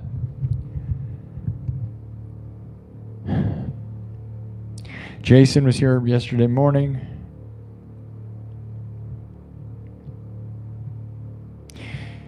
Slugaboo's not bean. Slugaboo Snot Bean says, well, that's real. That sounds almost racist. Research has shown that laughing for 2 minutes is just as healthy as a 20-minute jog. So now I'm sitting in the park laughing at all the joggers. Hey now, there's a good comment. Thank you. That's fun. I like that. That's what we need. We need more of that. Love that. Gigatone says, speak gently. Love does whisper low. The vows that true hearts bind. Can you sing for us? Jason, I didn't make fun of your appearance. I said be nice because you remember when you started out that you were probably will be used to, and said, I don't mean to be disrespectful. Jason, I was not talking about you. I was talking about the person you were defending who you think I was being mean to. But you didn't understand how mean they were being to me, right? Jason, you were just the middleman defending a guy. You don't even know what he said because the chat hid it. It was so weird. So don't defend people that you don't even... Why are you defending anyone that you don't know? On my, day of this, the day of my daughter's wedding, the day of my mom's death, the day of my mom's funeral, basically. You don't defend people who deserve to be destroyed, okay? If I'm going to rip people apart, it's because they need it.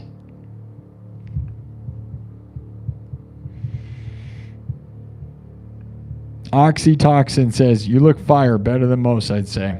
There you go. Those are the comments. Thank you. That's right, Frank. Yeah, we don't need those people, bro. My condolences. Thank you, Alistair.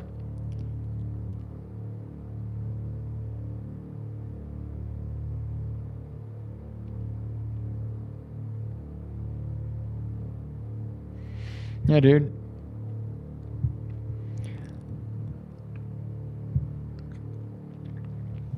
You can tell these people are all teamed up, right? The ones that are...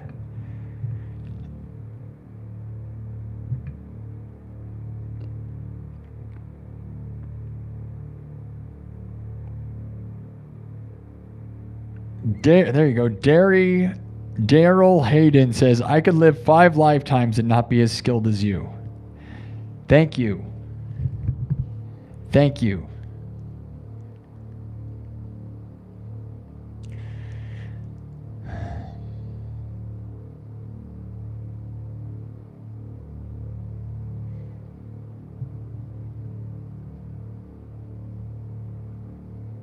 Here's one. Jay Holt says, just thinking about that so wild.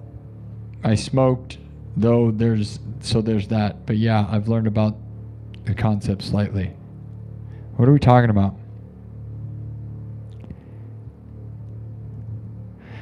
What? Hold on. Raku, what is going on? You guys are talking real deep about something I need to... There's like a huge conversation, but I'm like missing it. Where does it start?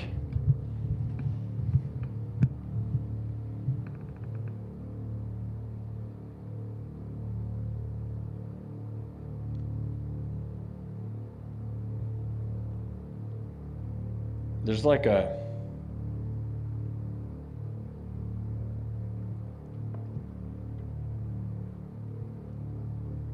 Kirk Burning says, Jay Hold, you're not a bod. You're the cosmic driver wearing a biodegradable meat spacesuit temporarily zipped into bone armor and nerve wire circuitry. Your soul is the silent pilot glowing behind you. Hi, Hollowbards.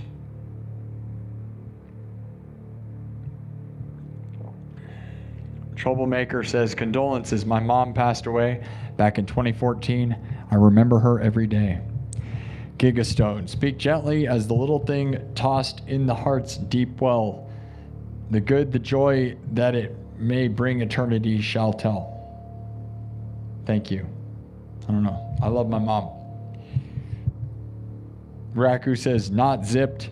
More like vibrating in phase with, but I'll save the dive down that rabbit hole for another time. Now we're getting there. That's what we were talking about. Kevin says, it's always sad. You just learn how to deal with it and you'll be all right. Wild says, I won't. My parents are older, praying for you.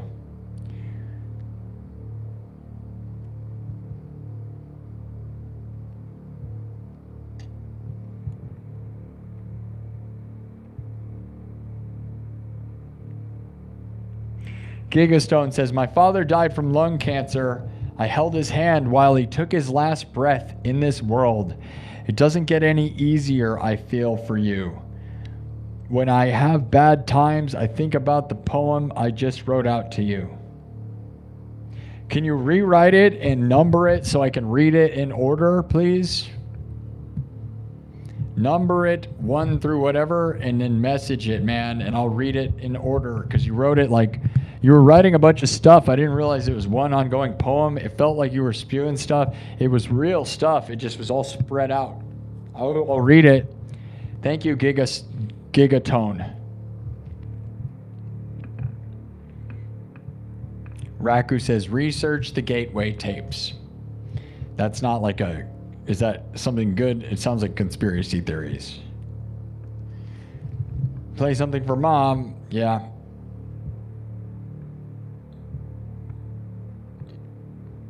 My mom loves everything I've ever done. And so Kierank thinks that I should give up on all of this and disgrace my mom's memory to cut my hair and get a boring job like Kierink has. There you go, guys. Kierink says, God, you look like you could be a normal guy with a job, but yet you chose to be like this.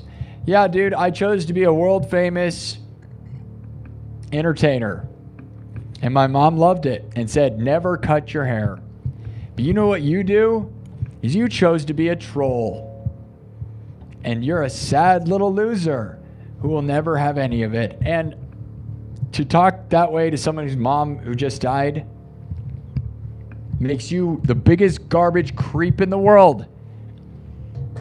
I hope your mom is the worst in every way. And she will be. And that's what you'll get. If you don't think I'm a witch, you'll find out.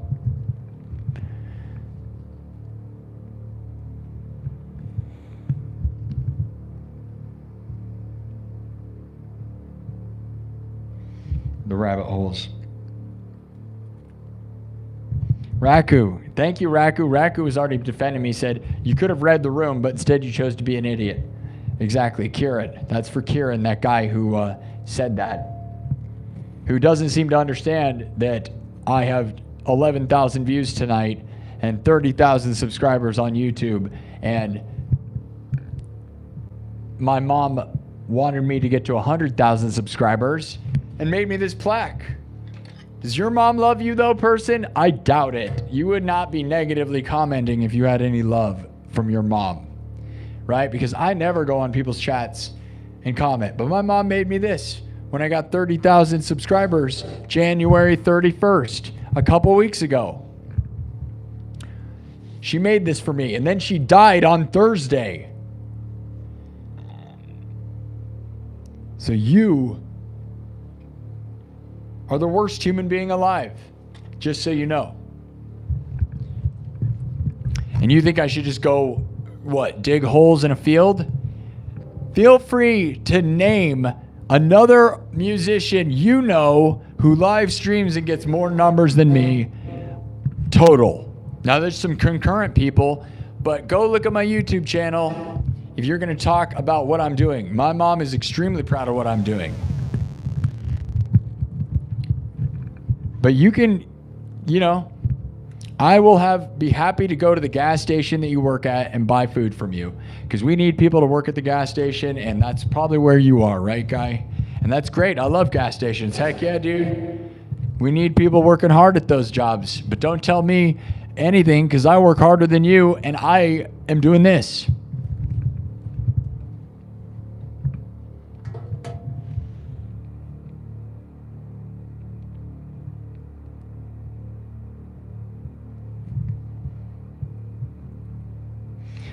All right. We've left the chat open enough probably, right, guys? Probably time to close it. Am I good? I am sort of. Last night was a lot better than now. I'm trying to talk to the chat tonight. Romania, what's up? I have a bunch of, what do I think of Floyd Rose tremolos on Jackson guitars. I have 2 Randy Rhoads Pro Flying Vs. One's a Crimson Swirl. You know, they both have Floyd Roses. And then I have a Jackson Dinky Pro Green Slime Swirl, limited edition Green Slime Swirl with Floyd Rose. So I love them. But, you know, I do this light up guitar thing that I designed and created. So I do not use those during the show. I wish I could, because they're my really good guitars. I love myself a Floyd Rose and a Jackson. That is my main go-to when it comes to regular guitars. And that's what I've used my whole life. You can go look at the videos on my page. I have videos with all of the things I'm talking about. So, yeah. But I use light-up guitars during this show, which are my own custom concepts. So.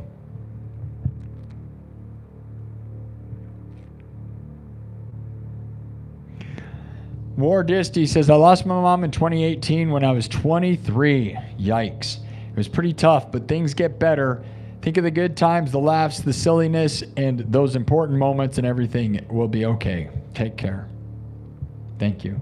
Daryl Hayden says, you rock. Thank you. S. Fleischer says, going late tonight? Yeah. I didn't get started till almost midnight, so technically we're only 3 hours in.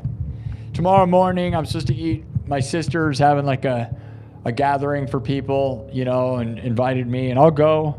I'm not really worried about sleep because I'm not really getting a lot of sleep now anyways. Thank you. Am8bit says, sorry for what happened. Yeah. Big Al says, lost my mom to cancer. Feel your pain. Know that she's there in spirit. Thank you. S. Fleischer, sorry I fell asleep early. It's fine, S. Fleischer. It's way fine. Stormo says, I'm sorry to hear about your mother, mate. Thank you. Raku the Epic says, we're talking about soul. I know. You just want to know if I like the band Crowbar. Is that supposed to be promoting something? Has anyone else heard of Crowbar? Or are you in the band Crowbar and promoting yourself? I don't know.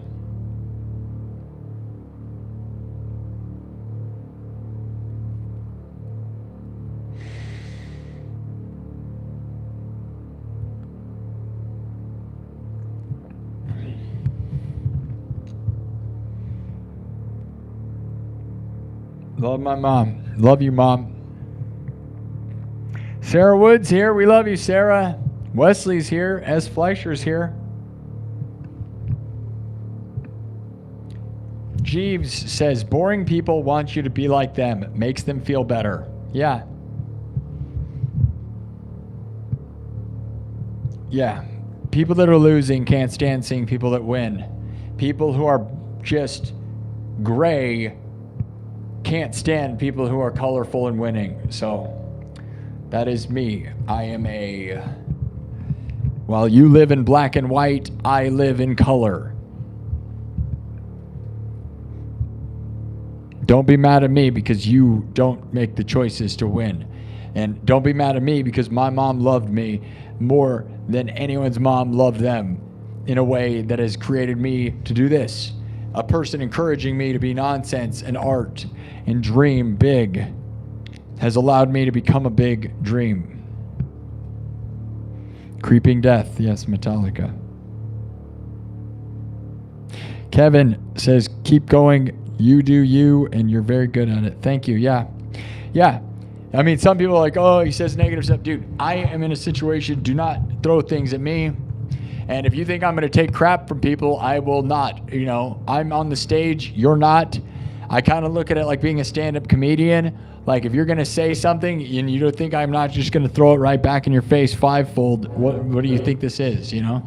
And I try to stay positive because this is meant more of a positive thing to recover if you're sad. So if you're dealing with sadness, that was what this was supposed to be. But some of it, you know, anger is all a part of grief, right? You got grief, sadness, and anger, right?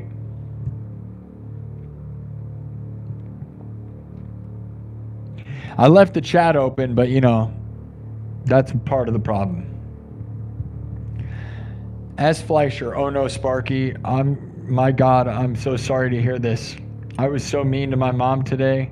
I now want to hug her and say I'm sorry. Sending you love and prayers, brother. So sorry for your loss. Wish I could send a super chat tonight, but bank account's dry. Thank you, S. Fleischer. You've been good to me, man. You're so positive. Yeah. My mom died on Thursday. I discovered her body. And then today, Valentine's Day, Saturday, we went to the funeral home and looked at her body for the last time on Valentine's Day. And now she's being cremated. I will never see my mom again. Valentine's Day for me will always be the last time I saw my mom. The person that loved me the most. Her initials were TLC. Literally, Tony Lynn Churchill, and she is gone.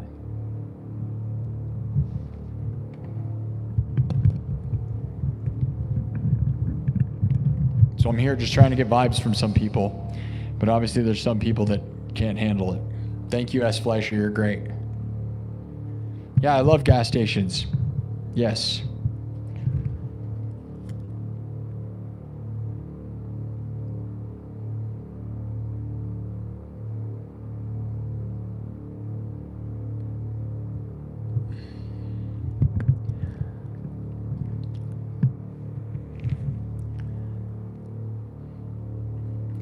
Yeah, what are my thoughts on SGs? You know, as good as anything, right? Gibson is the best. We all know Gibson's the best. I never personally had a Gibson.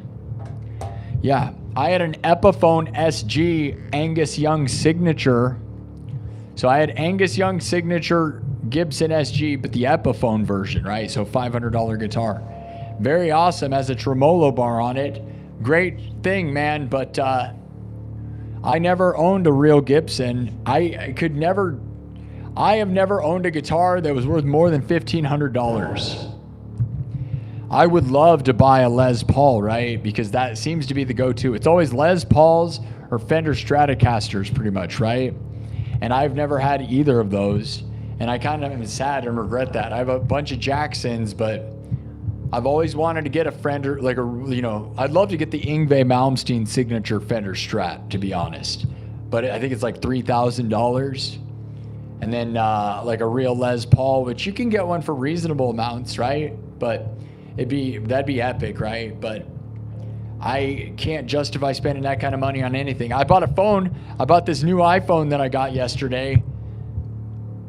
I ordered it, and then I went home and my mom was dead. And then my phone arrived on Friday the 13th. I've been a Galaxy user for 15 years. Now I switched to iPhone on Friday the 13th, right after my mom died. So you want to talk about drastic changes all at once. But anyways, yeah, I've never owned like a $3,000 guitar or something. I don't even know what that would be like. It's probably awesome, but is it any better than anything else? I don't know. I guess I don't know. So I'm not a guitar snob though. I don't think the price is everything. And I love Malmsteen's sound on Strats, and same with David Gilmour, right? And obviously of Jimi Hendrix and stuff, but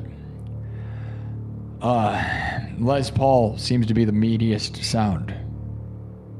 SGs are fine though. Angus made that awesome, right? But as far as like actually being the best sound, and Jimmy Page did stuff with them too, right? But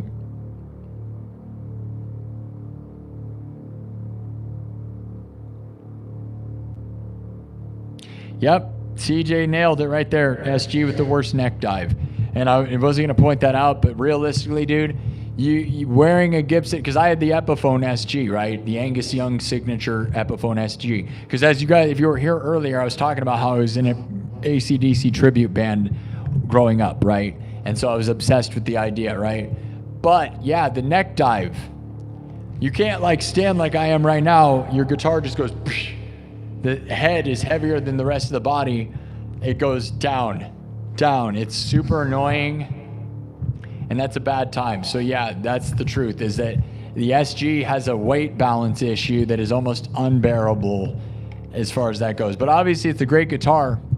I'd rather have a Les Paul.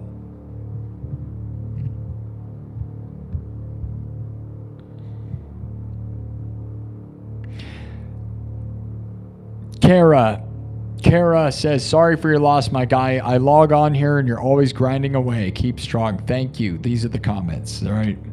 3:07 in the morning.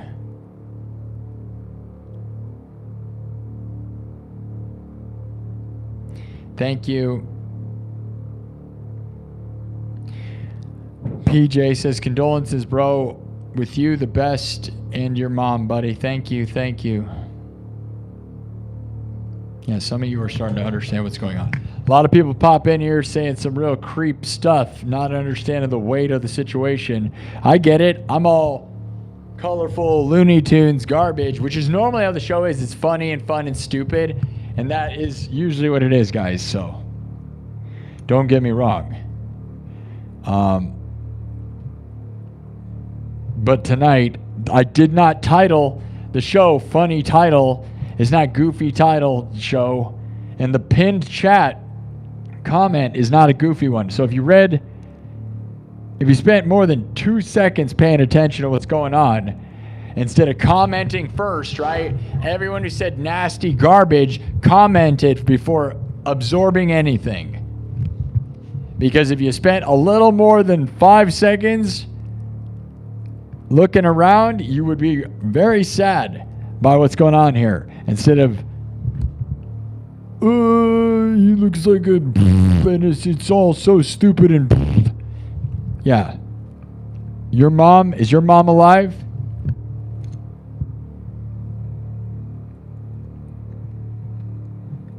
Most likely probably not if you're doing that, I'll be honest, right? You must not have had a good mom, because a good mom would not have, you would, if you had a good mom, you wouldn't go through people's chats and say terrible things. Boom, got him. Roasted. Kind of like my mom in the being turned into ashes. She was cremated. Roasted. My mom's cremated, roasted. I got nothing. It's not funny. Whatever. Hey, it's my mom. I get a laugh. I can say whatever I want. She gets it. She knows. Boom, roasted. I was gonna go watch her be put in the being cremated, so I could be like, roasted. Your mom. But I figured it would not be appropriate for myself, as I'm the one making fun of me, and it's me, so it doesn't really matter. I'm the one impacted by all of this more than anyone in the world. Me and my mom were the most close, and it was the most sad for me, and I spent the most time with my mom of anyone in the world, and it's the saddest for me. So if I want to poop all over the party, I can do whatever I want. It's my party, and I'll poop if I want to. That's what my mom always said. She didn't say that, but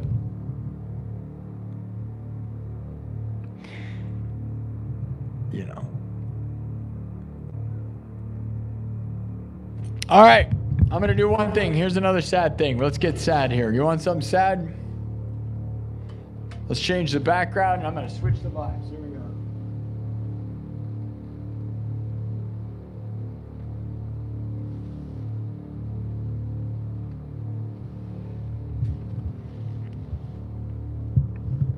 Hey, we actually got some subs. Look, we're really close to 30,100.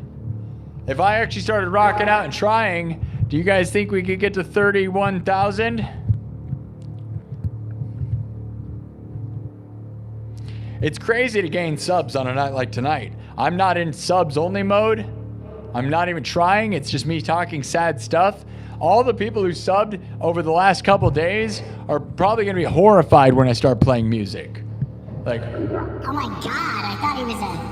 Oh god. Oh god, I thought he was a priest talking about his dead mom. You play cyberpunk music? What is this show? Oh god. highly advise you to go look into my music before you sub to this place. Otherwise, it's all waste. Now, my live streams rule, so if you just like this, I can be sentimental. I love my mom. If you just love your mom and you love moms, you should sub to me. Just out of sympathy of loving your mom. You never have to come back. It costs you $0. My existence doesn't impact you at all. You can subscribe because you feel bad for me and then never come back. Just to help me. My mom wanted to see me get 100,000 subs, and I wanted to do that for her too. Unfortunately, she died when I got to 30,000. And she made me a 30,000 subscriber plaque because she knew she wasn't going to make it to 100,000 and get the 100,000 plaque. But she knew the dream and the goal, so she made me a plaque. Think how sad that is. It makes me super sad. Yeah. You don't believe me? Here's the 30,000 sub plaque that she made for me. Custom made by my mom. Love you, Mom. And you can go watch the nightclub episode where I was gifted this and talked about it and made a clip. There's a new clip. Go look at the clips on my page. It'll make you real sad. The very last clip I just posted. People that can't read the room. There's these people that just wander in here and are like, oh, this guy... He's just wearing a guitar necklace. Dude, do you guys like my really heavy light up guitar necklace? It's a nice necklace, dude. I'm like Flavor Flav of the guitar world, brah. Righteous gnarly, brah. Wear that thing to the park, brah. Check it out, my dudes. Got my light up necklace. It just weighs like 40 pounds and hurts my back, but you know. My mom thought it was radical, bruh. No, that's not what happens. And there's a world where we rock out, and it's going to be soon. But yesterday and tonight, I am dedicating to my mom because she died on Thursday. Can anyone understand the sympathy of that? Would it be crazy that I'd like to spend the weekend being sad about my mom? Could you imagine somebody grieving? Most people would just not stream, by the way. I could have just not. But my mom wants me to do the bit. She wants me to do the bit. There's no reason to sit around sad. That's the least productive thing you could be doing. And maybe some of this is a little dark and edgy, and I didn't really, some of it took a dark turn, right? We shouldn't let these trolls mar my mom's tribute, right? But sometimes you got to show a rock star attitude to people who are never going to understand how to be a rock star. There's that too, right? Sometimes I don't try to be an arrogant jerk or anything, right? But if you're going to throw it at me, that's where the rock star side of me comes out. It's like, dude, excuse me? All my favorite streamers are edgy, bro. Let's get real. All my favorite streamers know how to throw down. They are wicked. They have sharp tongues, man. All of them. And they're all the biggest streamers, by the way. All the biggest streamers in the world that have millions of listeners say crazy stuff. I am the least crazy when it comes to that. Yeah. You know what I mean? I could list off a bunch of them. We could, right? We could. Man, should I sit and leave that number up and try to get a goal? The last time we did that was on the way to 30,000 subs, but I'll be honest, dude, I started wrecking myself by doing 7-hour shows every night because I was like, we're so close, because it does feel so close, doesn't it? 90 more subs. And we could get to 31,000 by the end of my sad weekend. But now we don't have a goal, man. I had this cutoff line. I was like, we have to get 100,000 subs before my mom dies. I've yelled it all the time, right?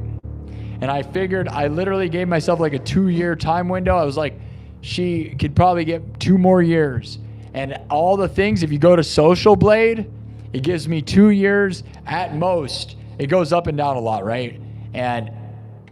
But it's always at least at maximum 2 more years till I get 100,000. And if you ask AI when I'd get 100,000, it'll tell you either the length is maximum 2 years. Some of them, it's way shorter. Sometimes it said by fall. It just depends on how many subs I get that week, which we were getting 1,000 subs a week last month. And I was in here grinding 8 billion hours a week because I was like, we're going to get there before my mom dies. We got to get there before my mom dies. It was my pure focus. Go watch my last short video that I posted.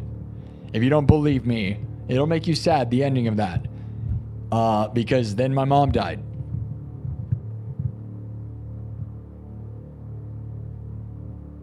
It's a live stream clip. So the timeline gets thrown off, right? Like, I still guess I give myself 2 years at max to get to 100,000 subs if nothing magical happens. If we just go at the pace we're going, we'll get there. But I wish we could just blow up out of nowhere, dude. And it's going to take a lot of work. It's going to take a lot of collaborations and the right people. And I'm down to try. It's just, I would hate, like, it'd make me sad if we do it by the end of the year, and knowing that my mom died, and like any moment, if something worked right, we'd be winning. Gigatone says, the poem is simply called Speak Gently. Just Google it if you're interested. My experience, we all find unique ways to deal with grief. The most important thing to know is you're not alone. It's your birthday. I have a birthday song, but are you still here?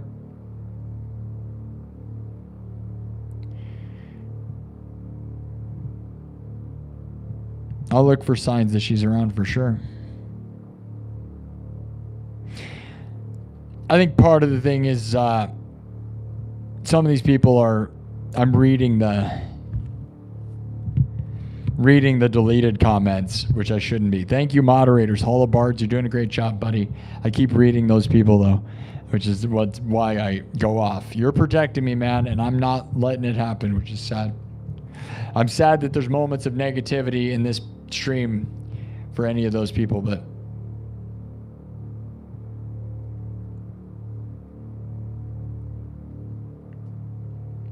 Drew, are you trying to be a genuine person or a bad guy? What do you think?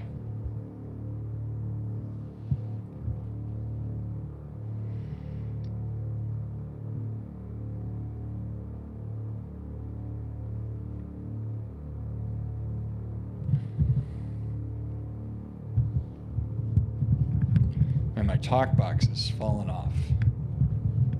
All right. Well, okay, I'm going to do one more thing. Coach Cartier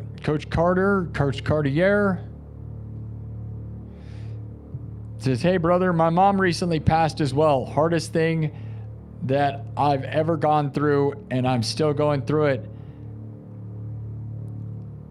God bless you, and I'm going to say prayers for you and give you the strength you need. Thank you, Coach Carter, I don't know. Thank you. Love you. Thank you, Brandon. Brandon says, I really appreciate you, man. Stay strong.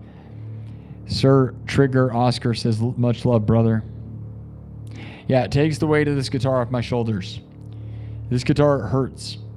Sound of Silence by Disturbed is my mom's favorite song, yes. It's cool music, dude. Love my mom.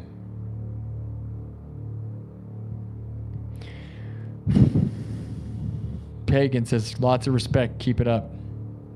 Sin Star Studio with $2 says, can you play Mad World by Gary Jewell? I'm sorry. Thank you. I don't know what that is. Sin Star Studio. But thank you for the $2. All right, I'm going to take the number off the screen. We don't need the sub count behind me. I wish we could get it to 31,000. I'd love to do a rally, but I'm also, like, we got enough people here. Subscribe, guys. Let's go. But it's not really about that tonight. You know, we'll get back into it on Monday. It'll be a workout. We'll get back into the goal. It's just, honestly, man, I don't know if we've fallen off the rails with that, right? I honestly was looking at things like the numbers, right? Which is wasn't healthy. Like, especially last month, like, especially January 31st, right? Trying to get to 30,000 subs. I was grinding on a crazy level where I was going, we have to get to this exact number. Setting an exact sub number and setting goals is great, and achieving those goals. We did it every time, by the way. Every time. We grinded, man. There was maybe one night we didn't do it. But I was trying to get 200 subs a night, and I had a goal, and I wouldn't give up until I did it. But then I'm sitting there for 7-8 hours grinding, and it's unhealthy, and you know, it requires people to sub, which is not, it's nice to set goals and show people and inspire people that way, but now there's not as much of a hurry. You know, my dad is nice about this stuff, but I don't think he cares. And he's a lot older than my mom. I think he's 83. 83 years old. My mom was 75. So my dad, you know, is old enough where that, you know, who knows, right? But he's not as concerned. He wasn't as concerned about any of this. I don't even think, I'm sure he never watches this. He doesn't care about this show necessarily. I mean, he does and he doesn't, you know what I mean? Like, he's no nonsense kind of guy, so. My mom was my dream and not like my nonsense. So my hurry to get to 100,000, because I was literally looking, I'm like, we got 2 years. If we get 200 subs a night, right? Because it was literally this thing in my mind. I'm like, with 100 subs a night, it's going to take 1,000 shows, right? Which we could do. We're at 325 shows. We could do 1,000 shows, right? You know, that's okay. But that'll take a few years because we've got 300 shows a year. So 300 shows a year, it's going to take a while, right? Or what I started doing was we're going to get 200 subs a night no matter what. Because no matter what, if we get 200 subs a night, that's about 1,000 subs a week. And 1,000 subs a week means at least at minimum we'll do it in 2 years with pure grind and no luck, right? And most likely, you know, all the things on the internet say if you get a little success, they'll snowball, right? So like 30 to 50,000 subs is what AI tells you when you're going to start succeeding and having snowball. So we're within the 30 to 50 range, so things might happen. But if I get the right collaboration at the right time, boom, it'll happen overnight. But that's going to hurt real bad because of my mom, you know, not being here. So if that happens to be the case, where if I just blow up right away, it's going to hurt real bad. But it's over now, you know.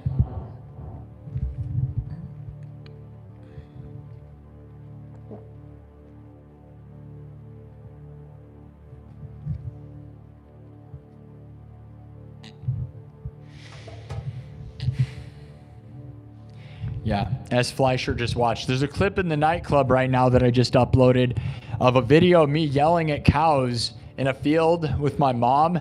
I had my mom in the car, and I stopped, and the cows were just staring at us, and I'm yelling, and I'm like, it's a lie. Don't let them convince you that they're being nice to you. They're going to eat you. They're going to eat you. It's a lie. And they're just staring at me, and then one's peeing, and they're looking at me. I'm like, please, no. Don't believe them. They're lying to you. They're going to eat you. And my mom is just laughing like crazy. So he just watched that. And I might make that public. It was one of the things of me just having my mom hysterically laughing in a video, but there's no video of her face. And I'm going to tell you guys something that you guys might want as a tip is I tried to get my mom on the nightclub, my members only live streams, right? A few times. And then she did this whole, like, I haven't showered. I'm in my pajamas. And I'm like, who cares? Nobody cares. And she didn't do it. And guys, I'll be honest, you really need to get a video interview with your parents before it's too late. Because a lot of people might have videos of someone just kind of doing something, right? But how many people have like a long, any form of conversation, right? You always have a video of somebody doing something. Maybe, and a lot of times it's a short video, right? You have a video of them in motion doing something, but what you don't get is a video of them talking back and forth with a lot of people. And a person's personality, you can have writings from them, right? But writing stuff down does not depict your personality hardly at all. Your personality is made up of saying and stuttering and the giggling and the way you talk and mannerisms, which only exist in a conversation format. So I would recommend like talk to your parents in like a 20-minute video about anything. That's the thing. It doesn't have to be about anything.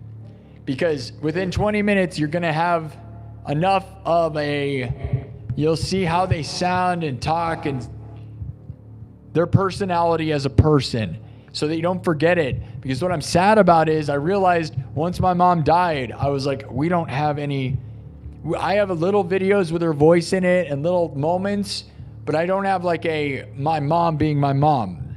Like talking to my mom, here's what she's like when you talk to her. And a lot of people don't have that, right? So I plan to try and bring my dad on here. I told him that. I was like, Dad, I know like it makes him uncomfortable or whatever, but it's like you should come on the stream and talk. It doesn't matter what we talk about. I want you guys to meet my dad, right? Just like I wish you guys would have met my mom, because they don't realize how important they are to you guys, just like they are to me. Because when they're gone, we're going to be talking about them forever, right? And you guys now believe in me and love me. Some of you love me and believe in me and are here for me, right? So I want you to see the people that made me and created me. My dad is in his 80s, so it's like, who knows, right? And we're not going to know what his personality is if we don't get a long-form video. Because, yeah, you have plenty of videos of like, oh, you know, playing with the grandkids or something. But that's not your personality, right? A conversation is who you are, really, right? And it doesn't have to be deep. It doesn't have to be anything. Just like a 20-minute or more conversation. So there's a world where I'm going to try to get my dad on here and just maybe we talk about my mom, about anything, just so you can see what he's like. Because you guys don't know what my mom's like. Like I made some video clips. Well, I took video. I looked, Jesus. Was that my mom? That's literally a sign. from above. Like literally, right?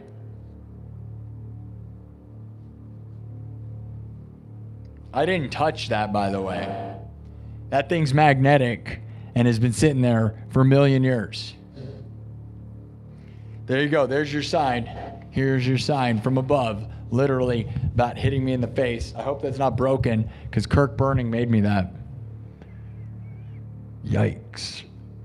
Okay. Well.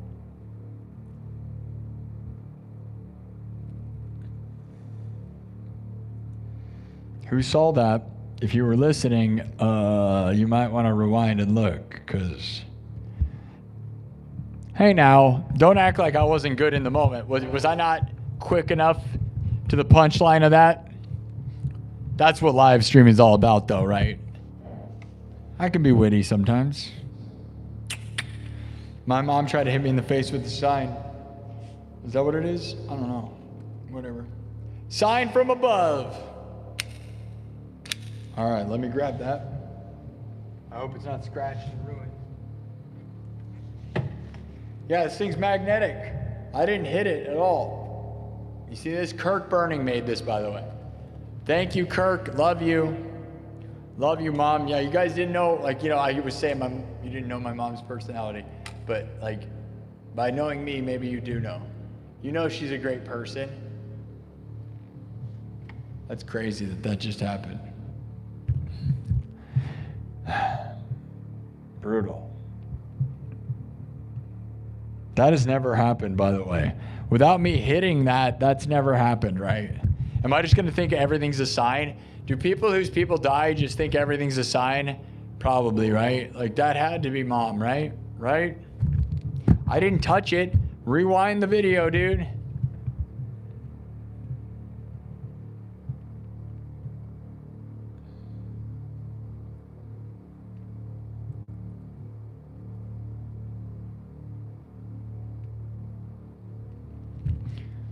I don't know. Is that spooky nonsense? Is it minnow woo? Is it my mom? I don't know. Okay. Now we're going to do one thing. We're going to finish this Dr. Pepper.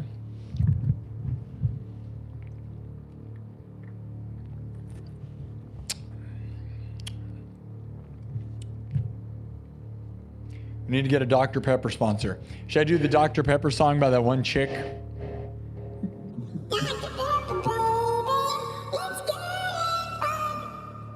What is it, good and Dr. Pepper, baby, it's good and fun. And nice? What is it? Good and nice? What did you say? Dr. Pepper, baby, it's good and nice. Dr. Pepper, baby, it's good and nice. Or something? Dr. Pepper, baby, it's good and fun. What's the lyrics to that song? Dr. Pepper, baby, it's good and...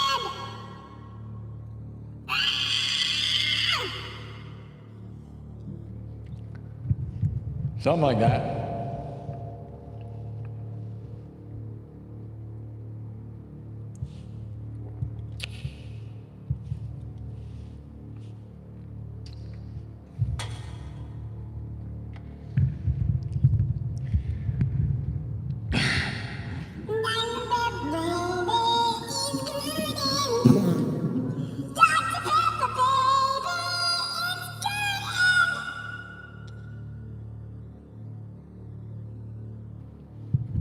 I mean, it's obviously not a very good weight loss drink, right? Right? What are you talking about, sir? I'm saying my mom drank Diet Dr. Pepper every day. That's what I'm talking about. This is what she would drink. This is literally a bottle from her fridge.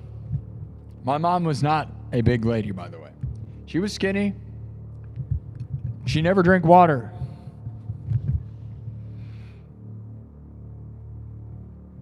Blackberry Dr. Pepper was what I just chugged and threw out. It really does just taste like a cough medicine kind of crap. Is it good? Not really. It's not like good. It's like really not like good at all. It honestly does taste like cough medicine weird. Love you, Mom. Thank you for buying it, though. I love you, Mom. Thank you for buying it. Never gonna complain again. She did buy it, and now she's dead, so there you go.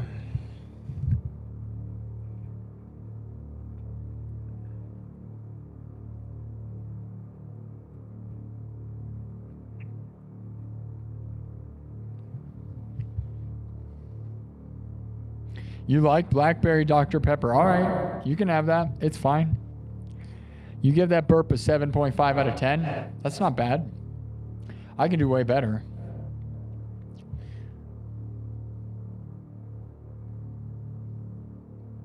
Yeah, this person is not getting, will you play something already? 2 days of your mom died 2 days ago and you're talking about your mom dying?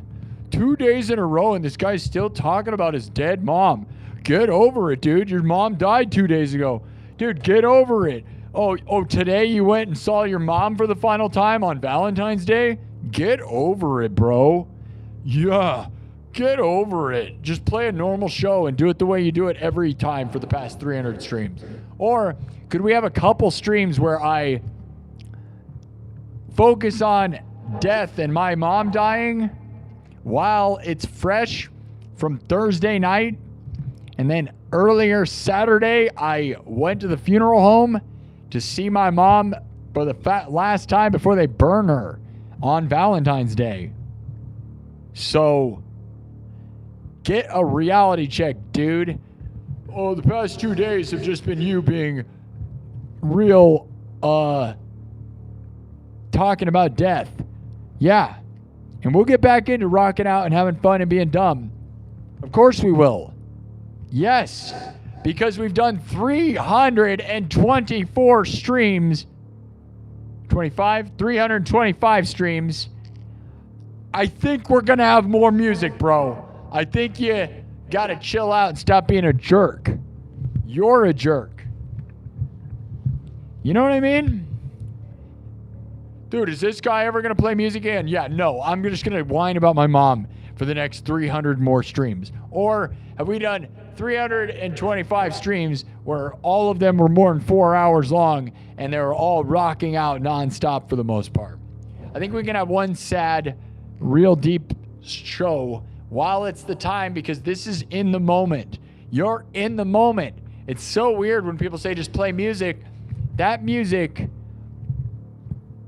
yes, it's in the moment and can be emotional, yeah. But also,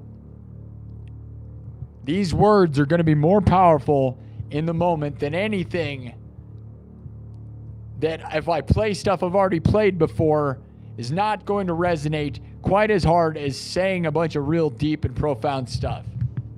Letting people share their experiences about their parents. CJ, thank you for becoming a member, dude. I wish I could just gift you. I don't know why I can't imagine. If I could tell YouTube anything, it'd be, why are moderators not automatically allowed in the members only club? Has to be one of the most screwed up things going on. All moderators should have free memberships. Why are they hiding my moderators from my membership? But thank you, CJ. I love you, man.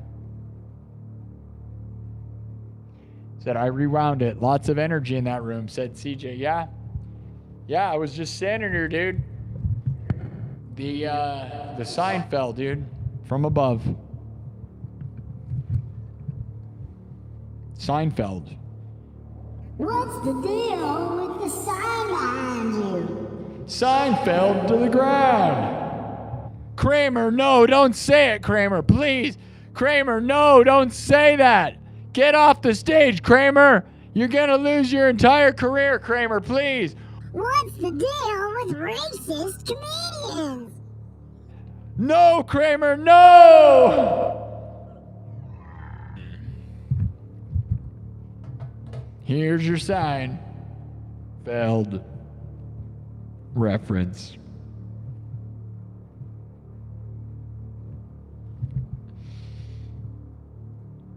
What do you think Jerry Seinfeld would think of this show? He'd probably be like, not for me.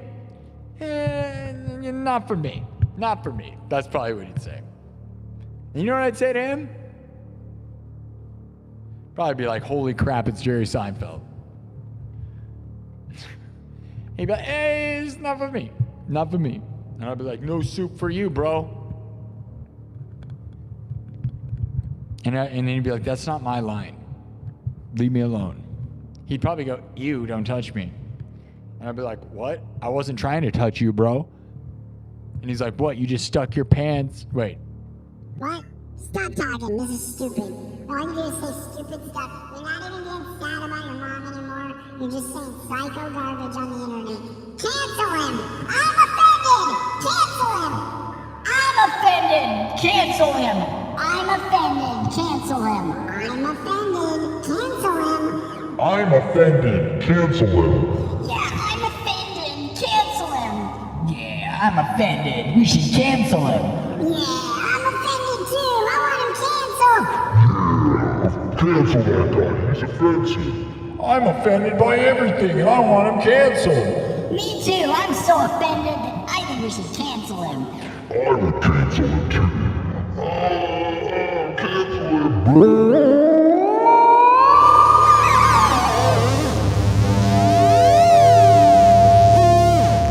And from that point on, Jerry Seinfeld was canceled. They canceled him. Kramer, no! Cancelled. Cancelled. Cancelled. Cancelled. Cancelled. Cancelled! Cancelled! No! Oh yeah, baby, yeah!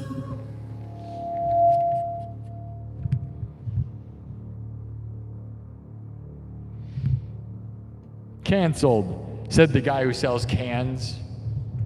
Canceled, said the soda machine. Can sold. Dr. Pepper said canceled. Canceled. Canceled. Cancelled! There's a joke there. Jerry Seinfeld wanted that one. He's going to give me $100,000 for that joke. Yep, there you go, guys. There's my new joke. This is my new special. That's up my new special called Canceled. Canceled.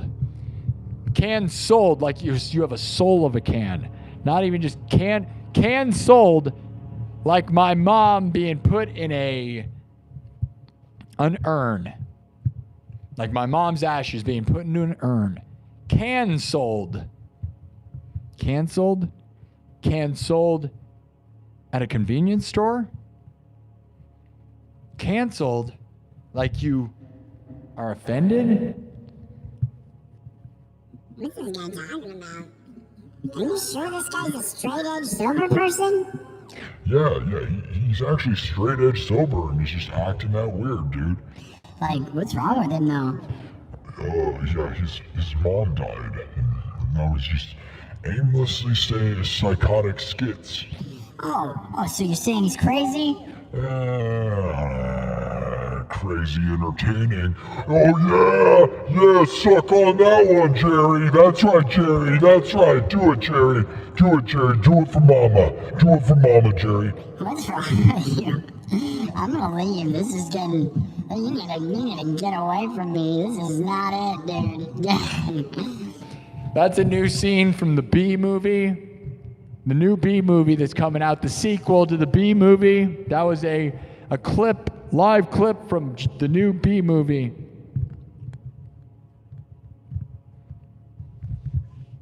Called C Movie. And you need to go see the movie. How many more bad garbage? What is this? A bunch of really dumb crap? Could be. B. B. B. B. B.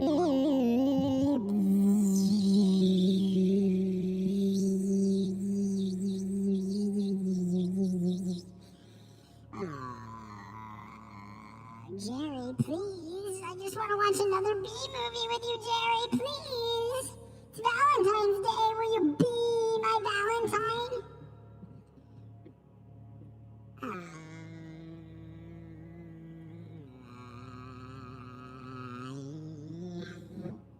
Who's gonna be my Valentine? Be my Valentine. All right. I know. How many people want it? All right, nobody. Here we go. Next segment, we're gonna do music, I swear. Tonight is a playing games and acting dumb night. Are you ready for that? Are you? You like my one-man show? It's the B movie, dude.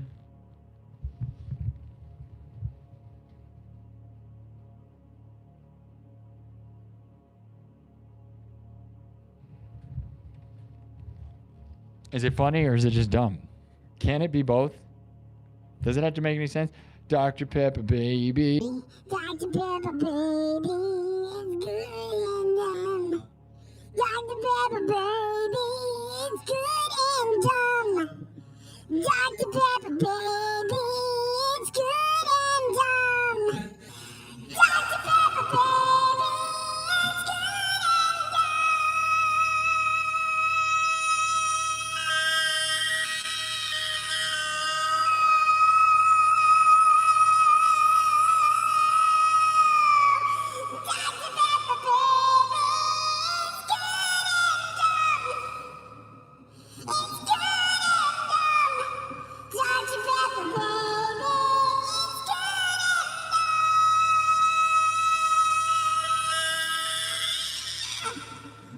I love you, Jerry. Put me in the B movie, Jerry. My mom loves Dr. Pepper. Should I remake the Dr. Pepper song? Yeah, my brain is... I know, yeah. Dude, you're a brilliant musician. Oh. Never mind. I'm done. My mom...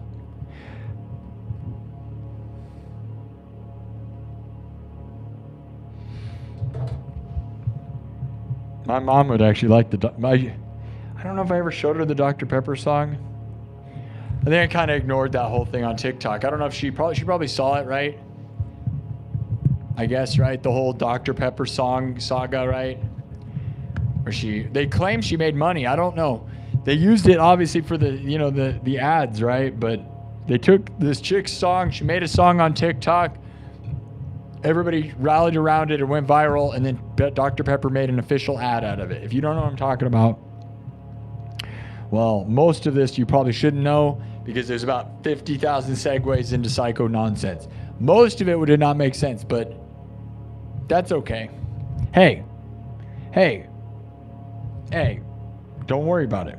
Tonight's show was brought to you by my mom dying. My mom actually made the show because she made me. And now she's gone. So am I gone? Mom!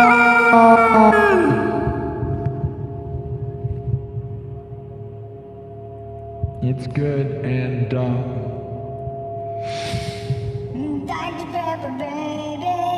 Dr. Pepper, baby. It's good and dumb. Dr. Pepper, baby. Dr. Pepper, baby. It's good and dumb.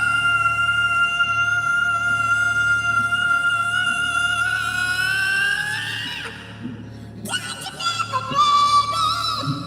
Dr. Pepper, baby. Dr. Pepper, baby.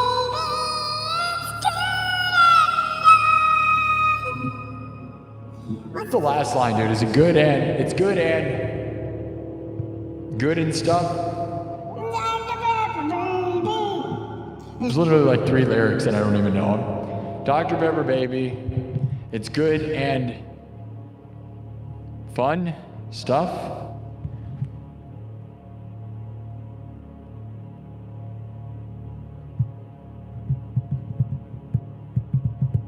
Nobody knows the lyrics in the chat. Dr. Pepper, baby, it's good and... Good and stuff? Dr. Pepper, baby, it's good and stuff. Dr. Pepper, baby. Dr. Pepper, baby, it's good and stuff. Dr. Pepper. I just want another Dr. Pepper.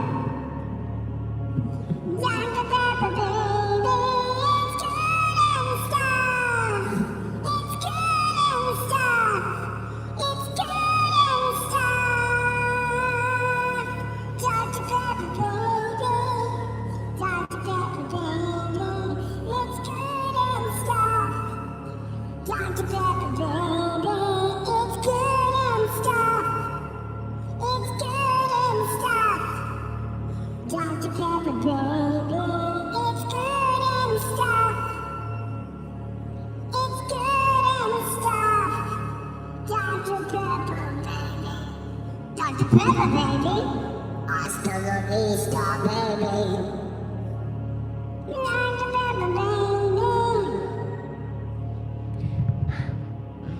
I'm just trying to audition for the next Dr. Pepper commercial, okay?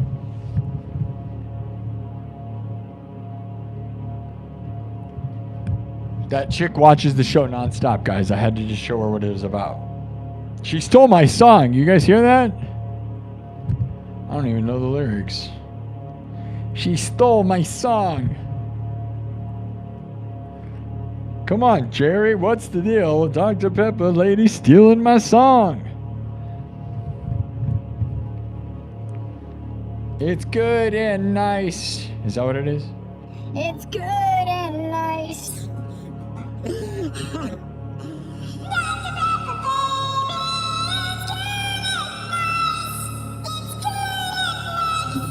Can we be real? Though, can we be real? As if good and nice is better than good and stuff. Not something super brilliant, right? Have you seen her other jingles? She's like trying really hard to come up with other stuff. She's like, you know, Lay's potatoes. Lay's potato chips. They're good and stuff. she just says the same thing every time. They like keep sponsoring her and she doesn't have any ideas. She's just like,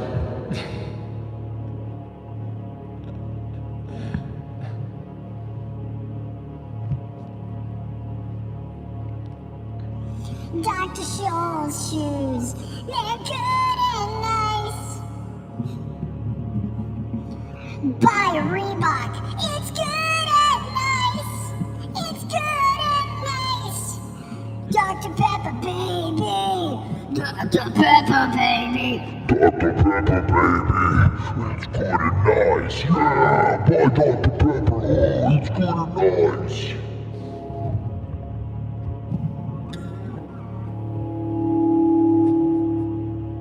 Dr. Pepper, baby. Yeah. Doctor.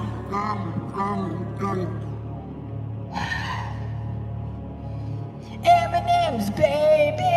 They're good and nice. They're good and nice. Good and nice. That is the same thing. That's stupid.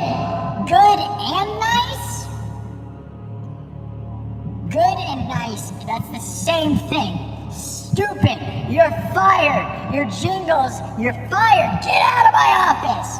Good and nice? Come up with a better lyric. That's not good writing. You're fired. Your family's fired. I don't want to see your face ever again. Good and nice? God, you think that's something? It's good and nice. You. It's good and nice. You're fired. You're fired.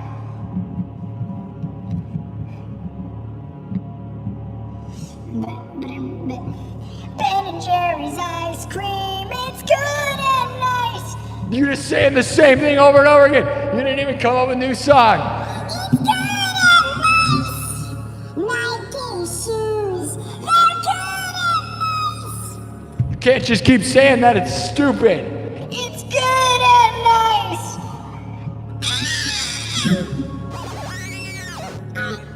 Next segment. Brain rot. 6767. This would be what the show would be if I never played music, by the way. That's what happened tonight. I really hope that people that love me are not watching. Tonight's show is not a music show.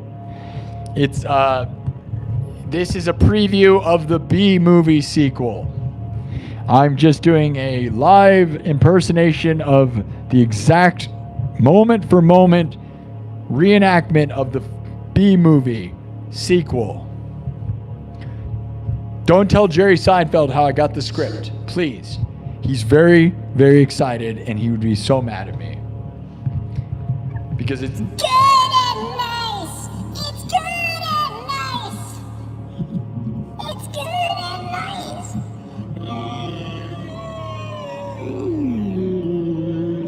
And it was that moment when the audience realized that the loss of his mom meant the loss of his mind. And from that moment on, he only sang about Dr. Pepper. They never knew why. He never played guitar again. He just spiraled and spiraled, saying, "It's good and nice, Dr. Pepper, baby."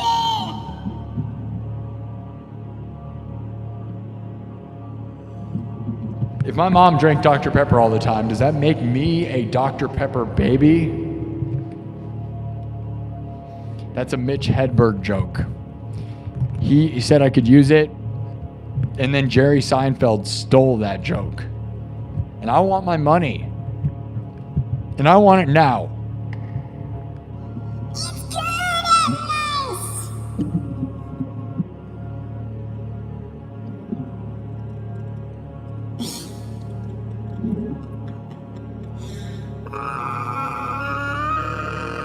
Mom, I love you! Dr. Pepper, baby.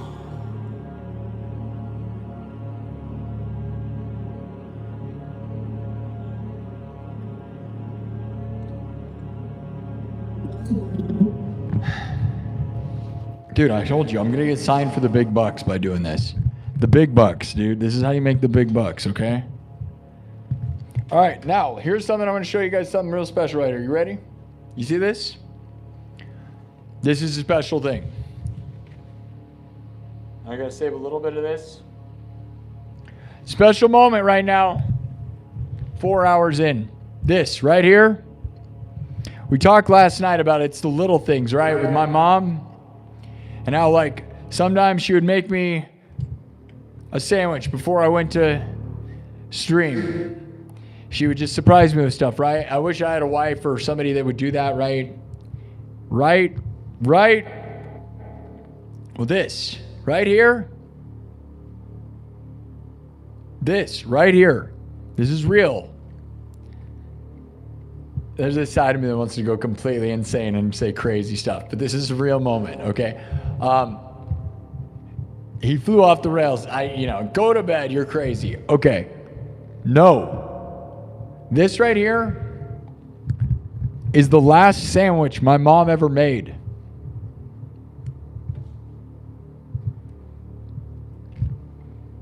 Don't say it, man. Don't say it, man. I know, don't say it. You know what it was? It was good and nice. My mom was eating it. These are my mom's bites. And it's been sitting here this whole show, but I don't know if it's still good. I don't even care if it's not. It doesn't smell bad. This was the last sandwich she had in her room. She had this sandwich. This is probably the last sandwich she ever made. Ever.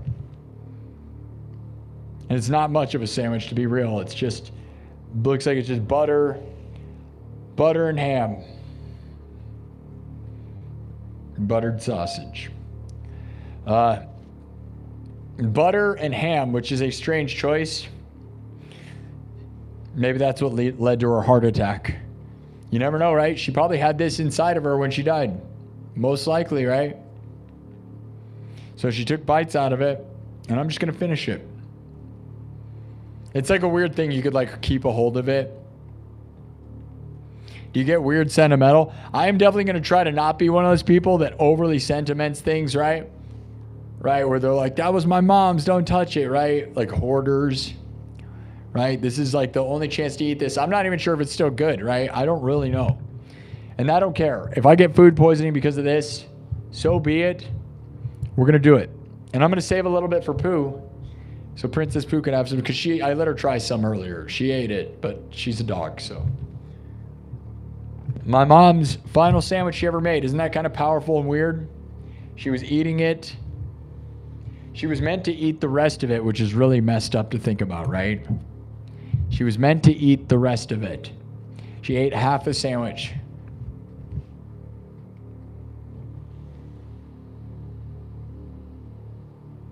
Which is also somehow a Jerry Seinfeld reference, if you know.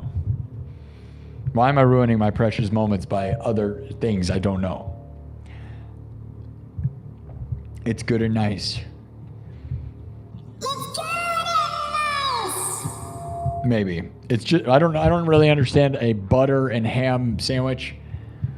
It can't be bad though, right? I mean, it could be. It could actually be bad.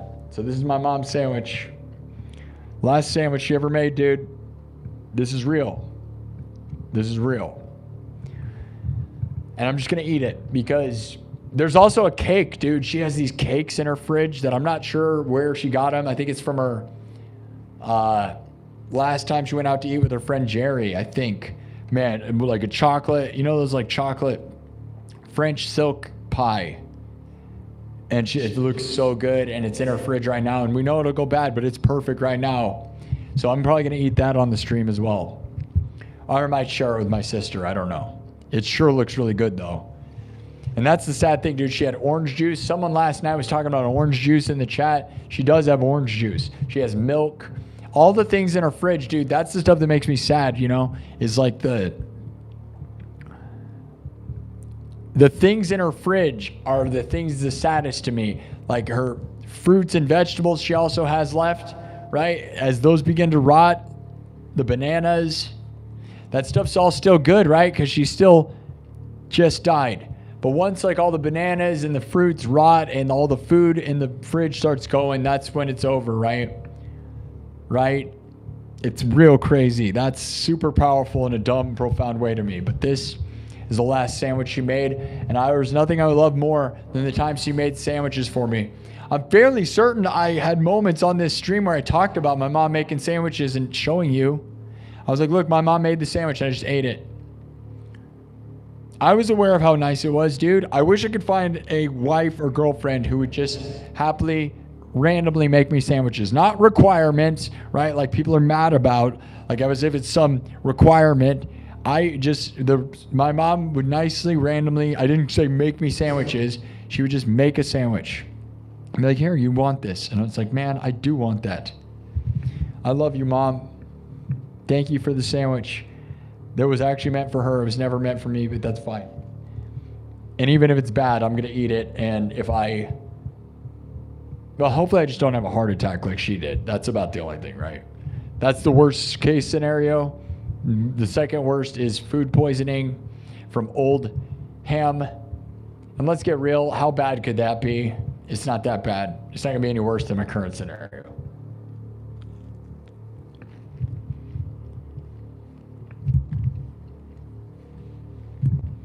My mom's never going to make a sandwich again.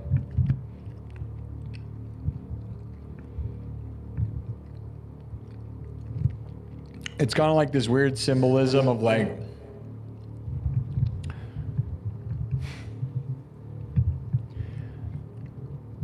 everything, right?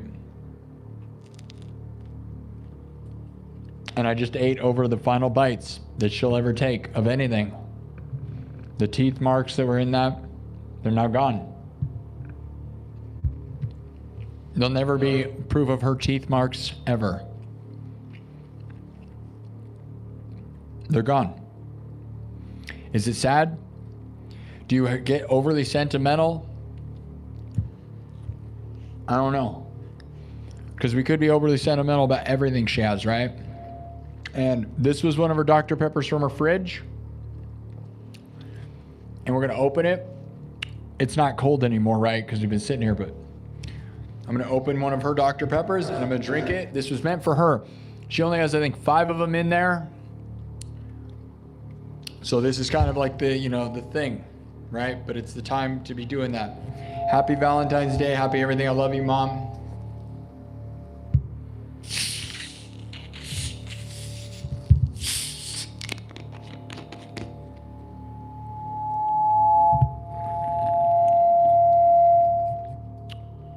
A little bit of ASMR. So this would have been my mom's meal, right? Dr. Pepper and a ham sandwich.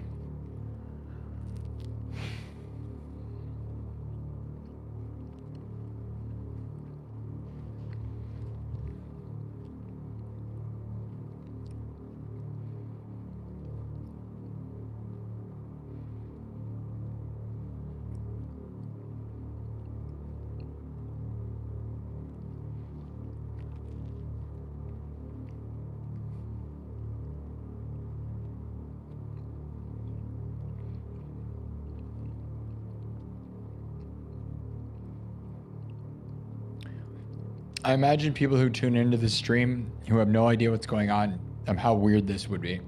All this nonsense, and I'm standing here doing this. This is the last sandwich my mom ever made. Should I save it? It's only gonna get bad, right? There's no reason to save it, right? Right? And her bread, she had a loaf of bread sitting right next to her bed to make more sandwiches. She probably was gonna make me a sandwich. There's a good chance of that. And that bread will get bad. That stuff makes me super sad, man. It's like, you know, the bread's still good and it's gonna go away, man. This sandwich is still good. She'll never spread butter. She'll never eat it again. Her teeth marks are gone. It's now pretty much nothing, dude. Did you eat your mom's final sandwich? Probably not, right? She has a half-eaten pie. She has a full one, French silk pie, but she has a half-eaten one too, and there's something sad about not fully finishing stuff.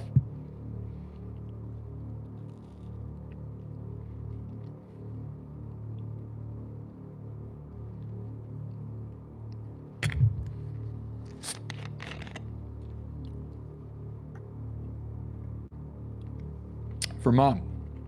I love you, Mom. I love you, Mom. And if there is one truth, man, it's that Dr. Pepper will. Nothing makes you burp more than chugging a Dr. Pepper. Not even joking. To a Diet Dr. Pepper. If you don't believe me, dude, you chug a little bit of Diet Dr. Pepper and you will burp like crazy.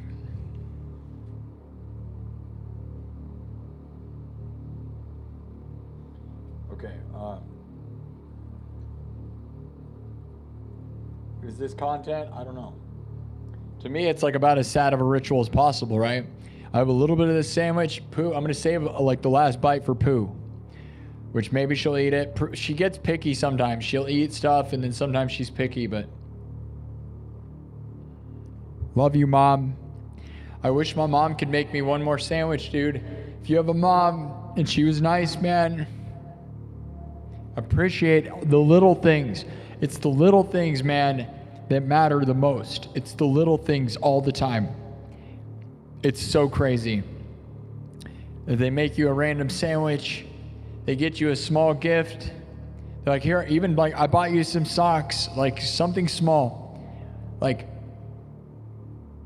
I thought you might need this thing before you go. That's the world, dude. You know, I keep saying, like, I loved going to McDonald's with my mom in the middle of the night with Princess Pooh, the dog, you know, and then we go eat McDonald's in the middle of the night in the car. Stupid, right? Unhealthy for a person with heart attacks. But that's what it's all about, dude. That was what it was all about. There was no better thing, man. That was it. We do this show.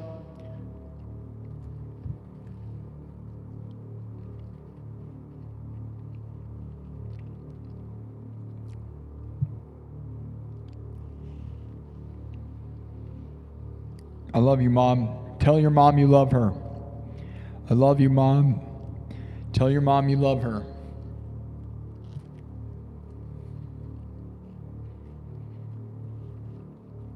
It's going to be hard to not be sentimental about everything. But I can't let myself become one of those people like, no, those were my mom's shoes. No, not that. That's my mom's this.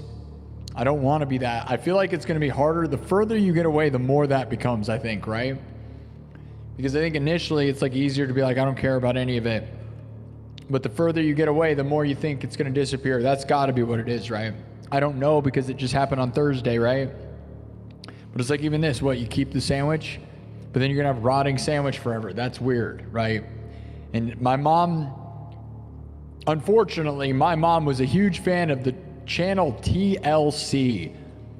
The irony is that her initials are TLC also, by the way. Tony Lynn Churchill, my mom, watched TLC all the time, and we all know what that is, right? Do you? Maybe you don't. That means 1,000-pound people shows and Hoarders. Basically, it's a lot of people that you would not want to be like, which I always just like, why do you watch this? They're bad influences, right? But maybe you watch that to try to not, to be like, well, at least I'm not that bad. But all of that stuff, man, a lot of that's just brain rot, bad for you, right? Like, why are you watching people that can't get out of bed because they ate too much? Always drive me nuts, right? Like, you're setting your bar low by watching those people. You're encouraging them, and then you're also saying like that's who you surround yourself with, right? Like, you are what you watch in a way if you watch it all the time. But there is something ironic to my mom being named TLC and watching TLC all the time, because honestly, it's like the modern like Carnival Channel, right? It's pretty much like the Carney shows, where if they're not acting like, they're not displaying people to mock their whole existence. They're wrong. They're just showing a bunch of growth. I can't say the word, you know, it starts with an F, right? FR. I'm not going to say the word. It technically, like, shows on the internet do say it, right? I don't know. Can we talk about it? I don't really know. What, are we going to get in trouble? Like, as if they don't know what it is, as if you don't know. It's the modern carnival sideshow, but the other word they use, right? That's what that entire channel is. And they act as if it's not. That is insane to me. But yeah, they're just filming people to mock them. And my mom would watch that all the time. I love my mom. There's a world where I might watch that just to do that. Man, she would watch the 1,000-pound sisters. What is that? Don't encourage that, dude. And I know some of them are trying to better themselves, so that's great. But man, if you're looking at that, it's like basing your life off the worst thing. Like, watching Hoarders is like, oh, well, at least I'm not that. Cool, dude. So you're not the guy who has like 10,000 dead cats in his basement? That's something to base your life on for sure. Anyways, I'm going to take this bite. I love you, Mom. I love you, Mom. The final sandwich for my mom.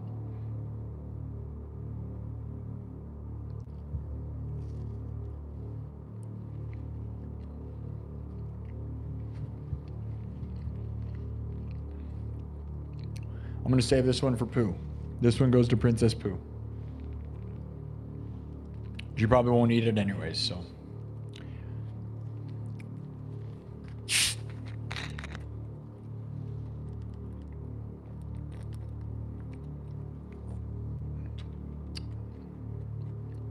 All right. That's one of the rituals. I also have one of my mom's apples. Look at how fresh and nice that still is. There's a dent on the back. So there's some of these, you know, there's a dent and it's starting to get bad. So you have to eat them, you know. Yeah, there's like a dent in it. I dropped it outside. So keep in mind. So I got to eat it. So I almost should just like eat it right now, right? Might as well. Even though it looks so good and it's so fresh and so good. But with that dent, it's not going to last.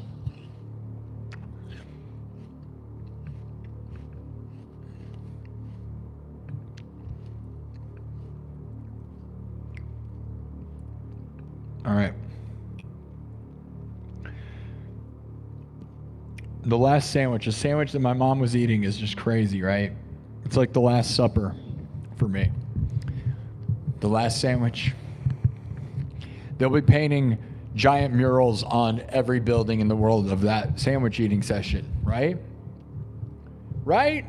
And in like 5,000 years, they're all going to be talking about that? You're not? Wait, you don't think so? Oh. Well, The Last Sandwich was my favorite. That was my favorite Arnold Schwarzenegger movie, dude. The Last Sandwich. I'm feeling too goofy to be like serious and sad, I'll be honest. That's like, this is where I'm normally at. I went way too far off the rails where earlier we're trying to be sentimental is just like a lost. I'm more mental than I am sentiment. More mental than scent. More mental than scent. Sentimental, going mental for sense, losing your sense, sentimental.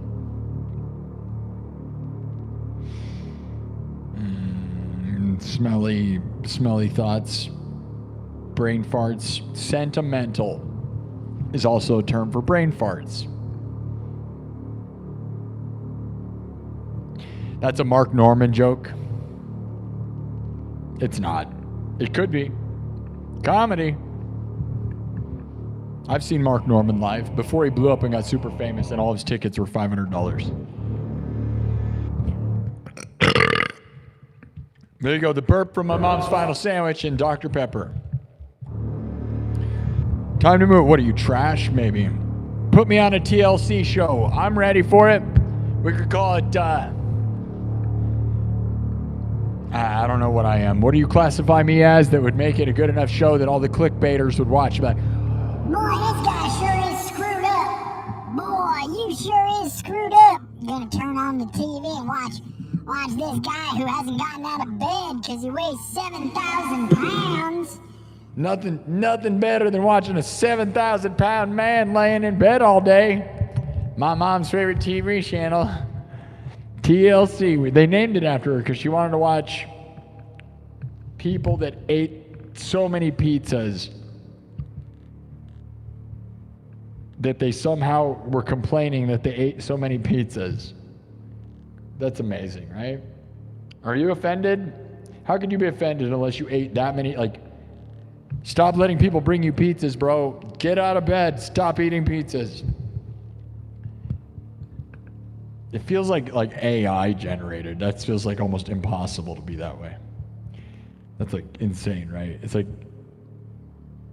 if you go show those shows to people in Ethiopia and see how what they think of that. That'd be the reaction videos I want to make. Let's go to starving countries and show them some of those TLC shows.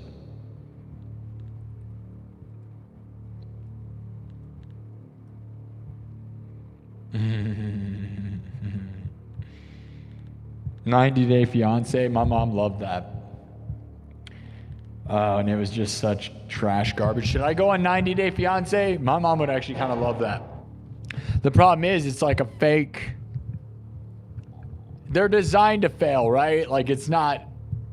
My mom loved that show, though. But, like, I don't think that show's designed to, like, try to be successful, right? But I'd be a good candidate. Let's go get me a hot Japanese babe, dude. Let's go. 90-Day Fiancé.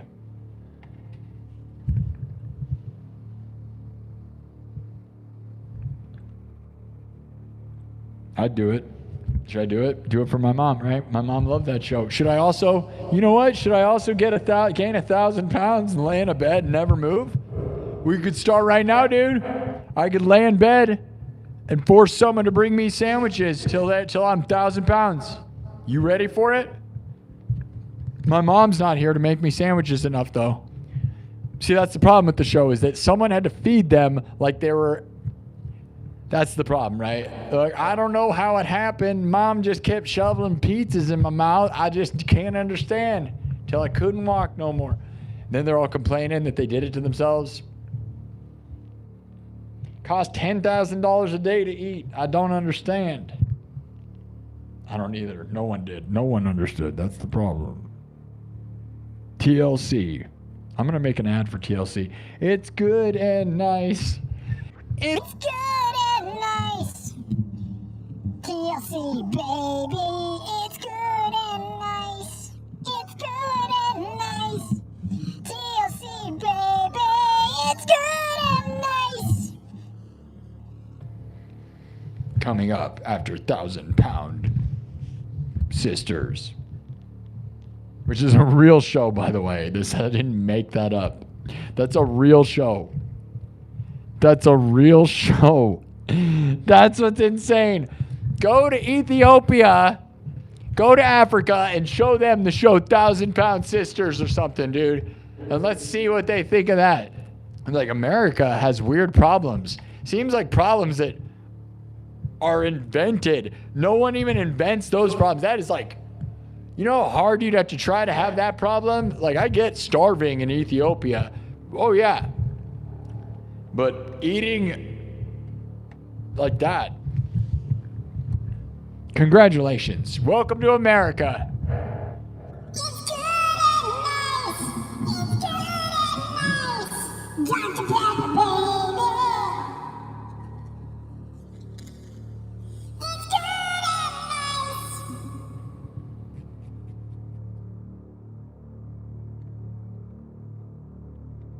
Cancel. My mom died. You can't cancel me. My mom already canceled me. What? I just lost my sponsorship from TLC. Darn it, dude. Dang it, guys. This show was about to be on TLC, and I blew it. My one chance to be on that channel, dude. They want me on 90 Day Fiance. Come on. Hook me up with one of those huge blonde dummies, right? Yeah, let's go. Give me one straight out of the mail. I don't even care. I hope she hates my guts. Nothing better. Be a great TV show. It's Good and Nice. We'll call it Good and Nice.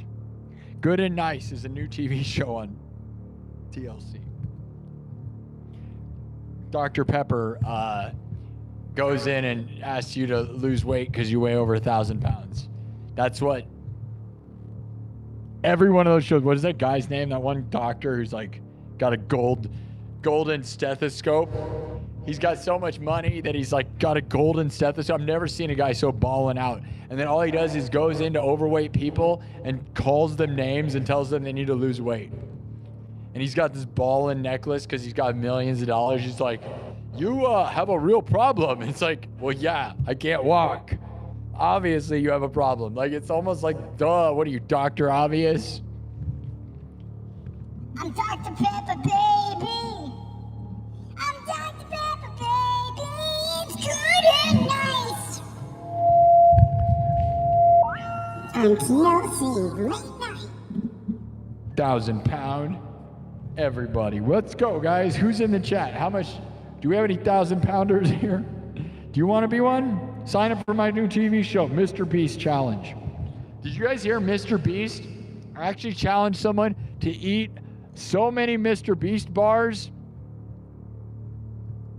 How many Mr. Beast bars do you think it would take to get 1,000 pounds? He said all you're going to eat is Mr. Beast bars until you weigh 1,000 pounds. And if you can get to 1,000 pounds by only eating Feastables Mr. Beast bars, he'll give you $10 million. Dude, that is a real thing. You need to look it up. He said, if you can eat nothing but Feastables chocolate bars and gain 1,000 pounds, I will give you $10 million and a Lamborghini. Dude. A Lamborghini. And it was a tiny one like this, and it was a scam. Yeah, you don't believe me, do you? Why don't you believe me? That's in Mr. Beast's new show on TLC. It's the Mr. Beast Challenge. You got to eat nothing but Feastables until you weigh 1,000 pounds. And he'll give you $10 million and a Lamborghini. It's going to be on TLC. It's going to be great. And then afterwards, you get to go on those weight loss shows on TLC. It's going to be awesome, dude. I've never been more excited for content like that since my mom was alive. Right when my mom died, he announced it too. And I was like, Mom, no. You were gonna, my mom's favorite thing. And like, they were gonna be hoarding Mr. Beast bars too, dude. There was like a section of like hoarding in it. I didn't really understand it. It didn't make sense to me. That part I wasn't sure about. But you know,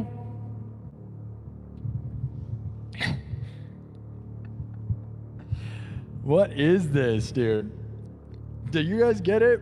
Is this a syndicated?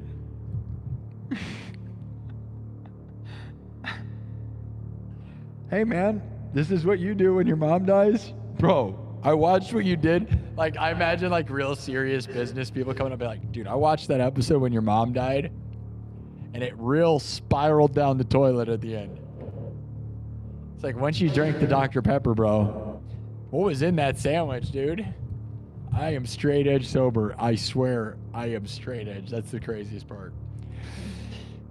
I just want to watch the new Mr. Beast challenge show. You guys, you want to be on it? Who's going to gain 1,000 pounds right in front of us? Oh, no, you know what, though? I think he's going to feed you Mr. Beast burgers. I forgot, dude. It wasn't just Feastable burgers, dude. You had to eat Mr. Beast burger and Feastables. That's it. Yeah, that was what it was. I forgot. Sorry, my bad. Yeah, you get to eat nothing. You have to gain 1,000 pounds by eating Mr. Beast burger and Feastables, and you only have a couple of months. Yeah. It's pretty amazing, dude. I've been watching that.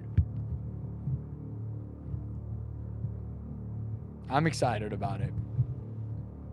The problem is they can't fit in the Lamborghini at the end. And that's the big irony of the whole thing, right?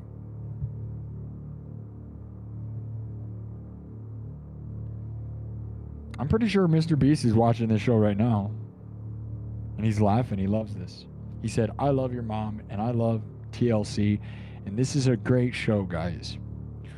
Hire this guy for at least 100 billion. I lost all my sponsors, but I didn't have any, dude. It's crazy.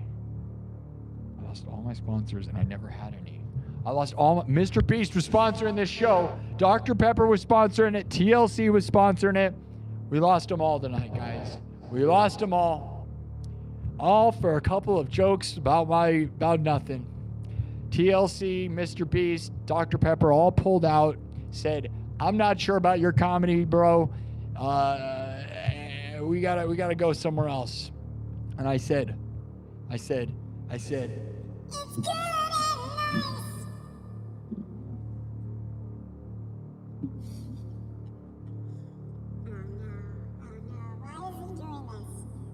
and nice. He's been doing this for a while, man. This is not it. What is this? If I went and did stand-up comedy and did this, would anybody watch? Is this funny? It's probably more weird than it is funny, right? I'm not even sure what this is. Should I play a song? Did I lose everyone that wanted to like me? I swear, I got skills. Don't fire me, Mr. Beast. I just wanted to be your friend, bro. My mom loved you.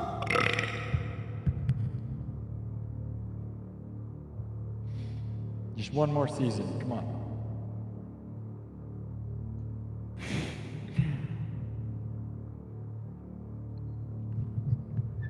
I'm gonna invite the 1,000-pound sisters onto this show, guys. My mom watched that show a lot, which makes me sad. All right.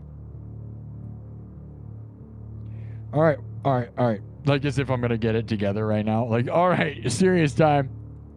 Let's have a real sad moment now. Tell me what happened to your mom. How did your mom die? Let's go, guys. Back to sanity.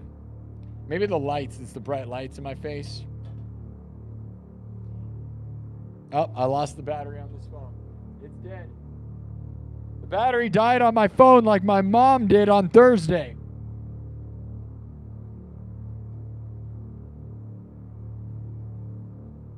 Yeah, guys, this is in real life documentary of what happens when your mom dies and then you live stream for too long.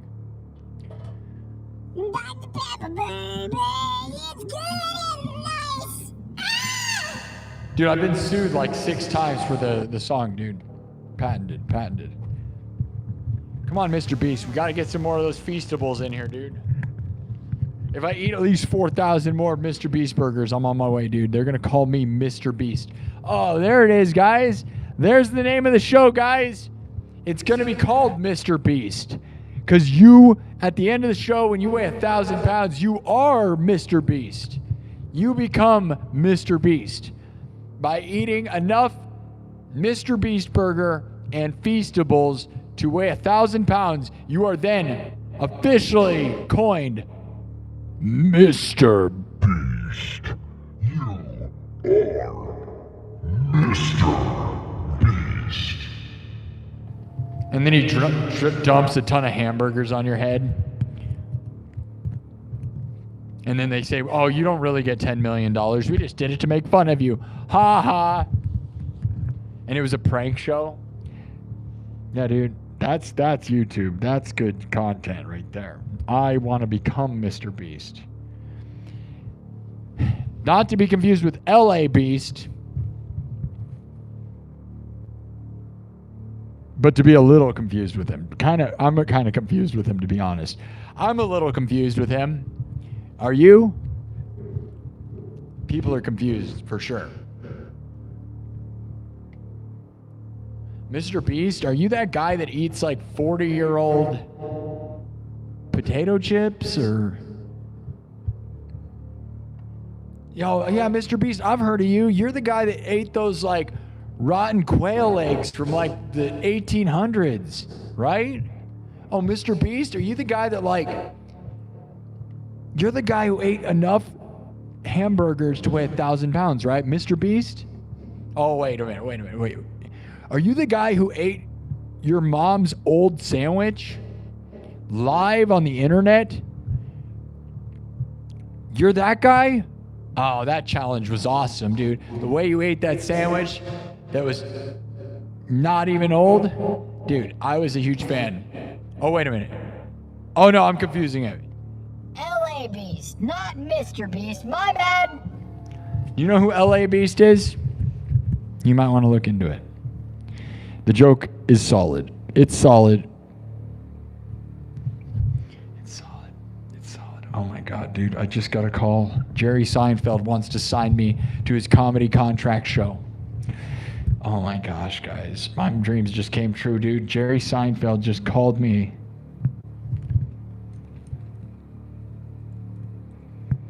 I'm going to be in the B movie, guys. I'm going to be in the B movie sequel.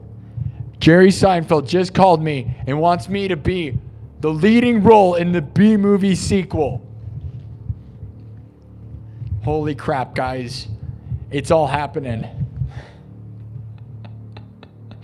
Is there anyone really listening concurrently to this? Like, I feel like no one. Who here lost their minds? I hope it's a Saturday night where you are just fried beyond belief right now. I'm like no sleep guy right now, so that's why I'm talking. Remember when it was supposed to be about how much I love my mom and just spiraled off? This is me taking it out. This is my punk rock screaming into the microphone, by the way. 20 minutes. Should I upload this as a clip? Just the clip of... It's good and nice. Don't try to find any hidden meaning in any of this. Because there's lots of them. Because there is so much cryptic nonsense that I've been put on so many lists right now that the FBI is out for me, dude. Did you hear all the cryptic things I said there? I was referencing huge things. So many things that we're all going down, dude. Dude, this is, I can tell it's in your hard drive right now. This conversation, by it being on your phone, dude, we all just went down. And it's fine. We're going down together, dudes. And that's all good. It's all good. It's okay. My mom loved us. And she's glad. As long as we're in it together. Mr. Beast. United as one. Under Mr. Beast. We're on YouTube.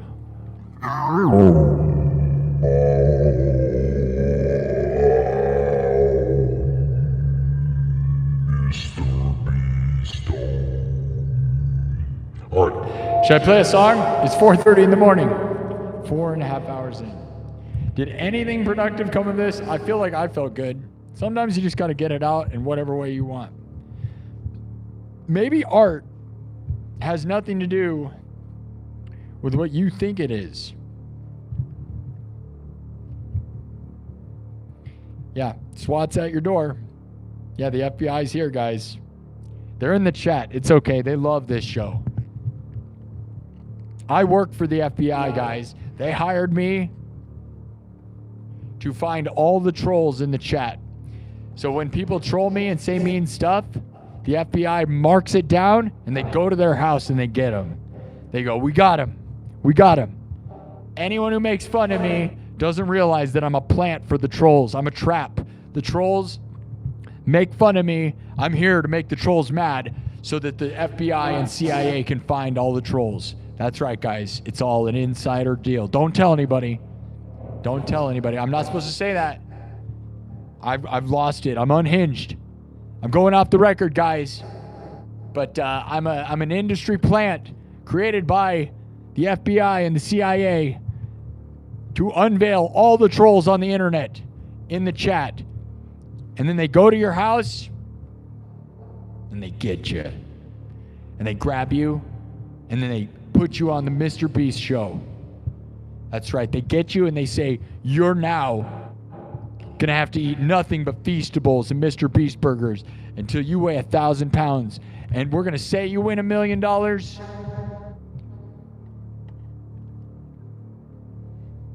Because It's good and nice. It's good and nice. Dr. Pepper, baby.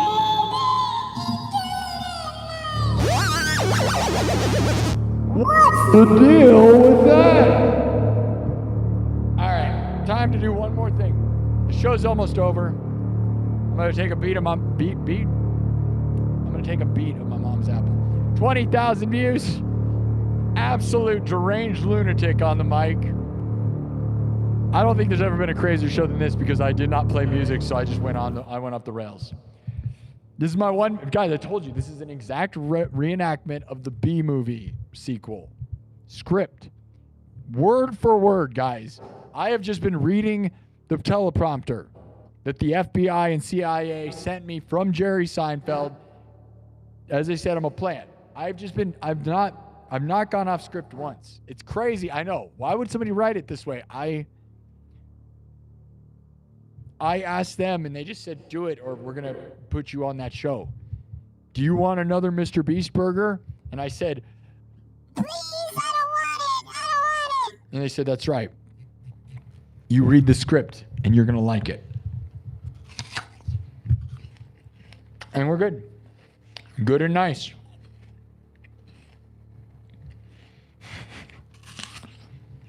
My mom would be so proud. It started out with such good intentions too, dude.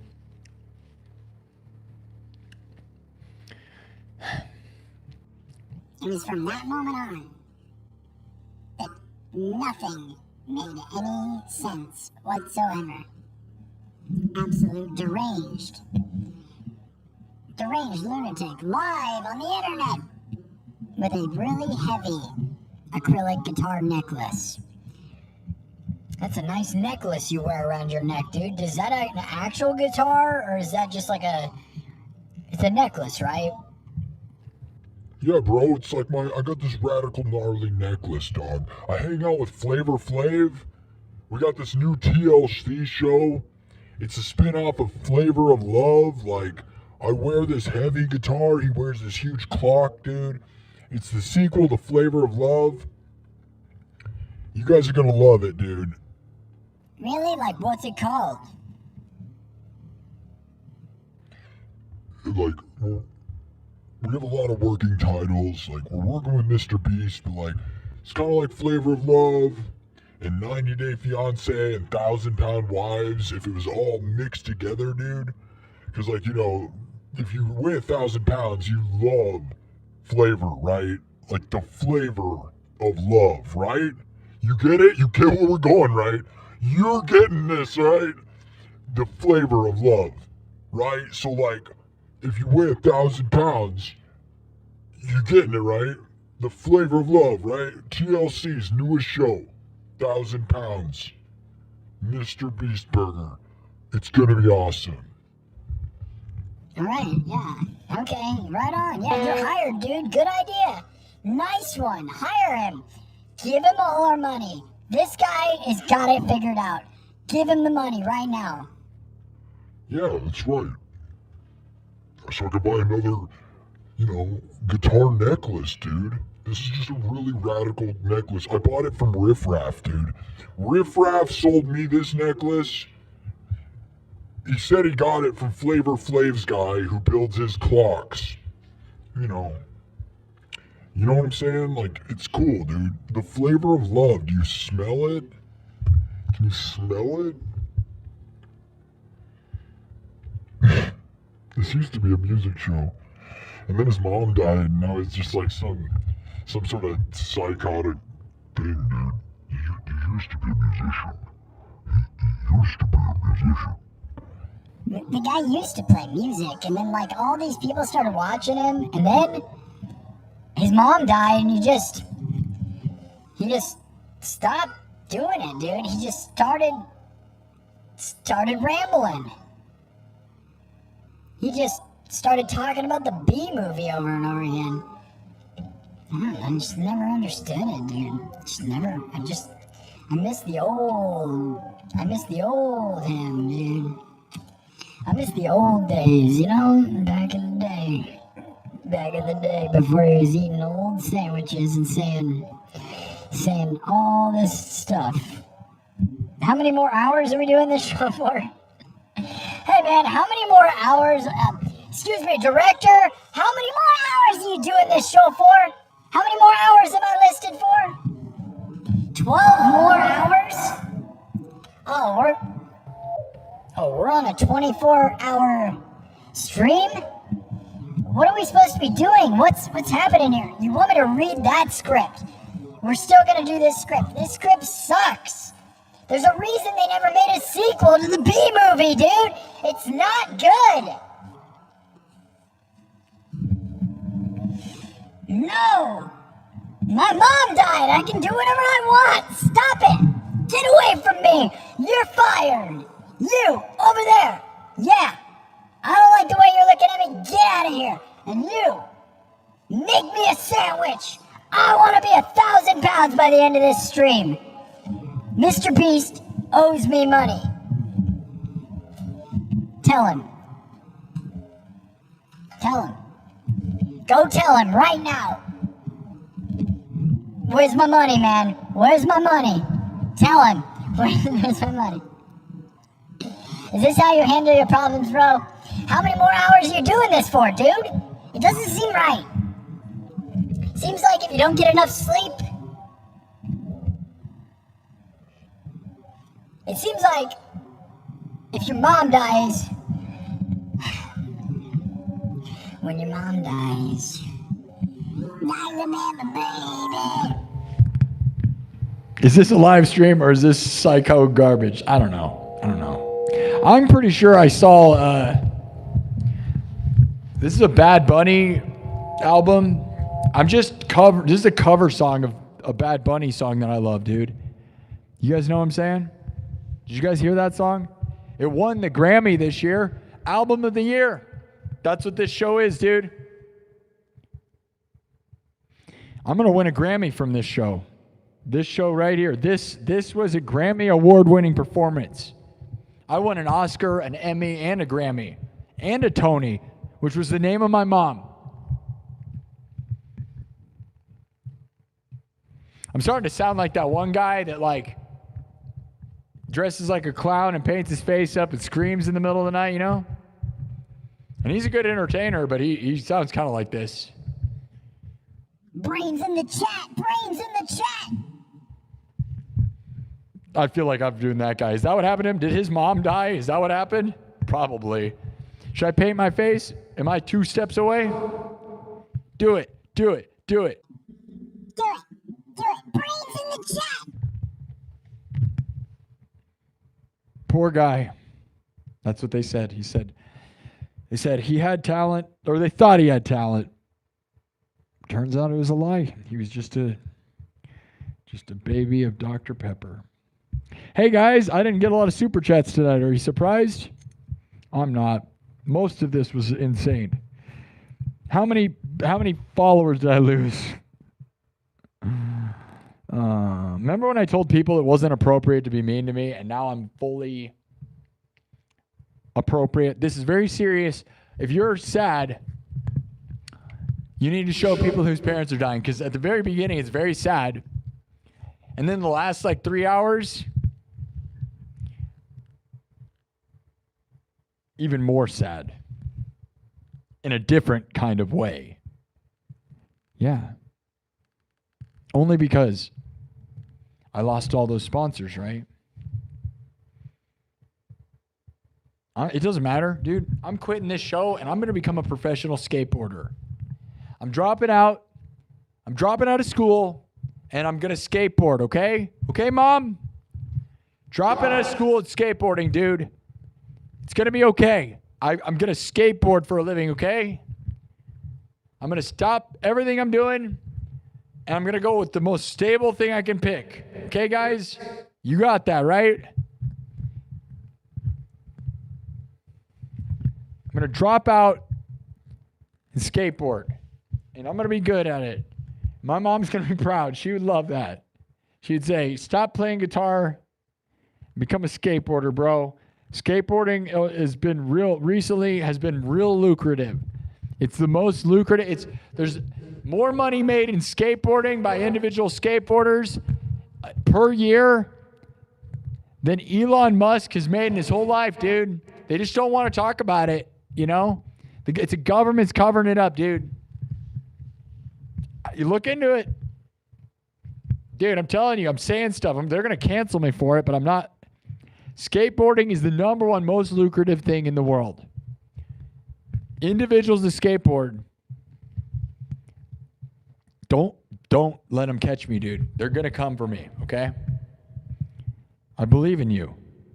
Get on your skateboard and go, bro. I know you, dude. You're the next Tony Hawk. I know you.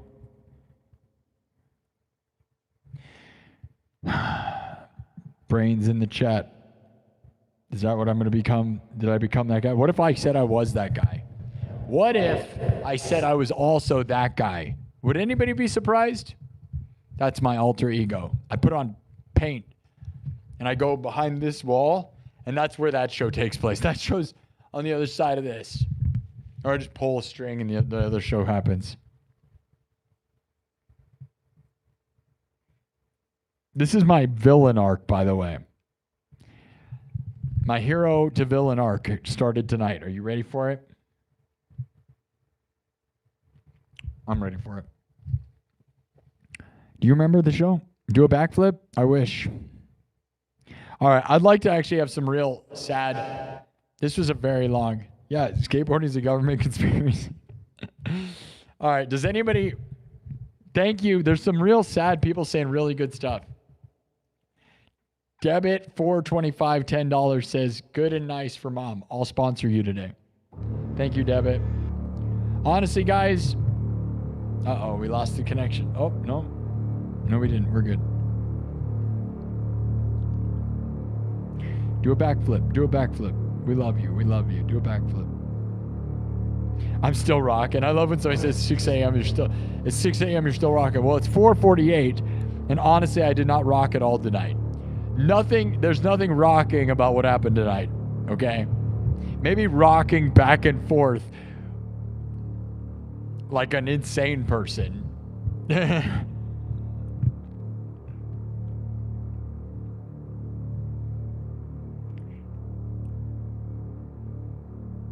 You want to play Freebird? Mental backflips, yeah. I was cooking. My brain was cooked for sure.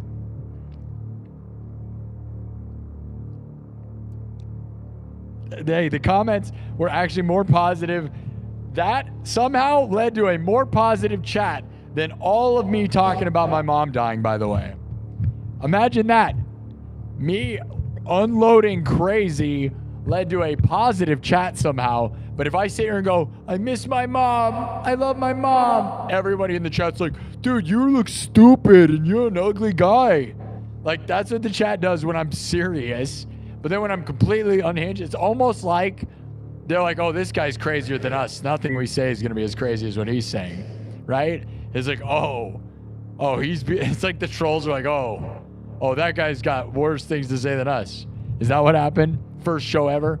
Like when you're serious and seriously trying to be a good content creator, the trolls will say these horrible, like, your hair looks stupid and you need a real job. And then like if you just sitting there screaming Dr. Pepper garbage, they're like, yeah, maybe he's onto something. Should I give up on music and this becomes the full thing? Take the guitar off, put on clown paint, and you got yourself a new show. On TLC! It's come to my new TLC show, guys. They just called me. They said, Dr. Pepper would love to have you on, dude. All right. Fabian Padilla, $5 says, maybe plant those seeds from Mom's apple. I like that. That's fun. That's a fun idea. Man, how did this thing kind of like go out of frame? How did that happen? My camera started, oh no, it was good. Never mind, I was looking at it wrong. Well, I could actually see how my phone starts looking at the floor. My phone's like an embarrassed like cameraman, like its head's like looking at the ground like slowly over the night. As I started talking, it's like slowly tipping forward, looking at the floor, like everyone in the room was like, oh, he's really still going. So, you know, as everyone gets ashamed of me, they're looking at the floor. That was like what my camera was doing. As he ranted for 5 hours. Is this in my like biography? His mom died, and then he did this 5-hour stream of just brain melting. Brain melting. Would you all leave if I started playing guitar? How many people subbed to this, expecting this to be the normal show? I wonder how many people subbed tonight, because all of those people that are into this are going to be very surprised when they find out what happens. They're probably going to be like, oh, he plays music? Oh, I'm not here for that. Yeah, he's not yelling about Dr. Pepper. Dude, I just wanted to hear him hit the Dr. Pepper song one more time.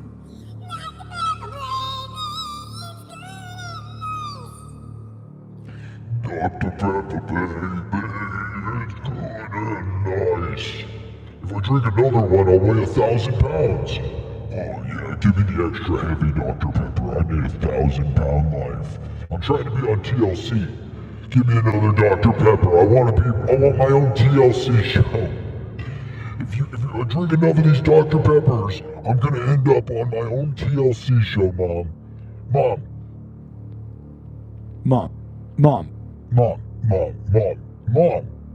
You love TLC, right?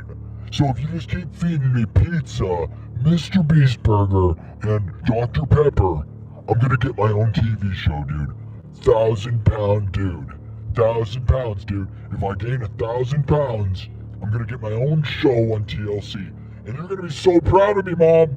You love those shows. I know you love them, man. I know if I gain 1,000 pounds, I can be just like those people you watched on TV all the time. I just want to be like those people you watched on TV all the time, Mom. So I've decided to dedicate myself to 1,000-pound life. You guys ready for that? Who in the chat is inspired? Let's get it! 1,000 pounds in the chat! 1,000 pounds in the chat! Starting today, I'm gonna gain 1,000 pounds for my mom, and I'm gonna have my own TLC show. You guys ready for that? You definitely should give them their own show. Encourage it. It's there's nothing like it. 1,000 pounds, dude. I'm so excited. I can't wait. It's gonna be awesome, dude. 1,000 pounds. 1,000 pounds.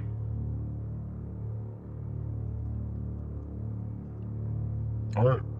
Now, I'm gonna play like at least one song so that we can call it a music show. We're 5 hours in. Way longer than I thought I was gonna go. Honestly, dude, I thought I was gonna do a short stream and end it quick. And then I honestly drank that whole Dr. Pepper. I feel like, I wonder how much caffeine and like crap was in that thing.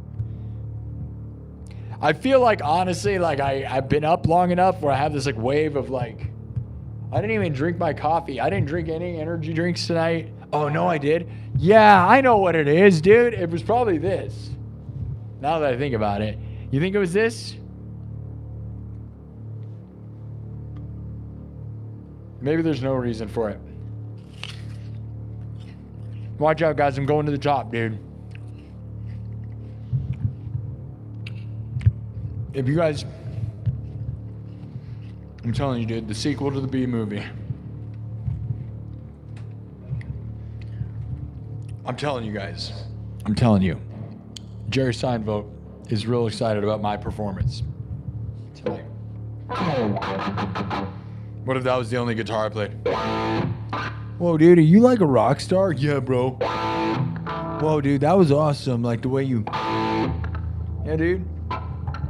Doubled. I lost all my... Dude, I lost everything today. My mom's gone. I don't know how to play anymore. Never playing again. Can't wait to have food poisoning from that sandwich. Maybe I'll have a heart attack like my mom did.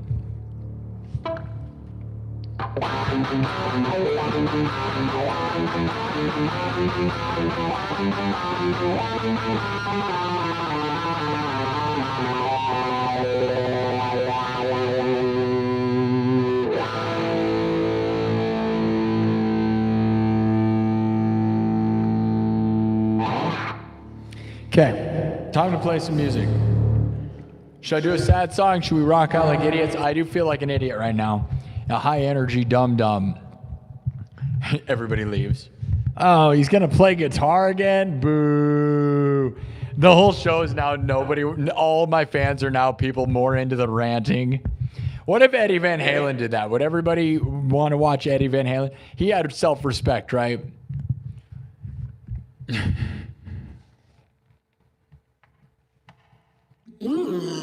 Let's see how many subs we have right now. That'd be so funny. It'd be so funny if we actually got to 31,000 doing that. Because if I would have concentrated, the amount of time I put into this, if it would have been pure, straight on productive, we may have got to 31,000. But instead, I put it into, hey, it felt good, dude. I'm not going to lie, dude. You ever channeled yourself into like a ongoing flow state of psychotic crap?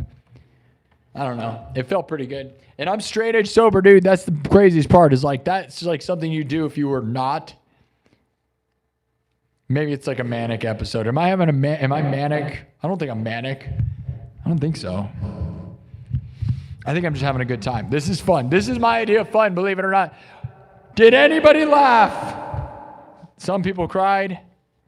Most people were crying. Half the audience was crying and booing. Most of the people were booing because they were ghosts like my mom. My mom's a ghost. Is my mom a ghost? Is my mom a ghost? Do you think ghosts are real? I don't know. Is my mom in the room? I don't know. This seems kind of crazy. I don't know.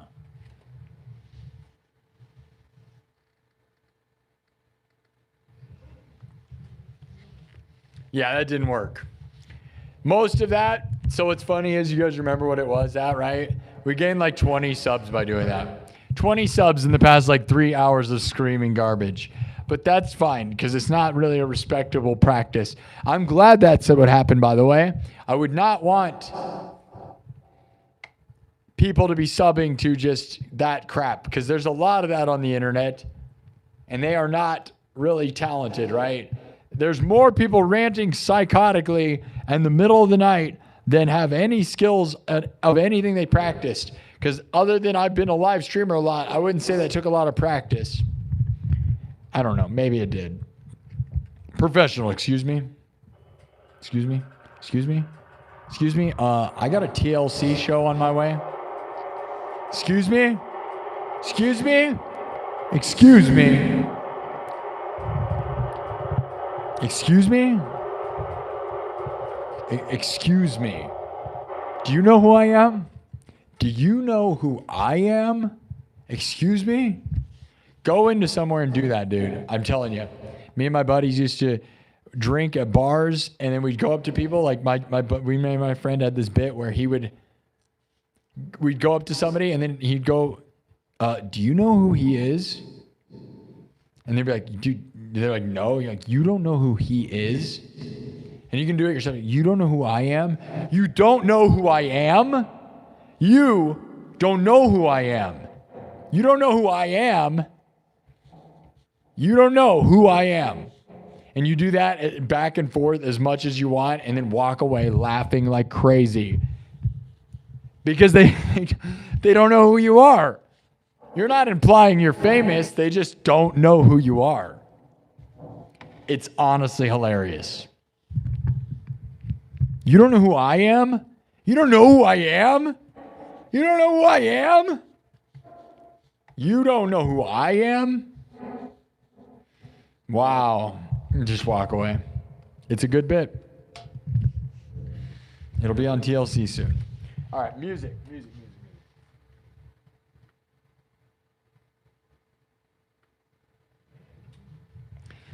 Making my mom proud by being dumb. Man, my mom's tribute show really went way off the rails.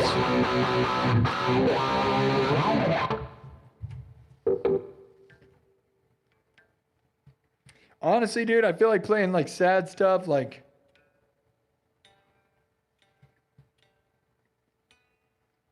we could play Freebird. You guys are saying Freebird's probably a perfect vibe. Oh, you're saying you want the Dr. Pepper song? Well, we had to retire that bit because Jerry Seinfeld's going to sue me because I took his script for the B movie and it's going to cost me everything I had, guys.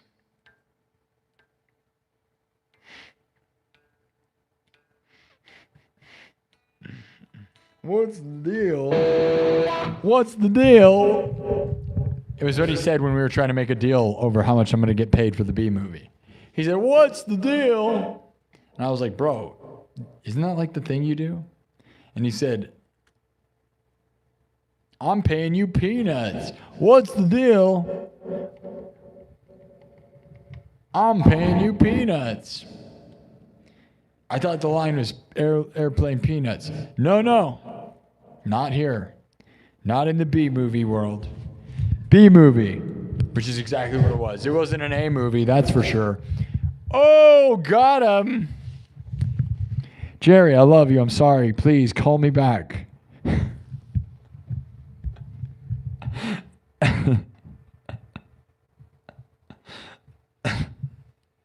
Darn it, dude. I was supposed to work with people. This show is just so dumb.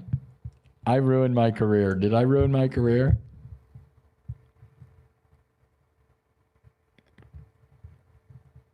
This will be a weird one to look back at. I was like, dude, I'm going to make this thing that's really nice, and I can look back at it, and people that are sad can read all the comments of people who lost their loved ones. And everybody who was sad is going to watch this, and they're not going to get that out of me. I'm sorry I didn't give you guys a sentimental episode. It was an episode for sure. Something like that. Mozart, Simple Man, metal remix of the Dr. Pepper jingle, for sure.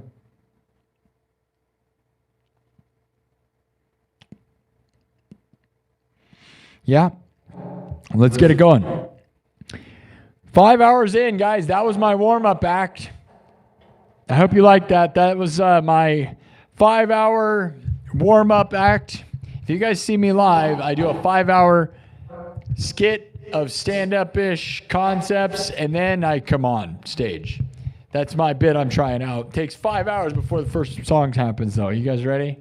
That's actually the beginning song.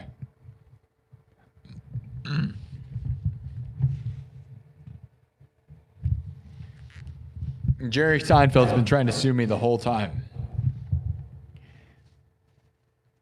It feels like it was based on Casey Rocket. Let's be real, right? Was that a Casey Rocket skit?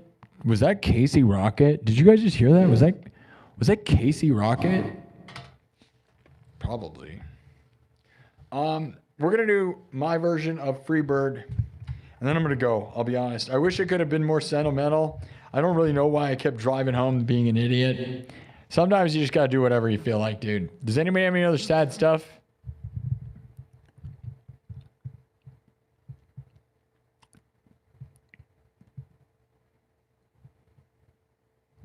Pasture of Muppets. Now there's a song I love.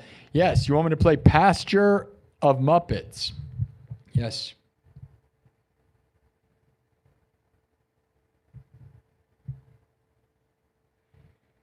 You want me to do stand-up? I would. I'd do stand-up. I would. They call me Slim Shady.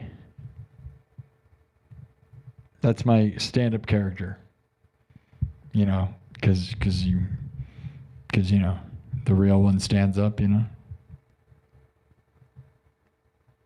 But I can't be Slim Shady if I'm going to be on 1,000 pounds. If If I'm going to gain 1,000 pounds, I can't be Slim Shady anymore, guys. We got to start eating Mr. Beast burgers, dude, right now. Slim Shady, dude, I'm going to be huge, dude. I'm going to be huge. I'm going to be huge. I'm going to be huge in every way, guys. I'm going to be huge.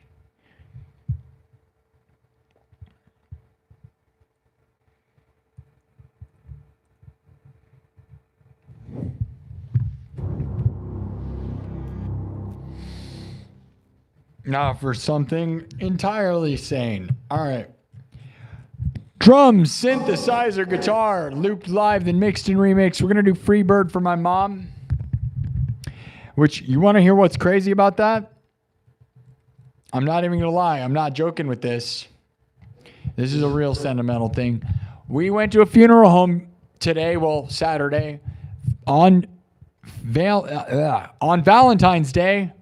We went to the funeral home to see my mom for the last time. At 11 o'clock, by the way, guys. So at 11 a.m. on Valentine's Day, and this is all real, 11 a.m.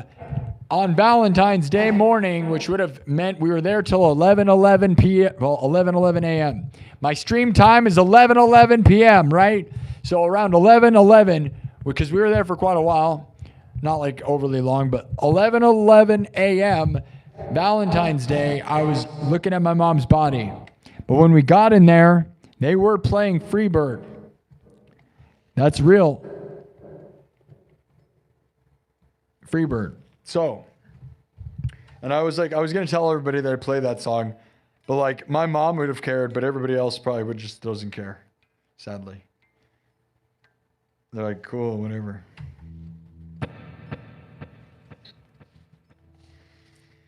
Can we get it to 31,000 subs before I end, or did I like lose everyone here? And if I lost you,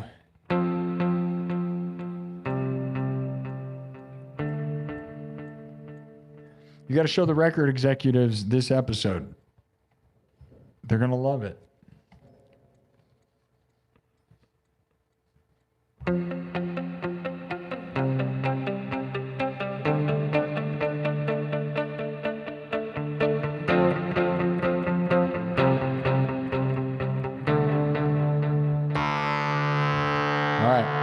You ready to get into it? We're going to get into it, guys. You know the words, though. We're going to show you what it sounds like at first. Oh, I'm as free as a bird. Oh, and this bird you'll never change.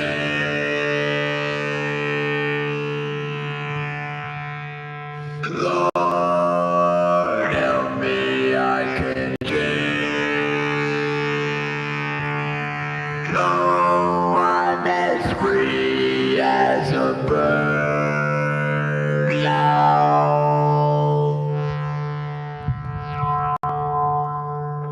I must be traveling on now.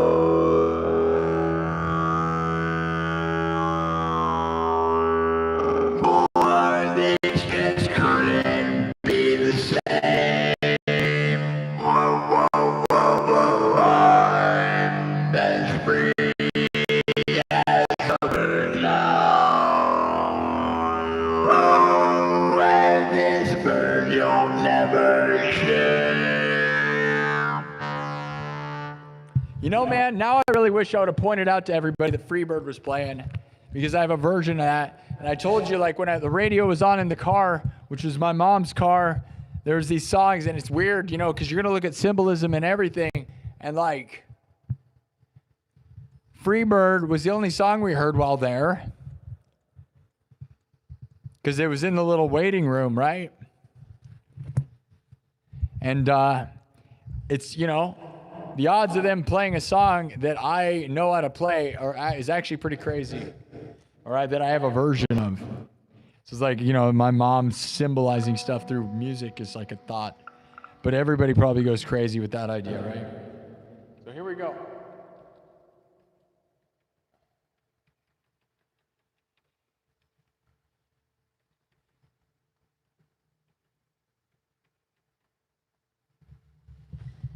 All right. Let's get it done. I love you, Mom. Ugh, I don't even know, man.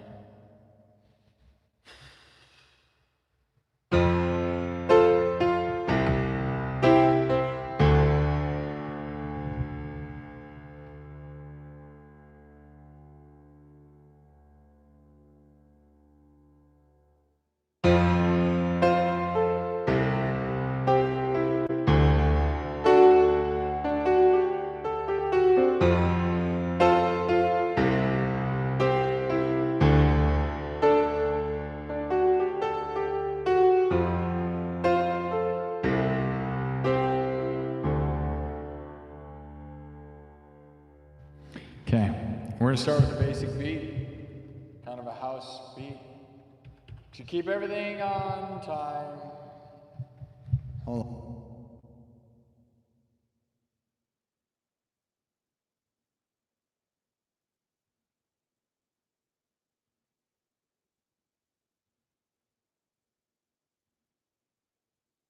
Actually, we're gonna try something else. Here we go.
All right, let's go. Here we go.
Lord, help me, I can change. I'm as free as a bird now. I'm as free as a bird now. Oh, and this bird you'll never change. Whoa, whoa, whoa, whoa, I must be traveling on now. Boy, things just couldn't be the same. Whoa, whoa, whoa, whoa, whoa, I'm as free as a bird. I must be traveling on now.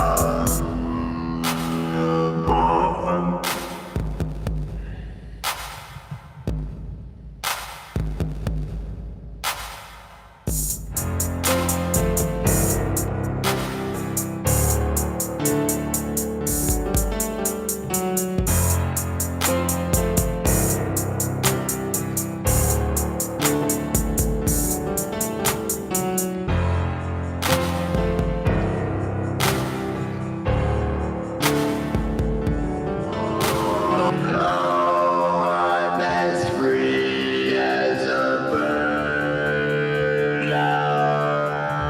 Lord, help me, I can change. Lord,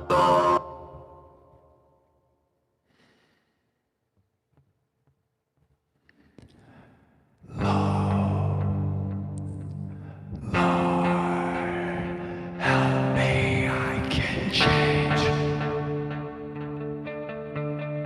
Oh, I'm as free as a bird now.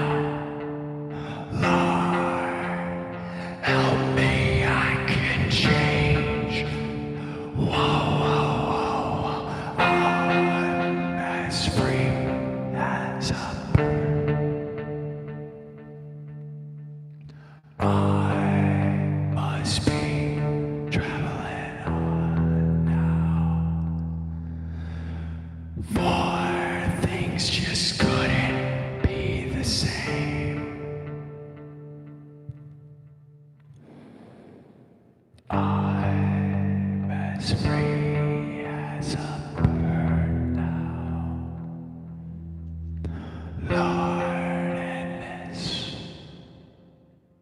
bird will never change. Oh, and this bird you'll never change.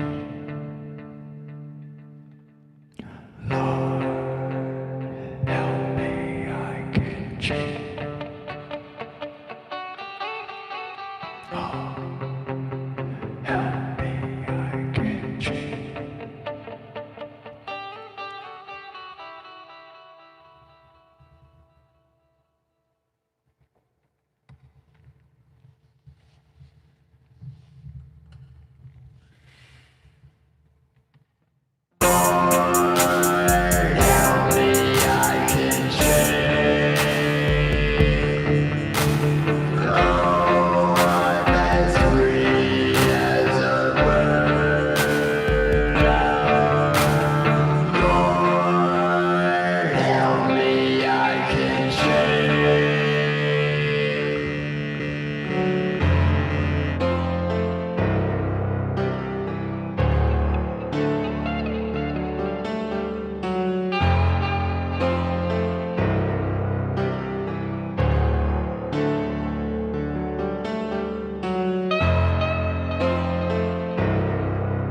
as free as a bird.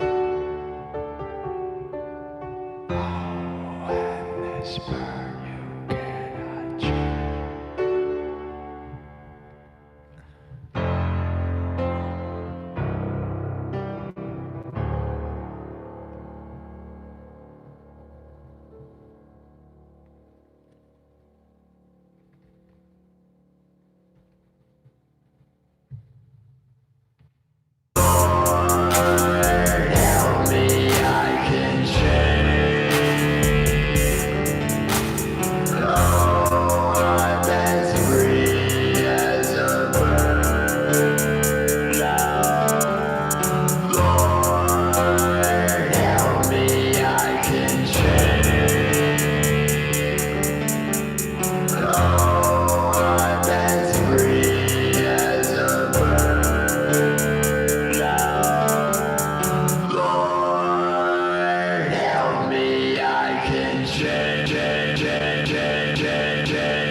Well, I don't know, man. I won't say that's my best work by any means, or the best version of that. I will say that all I was thinking about, though, is I wish I would have told everybody in the room that I have a version of Freebird. Now, that obviously was not a good representation of my better version of that. It's fine or whatever, right? But, you know, obviously I'm in a weird headspace, right? So it's like this thing. If I would have stayed on task tonight and just played like sad, beautiful music, it is weird that that is the song that was playing in the lobby.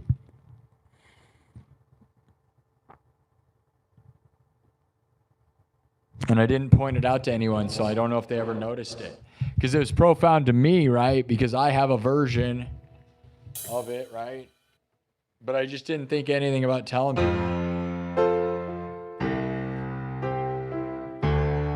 As we stood there hoping that my older sister was going to show up.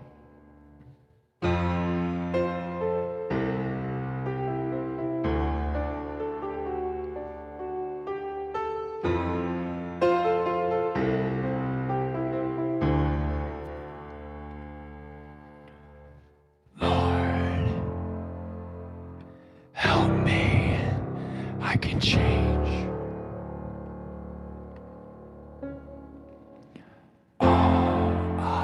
As free as a bird. Lord, help me, I can change. Oh, I'm as free as a bird.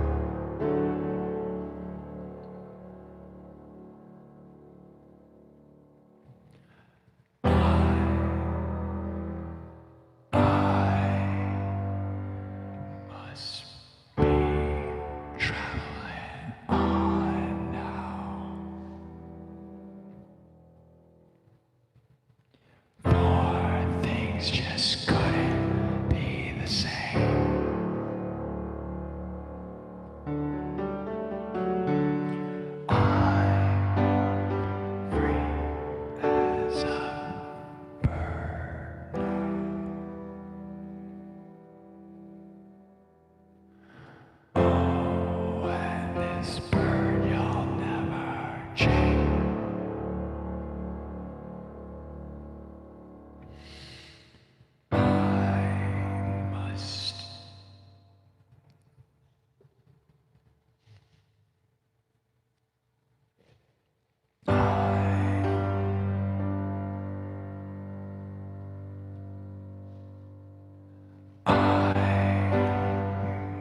just plays for 12 more hours of nothing.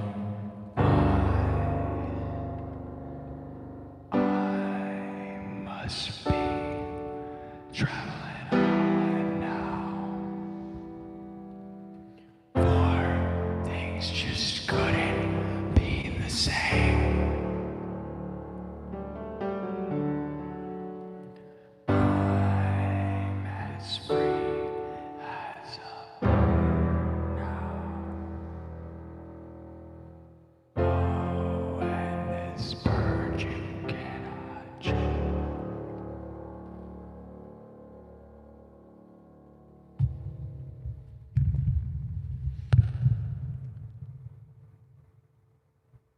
Just hit my head against the wall. Should we go back to yelling about Jerry Seinfeld? I have a cup of coffee right here. So I'm either going to take a nap because I'm supposed to be at like a breakfast at like 8:30 and it is 5:30. So either I'm going to stay up or I'm going to take a nap and I don't know what to do. I mean, I'm all in on being a stupid idiot right now because I've been having fun actually being dumb. And that is not, I'm not like, dude, I can tell I'm not like sharp right now with performing. I'm exhausted, I'm stupid, and this is what it is, so.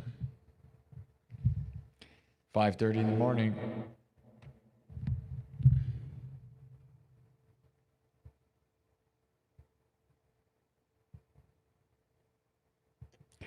Yeah, I've been taking naps, so I might be able to take a nap. I'm just sad that, like, maybe I should have focused on more music. I should have focused on... I wish I would have told everybody that Freebird was happening. I should have recorded it. Huh. No one would have understood how profound it was more than you guys. My mom would have got it. None of those guys watch my show, right? I doubt that my sister and her husband or my dad really ever watch this place or have any idea that I have a version of Freebird. And even if I said I did, they wouldn't probably even care or believe me, right? In any sense of it. But the profoundness of that is pretty potent, right? Is to go, and I get that Freebird is a typical funeral home song probably, right? But they could have picked anything, dude. I mean, I'm pretty sure that before we got there, they were playing Kid Rock, Ba with the Ba, dude. Right before we got in there, they had to be, right? At the funeral home?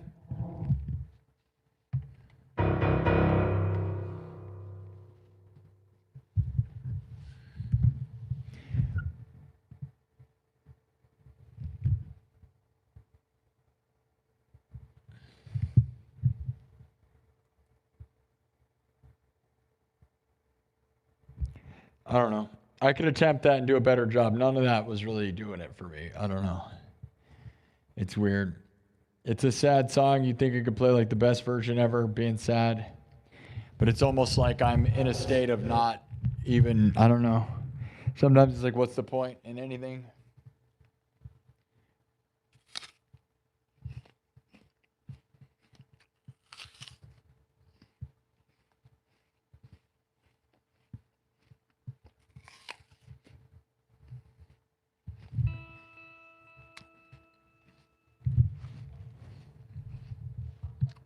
Just eating the apple, dude. Here's the thing I should have said. The apple doesn't fall far from the tree, right?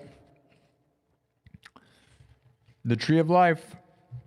The apple doesn't fall far from the tree of life. The apple doesn't fall far from the tree of life.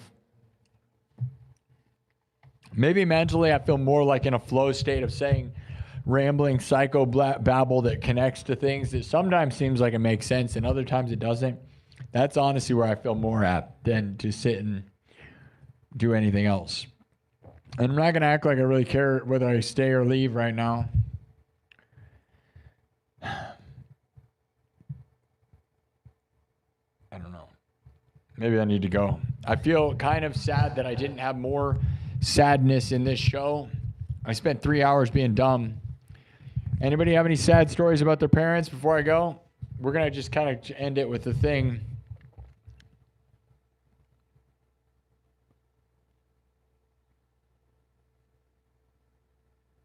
Happy birthday, Rama.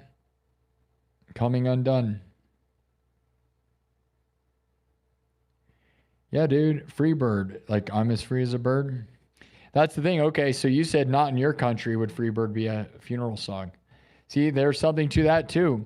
If you think it's profound that free bird was being played at the funeral home, then I should have pointed it out. Because, again, it's like, do you look for symbolism and, like, signs from your family or not, right? Like, is that something, right? Like, because Freebird and me having a version of that out of all the songs, because I have a pretty good arrangement. I have a lot of songs, right? But I don't have a lot of sad songs. So the odds of them actually having a song that I play that's within any realm of being a funeral song is crazy. It's very crazy, actually, right? I wish I would have pointed it out in the moment. I wonder if they recognized and remember that. It wouldn't have probably been memorable to the other my sister or her husband, though, right? My dad won't know at all, I don't think, because he's not much of a music person. But my sister and Ryan know the song, but would that have stuck with them? I wish I would have pulled out my phone and recorded it as a profound moment. But also, filming at a funeral home feels pretty not good. It's like sad and not the vibe, you know? Because, like, people are sad.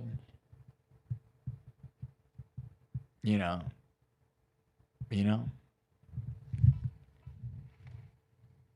What, you don't do live streams from funeral homes? Yeah, guys, stay tuned. My new show is going to be me going to funerals and live streaming the random people I don't even know. Yeah, dude, we're going to go full blown too. We're going to do a prank show from funeral homes during the middle of funerals. It's going to be awesome. Mr. Beast. All right. Happy birthday to you. Lee Ball said, yesterday, multiple songs played at different things that my mom used to sing. It was weird. I know. Do you feel like that's like, do you feel like the afterlife can control the radio? Thank you, Lee Ball. Danny Boy.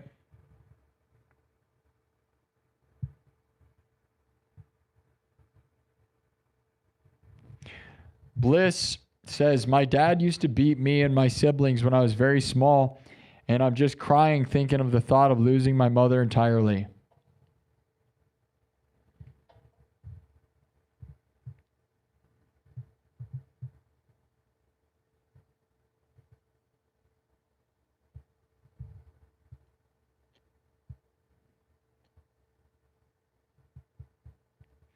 Yeah, Bliss says, sorry you lost your mother. Breaks my heart you're going through that.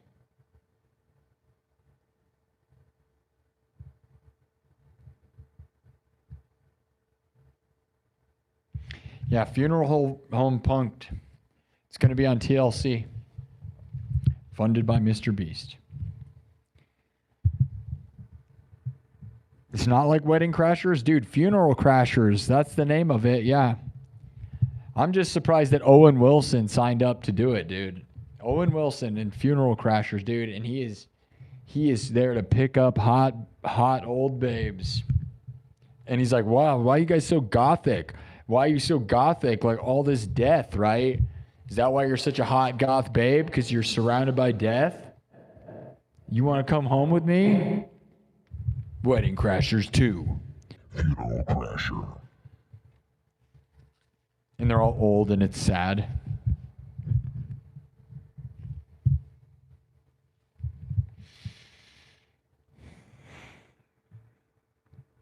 Thank you, Jerome.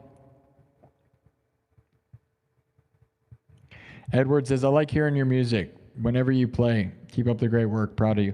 I'd like to keep playing and play more music. I'll be honest. I want to read the chat. We're going to have more of a sad ending. I don't know what to do. I've been here for 5.5 hours. This is dumb. I'm going to get a nap. If I get a nap before this afternoon, that's probably what it'll be. Yo Mama was a TV show, wasn't it? That's funny. Back when MTV was garbage. It was all garbage, though. You act like those weren't the good old days, dude. Yo Mama kind of represented the end of MTV, really, right? And that was my time era, right? So I'm not going to act like Jersey Shore was kind of where it ended, right?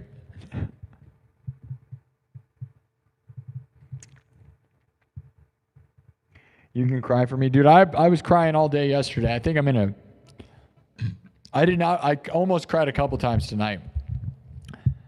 You know, I'm in a more entertaining mood today than I was yesterday. I think last night, if you listen to last night's 6-hour stream, it was much more what it probably should have been tonight. I think I had to get, I'll be honest, man, if you guys don't realize, like, if you didn't realize, like, my acting out is certainly like a punk rock energy kind of, screw the system burnout with that, right? Like, obviously I should have played more music tonight to use my energy, but there is something to, like, psychobabble that feels good. Do you understand what I'm saying? Like, it's like the punk rock, like, not care about anything. I'm going to say stuff that just rips apart reality. That's where I was at. Heavy D with $100. Thank you, Heavy D. Love you, man. Heavy D, tell your mom you love her, dude. While you have a chance, man. I will tell you, I was telling everybody earlier, the thing I regret the most is not having a video interview with my mom. I had chances. I tried to get her on this show on the nightclub members only meetings. Man, if you get the chance, it doesn't matter what you talk about. You don't have to be good at interviewing, dude. I would recommend getting like a 20 minutes of talking to somebody about anything so that you have a glimpse of their personality and not just like, how we all take videos of like, oh, we're riding a horse or, like, oh, look, sunset for 10 seconds, right? Or like, whatever, like it's like little blips. But you don't get their personality, right? I really regret not having my mom on this show and forcing her to be here just to have a glimpse of how she acted, right? And that's what I'm saying. Like, that's done and gone, right? We don't have any videos of long form of my mom having a conversation. And I think having a conversation shows your personality much more than writing things down. Right? My mom wrote a lot. She has a lot of writing. She wrote a lot. She had a lot of handwritten stuff. And I was reading it, but that's this well thought out thing. And that's some of her personality. But your personality is like the stuttering and the and laughing and talking. That's who you really are, man. And I'm sad that we don't have no one has any of that, of my mom. I'm going to try to get some of my dad. But, there's like videos of her playing with grandkids, right? But that's not your personality. That's like you in a moment versus like what it was like to conversate with the person. And you don't have to talk about anything profound or deep either, dude. It's more like try to laugh, try to say something real. Like a 20-minute like little thing would be enough to capture that person. I'd recommend trying it, dude. I really, really regret it, dude. I wish you guys could have known her, right? You knew her as an idea and in glimpses, right? And you know her because of me, but you didn't get to see her. Like, I posted a clip in the nightclub of my mom laughing, right?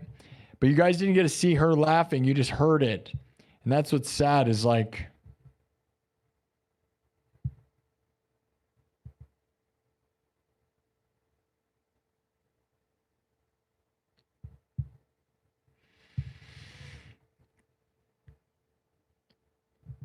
Heavy D says, you rock. I did spend 7 hours with her today. Thanks, Heavy D. Yeah, today was the least rocking episode in the history of the show, by the way. The show is mostly focused on music, okay? And I probably do talk too much, but tonight was one song that I'm not all that stoked on the performance of. And 5 hours of, some of it was really good. The beginning was very good.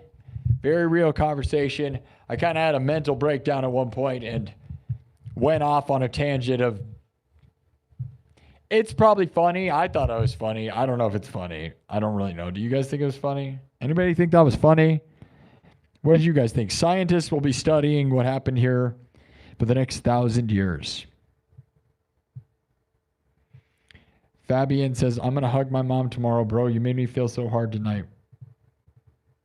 I made you feel so hard. Dude, what do you think? Like, do you think that most of that was, I feel like there was a good 3 hours off point out of the 6 hour show. But I'm trying to be funny. Love you, Mom. Love you, Mom. Got any home videos or some old home videos? I don't know. Maybe. But again, like videos of her like holding your kids and like, you know, like holding me, right? And like playing stuff is like busy stuff. You know, we don't have like a video, just like an interview. Talking. Two people talking, right? I don't think we have anything like that. Play Chromacopia by Tyler, the Creator. What makes you think I'm doing that? Do you think I'm a DJ? I'm not a DJ. You want me to try? I don't know that song. A lot of his stuff is so weird. How do you think I'm gonna pull that off? 199 Frankie says, I lost my father 13 years ago to cancer. I was 23 and then got my epilepsy a bit under control. See, it doesn't sound like it gets any better. Heavy D says she was wanting to clean out this area on her back porch. So after last night with you all, I called her today and said, let's clean out that area today. She was so happy. I'm glad to hear you, D. Good job, Heavy D, man. Good job, Dennis. Do whatever your mom says, man. Be happy. Hopefully she'll make you a sandwich or something. I don't know if you saw, I ate my mom had a sandwich that was half eaten. Yeah. The final sandwich she made, it was just ham and butter, which is weird. That's a weird sandwich choice. And I ate it. And it was the last sandwich she had, dude.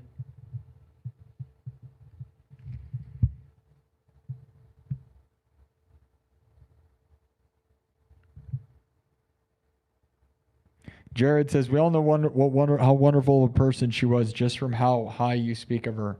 She must have been an incredible woman to raise such a gentleman as yourself. I don't know, man. I try to be a gentleman, but I also can be a fiery jerk and an idiot. So I appreciate, that's really kind of you, though.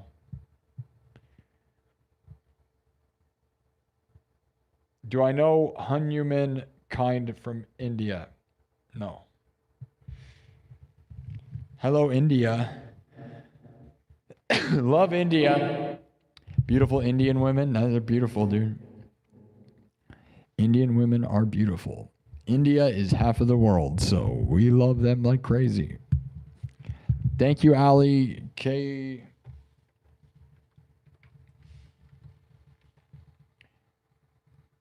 Let's get some more final words of wisdom, and then I'm probably going to...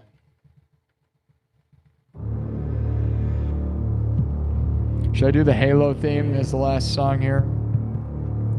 We'll try to get more into music next time.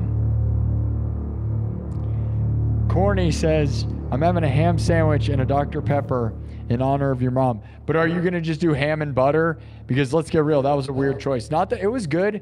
Obviously, that's good. It's very basic, though, right? Like, I need mustard, right? At least. And cheese, probably, but... at least mustard, but, ham and butter, it's fine. It's fine. A Linkin Park song. I love Linkin Park.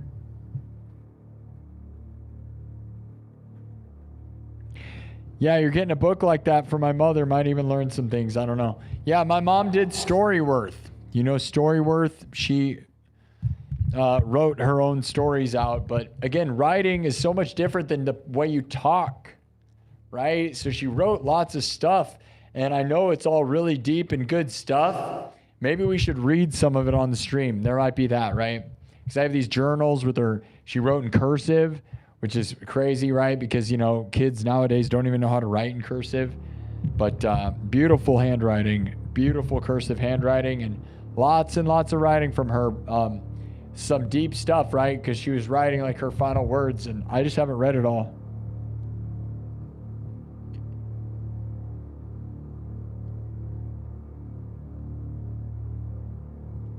Heavy D says, you don't talk too much, you just do you. That's what makes you so special and genuine and different. Thanks, Heavy D. Yeah, I mean, I don't know how much of tonight you saw, man. I certainly was being goofy. I don't know. It was funny. I thought it was funny. I guess if nobody else thought it was funny, there were sure enough people watching for a while. They might have been just watching me melt down, but it's fine. Sometimes melting down is what it's all about.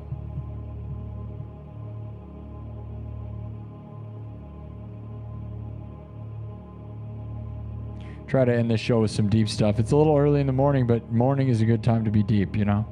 Because if you're just waking up, or if you're just going to bed, or you've been up all night like me, this is a good time to be deep. So Edward Wood says, personality shows what your soul truly is. I didn't know your mom, but I bet she is truly proud of you and loves you. Sorry for your loss, man. God bless you and your mother. Can you sing At I Wrong by Nico Vons? I don't know what that is. Fabian, the morbid humor was great, LOL. I appreciate it. Yeah, I went off the deep end and dark and stuff. Honestly, man, I like edgy humor and I like to say stuff. My mom knows that. She thinks some of that stuff is mean-spirited. But she's dead, so who cares? Oh! Hey, oh! I'm the dice man. I'm a jerk. I love you, Mom.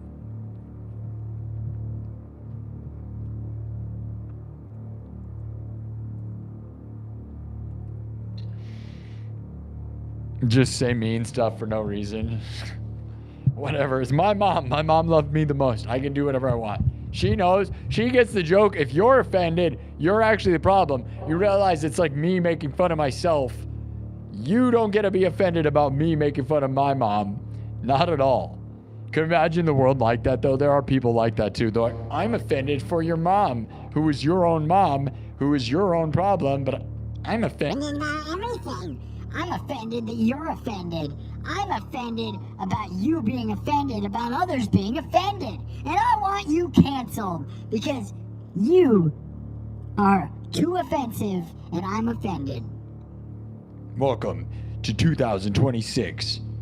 Everyone's offended by everything, so cancel everyone. All right.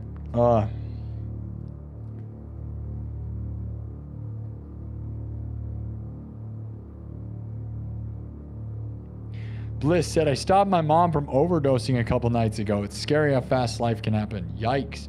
Bliss, man, your whole life is real hardcore. You're spewing it in the chat for sure, but I love a real conversation.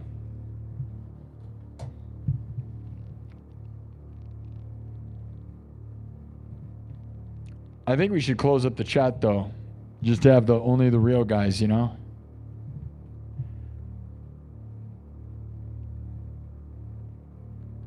Should we? We've had an open, it's been open all night because I just didn't care. But we've had good moderators. Thank you, mods, Hall of Bards, CJ, my best people. Time to get into the real stuff. Heavy D says, love the video you're making your mom laugh, telling the cow to don't trust them. Yeah, I know, Heavy, dude. And it was funny. That's a funny bit, right? I don't know what made me think of that. We just saw the cows. I think it was just... Oh, no. I just threw my phone. It was, you know, it's one of those thoughts I always had of like, you know, cows, they were just staring at us, you know, when a cow is just, if you ever drive by, like, if you live where cows are out in the middle of nowhere, like, they'll just stare at you, right? And you're just like, they're so innocent and sad, and they're just like, seem so like chill in their vibe, right? And they're just sitting there, and you're like, dude, it's so, have you ever yelled at cows? I guess that's the better point. You ever yell at cows? Does that sound crazy, dude? If you live in a country place, which some of you probably don't, but dude, I will tell you, it is fun and funny to yell at cows, dude. They look at you, they don't know what's going on. If you drive past, just drive past some cows and scream stuff at them. It is fun. They don't know what you're saying. If they did, they're going to be eaten, dude. I tried to tell them. I told you. There's this video, and I might put it out to public. It has nothing to do with anything, but it's my mom laughing like crazy because I'm like, don't trust them. They're trying to eat you. Don't listen to them. They're going to eat you. And then one of them takes a huge poop, and it's like really funny. My mom's laughing the whole time. And it shows my mom's laugh. So as far as personality, like a lot of people do not get a person laughing like crazy on camera, right? So we got her mom's laugh. That's a hard one, right? Because it's hard to make someone laugh on camera, like really laugh, right?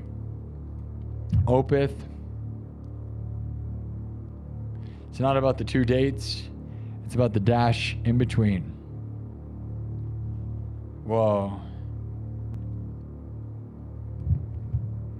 I was like thinking about like Valentine's Day with that for a second, you know? It's like DoorDash. Valentine's Day. It's not about the 2 dates. That must have been a weird relationship. No. But yeah, dude, that's a profound thing. It's not about the 2 dates. It's about the dash in between. And we had a heck of a dash, dude.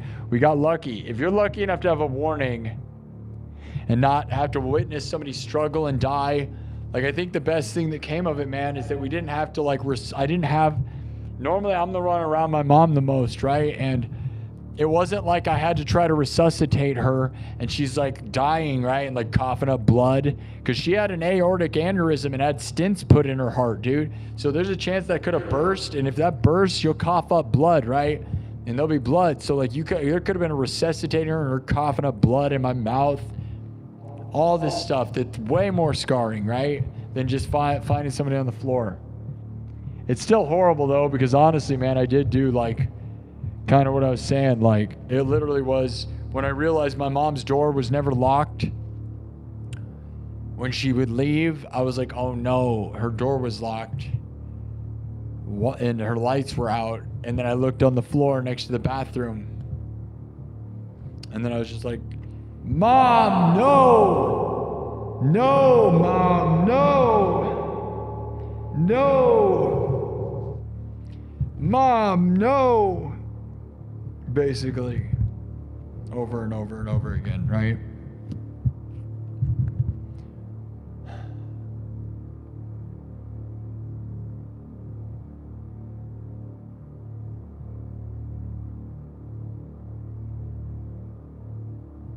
I just want to know where it all goes, right? Like if we're electricity, man, like our brains are electricity, right? Right? So like if the physics says that energy doesn't leave the universe, or at least depending on what you like, you know, depending on popular science, right? It's that energy doesn't leave the universe. Where is it, man? Right? Like if you have electricity in your brain and then you die, like is that something that you can't go get because it's back in time, or it's somewhere, man? And I think about that. I'm like, if there was an antenna, right? Like, is there a way? And I know everybody thinks that probably in some sort of way, right? Like, where is it, dude? And maybe that's where ghosts are, or if it's just like, it's just stuck in that time and you can't go back to time to where that electricity is. Where is it though? If you have electricity, where is it? Energy does not leave the universe. Or so they say, right? Popular science. Thanks again, Heavy D, for the $100, by the way. Thank you. Where is it, dude? Like, is she out there? Is there like, are we gonna in the future have an antenna that absorbs people, right? I think I'm obviously that's not something I'm inventing, right? It's an idea that's like, is there a way, you know? Don't know.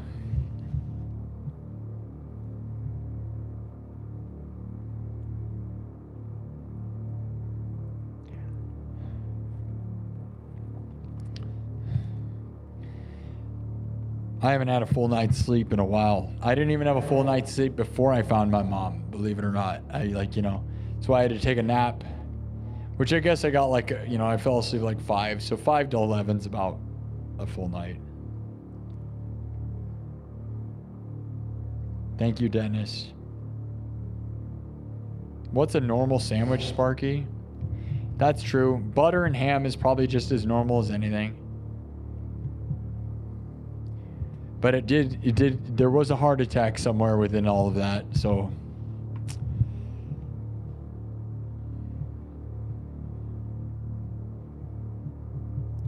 Fabian said, I came for the music and stayed for the funny sandwich bits. There we go. Like that. That's what we're talking about. I like if you guys can appreciate all of my forms of entertainment. You know, I got all this diversity. I could scream like an idiot and play music, dude. Whoa, dude, is that like, am I like a world-class talent? I can like act like an idiot and play music? What are you gonna sign this guy? Heavy D says, bro, she made me a bagel with cream cheese and I thought of you and your sandwiches. Yeah. And it's not that if you ask them, right? Although sometimes if you tell them you want one, man, like they'll understand, right? But it's like if they will make you a sandwich because they think you deserve a sandwich. What's your sign? I'm a Cancer. Which I always hate that that's the way that goes, right? Because it just makes me feel like I'm a bad... I'm a Cancer. I'm going to kill you by my growth, right? I'm a Cancer. It makes me feel like I'm a bad... Like being labeled Cancer, like if the world is like real, right? Like if the world is like made by a god or some sort of simulation, then like when the term cancer being invented for the worst disease ever and the my birth date is some evil crap, right? And also, if the world is all just, whether it's real or there's a God or it's all simulation, and I'll be honest, if you think it's a simulation, I think that proves there's a God because something created the simulation, right? To me, the simulation theory lines up with a lot of stuff because most video games, I feel like we're not doing anything much different than a video game. Like for some reason, we think we're much more profound than a video game person's life. But there's games like, Skyrim, where like every character in the game lives an entire life. If you follow them, they do their day-to-day life, and you think you're making decisions or whatever, but what makes you think that you're making decisions is what's crazy. Like what if you really don't have that many choices in front of you at any moment, right? Not much more than a video game, right? Because what really could you do even right now? You can't really do that much. Like what? You could wreck the room, you could knock stuff over, you can leave the room, but the second you leave the room, it's like a video game, right? Regenerates. You're immediate, like what decisions right in the moment, right around you, that's where it feels like a video game, right? You don't have that many choices. Like right now, I could play music, I could wreck the set, but then like by the time I leave the room, something else regenerates. You didn't get that far. And if you think you make all these choices, you don't know if those are choices or just what is happening. All I'm saying is games like Skyrim, every character in it's programmed to do their thing every day, and then they add a random element and making a decision. You think, oh, I have so many choices. It's like, do you though? Do you? Like right in front of you right now, how many choices do you have? It's just not that many. And if you think you're making them, I just feel like being in a video game does not feel far off, because especially when people are punished for what they do. So like a video game to me proves there's a God. So people that think there's a God, like that God seems pretty evil sometimes, right? And a video game creator certainly would be doing that, running a simulation. And like, I gotta be real, man. My mom's funeral, seeing my mom's body at 11 in the morning on Valentine's Day, and her initials are TLC, on the day of love that was created by something that I don't know, and her initials are TLC. If there's some almighty power here, it's pretty crazy weird, right? That's a weird thing to happen. You're like, oh, okay, so the day that means love and the term TLC, tender loving care, my mom, yeah, I don't know. It all lines up, and it doesn't feel as ironic, right? It feels like a weird game. Don't know. Is it all a video game created by some futuristic society laughing at us? It certainly could be. And sometimes I feel like I'm Sometimes I feel like I'm the main character, but other times I feel like I'm an NPC in like a non-playable character, right? Because I've managed to spend so much time doing this. Think about streaming, yelling at a camera. Now, obviously, you guys are real or whatever, right? But like, if you were gonna program like a character off to the side, the actual amount of data it takes for me to yell at myself to a perpetual motion machine that's just feeding back words feels like I might be in the background. Like, this is what I'm doing. I'm trying to do YouTube, so I'm not really like interacting with a whole lot other than this space. Not taking up a lot of RAM in that giant computer, you know? There's that, right? That's the weird thing, right? But then I don't know. It is weird that we can build computers with simulations that basically run lives as complex as anyone else that lives, you know?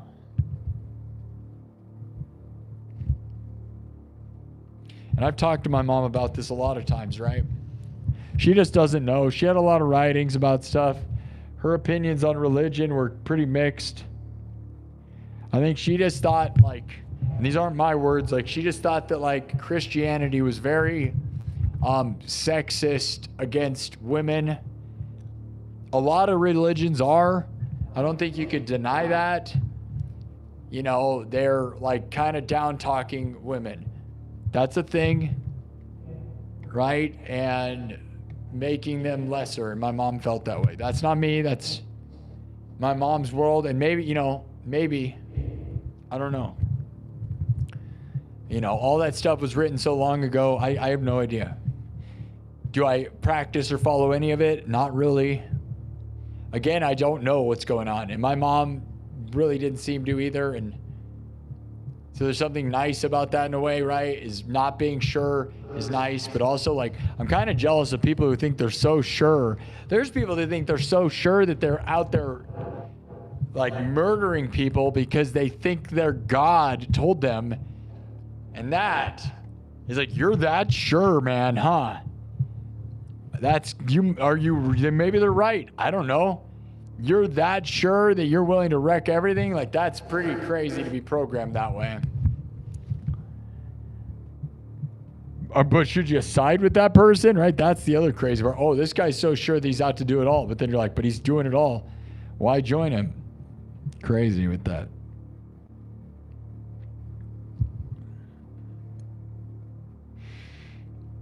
I don't know. I'm not a religious person. I'm not against it. I'm not against some of it, right? Obviously, there's like levels to that. Some of it is taken too literally. I don't want to get too real. I'm not trying to be political or any of this, right? I love everybody. I don't care. Ultimately, I'm none of these things. I'm not hardcore anything. I'm not hardcore politics, and I'm not hardcore religion because I just don't know, and it's so wishy-washy, mixed mash that, you know, whether you're talking politics, both sides, if you're too far on either side, you're insane for sure. Don't be brainwashed on either side of that thing. And if you're too far on any side of religion, it's the same way, right? Because there's enlightenment and positivity, right, that some of them teach. But religions are, like, if you are taking it word for word literal in every sense, I don't know if it was meant to be like that. It seems harmful when people do that. It seems harmful when people take it exactly how it is, like it's an exact science. It seems it hurts more people than it helps. Dang it.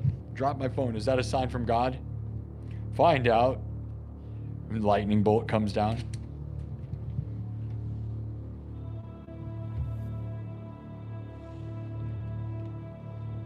Lightning bolt.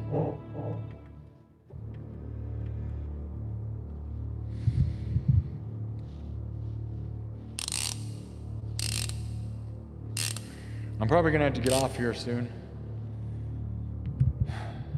because I guess if I'm not gonna probably get a nap, but I will have to leave. I gotta close this place down and get out of here. I love you guys, and I wish I would have been more focused on talking about that tonight. I don't know. Whatever, dude. We can, you know, we'll try to get back to rocking out on Monday, and I'll try to keep it positive and more focused. Sometimes you just got to entertain. It doesn't have to, there's no rules. And I hope you actually, some of you might have really liked what I did tonight. I hope that's what it is. Because for me, I like weird nonsense. And if you want to get real, I love people like Harlan Williams and Rick Glassman and Casey Rocket. If you don't know who they are, look those people up. Harlan Williams podcast, Rick Glassman, his stand-up is it. Go look up Rick Glassman doing stand-up, but his podcast as well. But his stand-up is absolutely fourth wall breaking, mind-bending, amazing. I love him for that. Like Casey Rocket, just riffing and nonsense and which is what I feel like my night tonight was. Obviously, those people are all legends.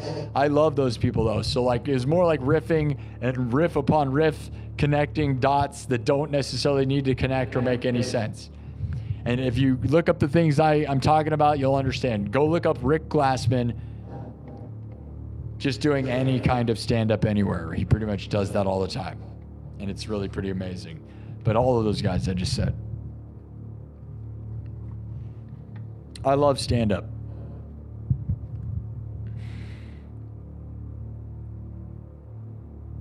My mom's name is Toni Lynn Churchill. Toni.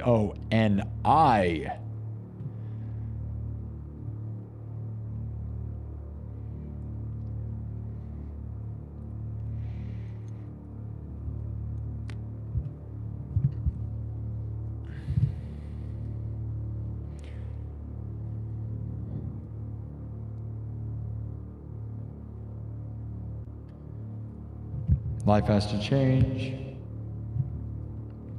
Howard Moody says, I like that you're doing what you need to do. Thanks, man. Yeah, just kind of letting it out, you know, venting and releasing energy. And, you know, it wasn't necessarily in music, which probably would have been more productive and positive. But sometimes having a crazy ranting, whatever, you know. Megan says, don't feel rushed to back to normal, quote unquote, on Monday. Do what you got to do for her. I agree. I'm just sad for the people that watch, like, you know, anyone that wonders what this show is right now, I'm not giving you a good definition. Obviously, there's no hurry to go back to just doing music necessarily, which is what I try to tell people. Thank you, Megan. Because, like, we've done 200 or 325 streams. Most of them were just music-focused, story-focused, pretty focused on the same thing. Right now, my mom died. I think this gives a bit of a different vibe. We can have a different vibe. Now, I feel bad for people just discovering me. Like I said, if you discovered me Friday or Saturday, you're probably thinking a whole lot different vibe out of me than what we do. But it is a mix of this and that. But it's certainly not what this weekend is a lot more derailed than, like, go to the weekend before this weekend, right? Go to last Friday and Saturday. If you want to see what we really do, because it's just music, rocking out, and being metal and cyberpunk, and talking about hot goth babes. Yeah, Shauna TV music. Wow, still on. I just got up 7:10 a.m. in New York City. Yeah, it's 6:11 here. I've been here for 6 hours and 11 minutes because I basically started at midnight, right before midnight.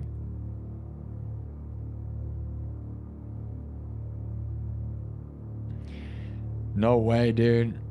Hex, there's a hardcore point that I don't even want to be real with you, dude. Hex R84 says, I remember kissing my mom for the last time, lifeless. It hurt.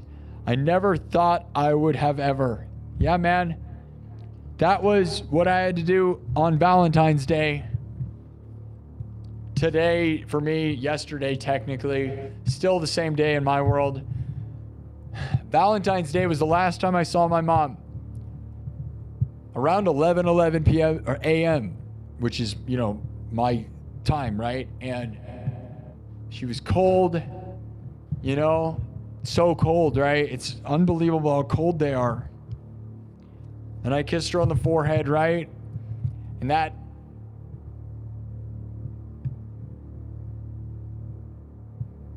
yeah. I didn't kiss her on the lips. I don't know. I never was doing that.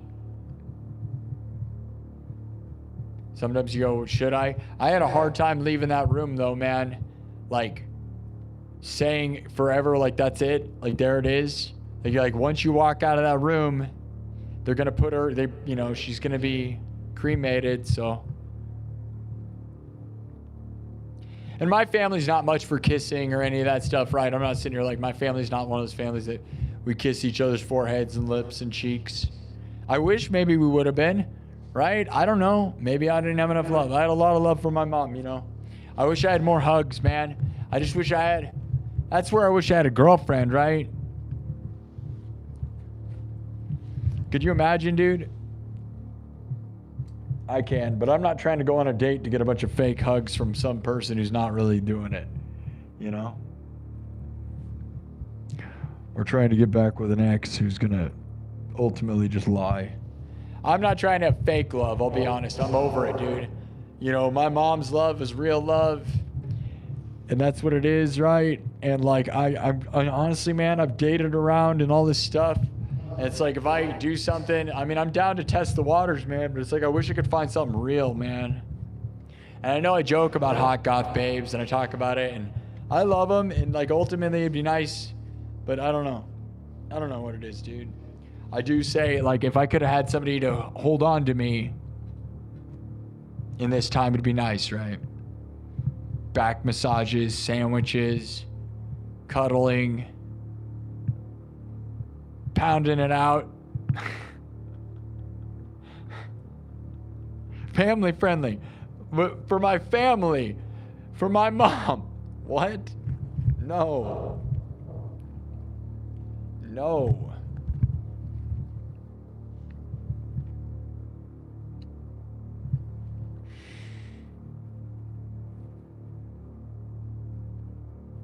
But the thing is, man, relationships are hard and all that stuff's good.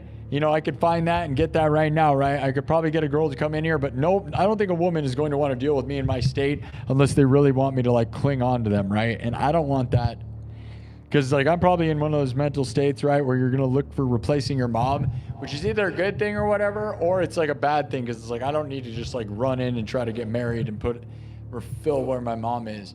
Like my mom knew and she always said like I need to focus on this. Gain stability from, I want to be a streamer and musician for old time, right? This is the dream. My mom believes in it. We got to get this thing to 100,000 subs. And then I'll hopefully be financially stable and other things, more financially stable and more everything to where I can get a wife that I can have kids with. And that hopefully will happen by the time I'm 40, which might make me feel old. That gives me quite a bit of time though. But yeah, I'll probably be old parents just like my parents were, which then look at what happens. You die. I'm not even in my midlife, man. And, a lot of people's parents live till you're 50, right? And I wish mine could have, because that would have given us a bunch of time. Like my mom would have lived till I was 50.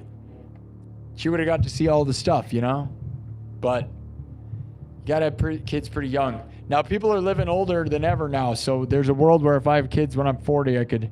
But I'm not going to say I even care about kids. Honestly, right now, I got to figure my own crap out. This is it.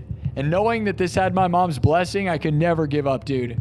No other direction. Like, this was where my mom knew, she made me this plaque, right? The 30,000 sub plaque. When I got 30,000 subs on January 31st. And then the week later, she gave me this, which basically means she knew that she wasn't going to see me get my 100,000 plaque. It makes me sick to think, but she gave me this knowing that, that's why she did it. She gave me this because she knew she wasn't going to see me get my 100,000 YouTube plaque. It makes me want to puke thinking of that. And there's a clip. Go watch my most recent short clip posted to YouTube. It was from a live stream in the nightclub like a week ago, where I'm like, my mom's the best, love my mom, she made me this thing. I hope this isn't the last award she sees me get. We got to do this and get to 100,000 and get the 100,000 plaque for my mom. That's what I said in the clip. And that's just a default clip made, and then she died like a week later. And so that, she made that. At least she did that. That is so nice, man. Think about my mom, dude. What a legend. What a legend. She made sure to see me get a plaque. She made that and wanted to watch me open that. And what's crazy, dude, is the day she made that, she's like, go open the thing on the pool table, right? She's like, there's a thing sitting on the pool table. She's like, go open it. And I was like, come on, Mom. Like, I didn't really want to, right? Because I just got home. I was like, I don't know, man. She's like, you're not going to go open it? I'm like, I don't want to right now. And then she's like mad at me, right? And I was like, why are you mad? I didn't realize that it was that because 30,000 sub party already happened.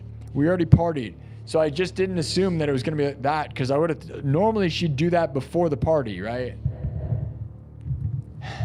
She really wanted to watch me open it, man. And if I would have known that it was like that, if I would have known how precious it was and what it was and what it meant to her, you don't realize she had me open it like and watched me intently. And I'm so sad. I'm glad to have had that. But like you think about it, dude, like for her, she knew like that was it, man. Like for her, it was the symbolism of the 100,000 plaque. Because she obviously knew she had health issues, man. She was cleaning her room like she was going to die, you know. She'll do this thing where she throws everything away because she, like, you know, I hated her doing that because she's like cleaning her room sterile where you're like, Mom, why are you doing this? You're acting like you're going to die tomorrow. And she must have felt weird health-wise because she did that. She's like, it's like she was checking out, man. It was like she was signing out, and I hate that. I wish I would have filmed opening that, dude. I wish she would have told me I was profound or something. I guess I just didn't know. And I just thought we had more time, dude. Like, it would have taken 2 more years to get there. At minimum, right? At maximum, maybe 2 years, whatever.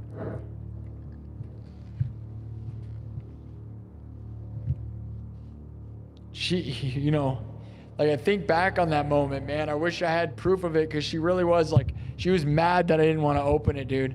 She was all excited about it. She's like, go open it. And I wish I had the packaging from it.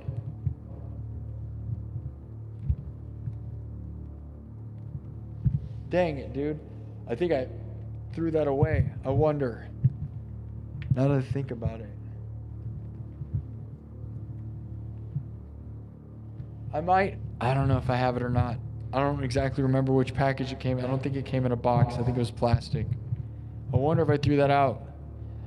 Because that moment, right? It wasn't profound enough for me to lock it in because I just thought it was another dumb thing. She likes to buy me lots of dumb things, right? So, because since the 30,000 party already happened and it was a few days later, like it was a little while later, I didn't assume it was some big deal. The way she was acting was like it was a big deal, but she'd do that for things that weren't, right? And she watched it knowing that it was, that was her party, man.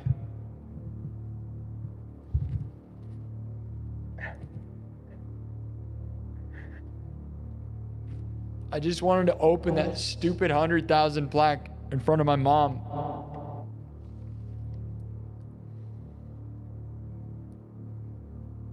And for her, that was she created a little party for me, for herself to simulate the idea because she knew she wasn't going to do it, dude. She didn't make me anything else, man. Like, I don't think I got a 10,000 or a 20,000 anything if I could think back. I don't know. It's weird that she knew she was done, right? Why'd she know that?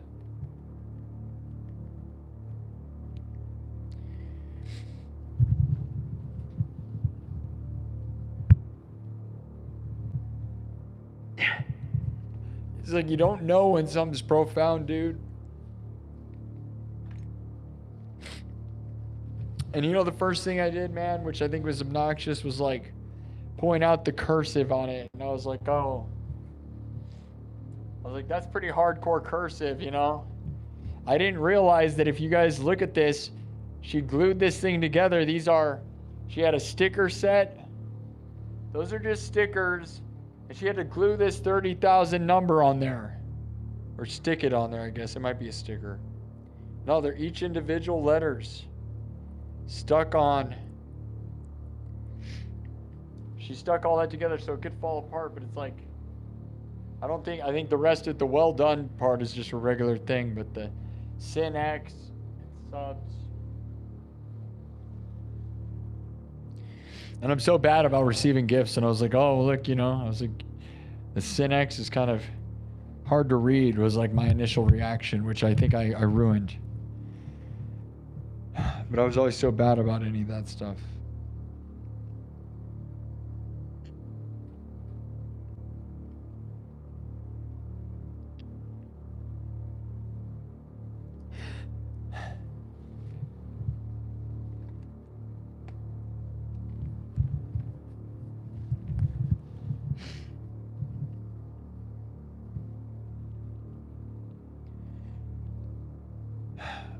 And maybe life shouldn't be based on a plaque, dude.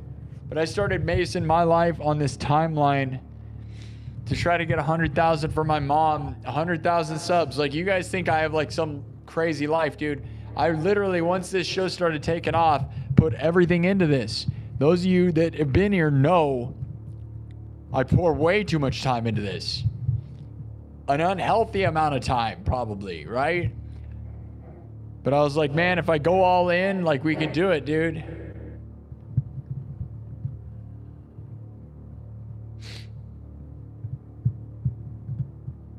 The plaque is such a heart hurter, man. Again, go watch that clip. I may have to go back and watch that whole nightclub meeting. That's a members only live stream where I talked about getting that. And then there's a clip that I just posted. It's the newest public clip of me talking about my mom and how much I love her, and that the fact she made that. And it's lighthearted because I didn't, but the end, I'm like, she needs to see me get the 100,000 with not a care in the world saying that, right? But aware that she has health problems.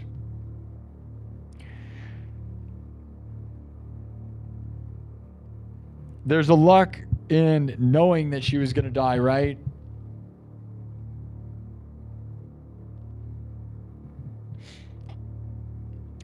Compared to some people, but also, man, ouch.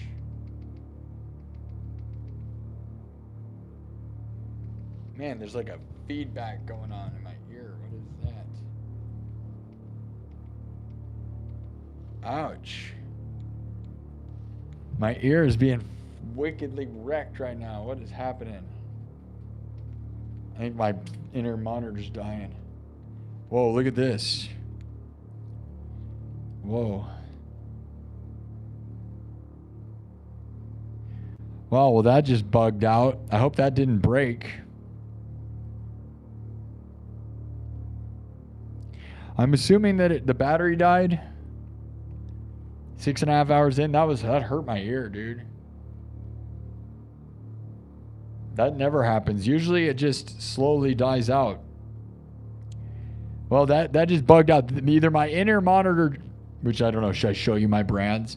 My in-ear monitor either just exploded, because it does get covered in fog juice, right? Like the fog juice, you guys don't realize that my keyboard, my pants, my guitar, my everything, this fog machine's wicked, right? You guys see that thing going off, and by the end of the show, everything's wet. I have to wipe it all down.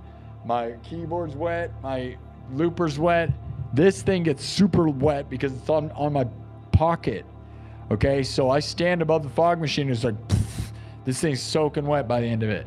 And I always worried it would get like fried. We're gonna find out though when I plug it in. Which I'm almost tempted to plug it in because we're gonna find out real quick.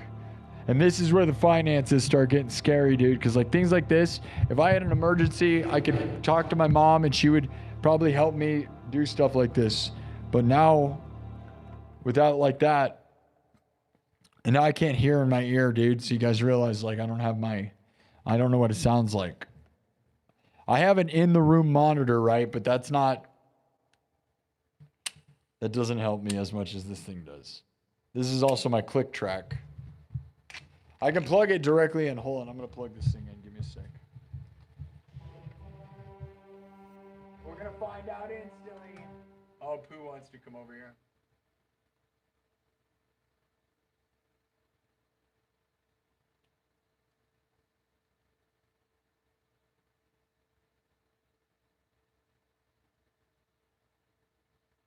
Okay, yeah. Okay, it just died in a weird way. Pooh wants to talk to you guys. I wish I'd play another song. I could play another song. We've been here 6.5 hours. It's 6:30. It's gonna take me a moment to get all this stuff picked up. My dad wanted to go to the breakfast thing at like 8:30. So, I mean, that gives me 2 hours. I'm gonna be a weird mess, dude. I have been a weird mess for the past couple of days. I don't care. I got at least a nap. Dude, should I do the rants that I did tonight? Should I go around a bunch of people and start yelling about Jerry Seinfeld's B movie and how I'm going to have a 1,000-pound show on TLC? Be like, guys, my mom loved TLC. I am going to have a 1,000-pound show where I gain 1,000 pounds, then lose it. All in one show. Get ready. Don't manifest that. That's a joke. Manifest the best.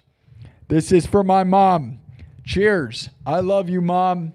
Thank you for believing in me. We have to ride this thing all the way at least to 100,000 because that was always the thing. But I always said 1,000,000 billion, right? 1,000,000 subs, $1 million. If you watch the nightclub, you need to join my membership club because that's where everything's ever happened, man. And the ground has been laid for this. And my mom wanted me to do this. We are planting the seeds. This place, I've been here 1 year and about 5 months, right? Which seems like a lot of time. But dude, if you know, like some of these people that do podcasts, a lot of the podcasts that are famous took 10 years to get famous. Things like Kill Tony and Joe Rogan, right? Say whatever you want about them. They are the leaders in the podcast world, and those things took 10 years to make a thing happen. They were not what you thought, and you thought they got famous overnight, but those things took forever. In 1 year and 5 months, we have done staggering things. We destroyed those shows, by the way, if you look at it that way. You could look at the numbers of some of those shows that are now the world's leading shows. We got 30,000 subs in 1 year. They didn't do that. So what does that mean? In my world, give me 10 years. Where are we going to be, man? AI is going to swallow us. It's weird. There's that factor. But, you know, give me 2 years, dude. 2 years. Let's take over the world, dude. For my mom. But the thing is, it's too bad my mom's not going to see it. Now I'm just a soldier representing my mom and my dead mom, which is a different angle that I hate, to be honest, because I don't want to win awards and go, I wish my mom was here. That's what I'm going to be, is that sad guy who goes, I wish my mom saw this all the time. But believe me, I want to be that guy anyways. I will still be the guy getting the awards. And even though I got to say I wish my mom was here, we're going to be there anyways. Because my mom saw me lay the seeds for this platform. We're about to take it over, dude. It's a platform, 30,000 subs. At least she saw it become something, right? It's not like I was nothing when she left, right? That's what's good, man. Everybody knows that 30,000 is a respectable number, right? It's not obviously 100,000 and it's not 1 million, but it is no joke. No one thinks a 30,000 sub YouTube channel is a joke. It puts you in the top 1 to 2% of people on earth. You can look it up. Top 1 to 2% of YouTube if you have 30,000 subs. Yeah. So hundreds of millions of people aren't doing what I'm doing right now. This is just getting started. 1 year and 5 months in. So let's take it up to 1 million subs. It's just going to be really sad to be like, I wish my mom saw this. And I'm just going to think of the thing like she fell short. Like all she had to do, couple more years, right? But at least she got to see something. A lot of people their mom doesn't even get to see them make any sense of anything. And it's hard to make any sense of anything. And I'm not saying I'm making any sense right now. Who knows, right? I'm not necessarily saying I'm making all the sense, right? It feels like I am, though. You guys believe, right? That's the bottom line. Look at all of you and the people that believe and the nice things said in the chat. The overwhelming support. Even when I'm on unhinged tangents all night. We got 28,800 views tonight, although it took 6.5 hours. I mean, go watch video game players, dude. They don't get that many views. Some of them. And then you have people that are doing it at all moments. But again, those people usually take a few years. Some of them take 10 years, dude. I'm going to drink coffee. I'm not going to sleep. Billion, nonstop.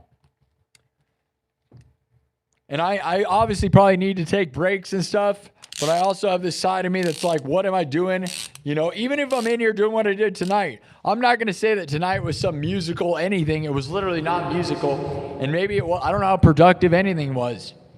I had fun though, did you? And maybe that's what this is going to become, is more me just loosely doing whatever I feel like. It'll always be music slant.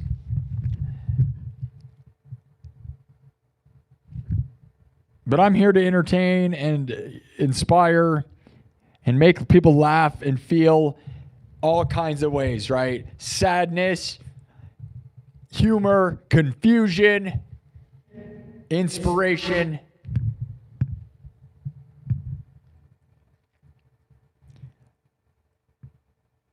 My mom loved this place, dude, and loved you guys for loving me, and I love you for loving me, man.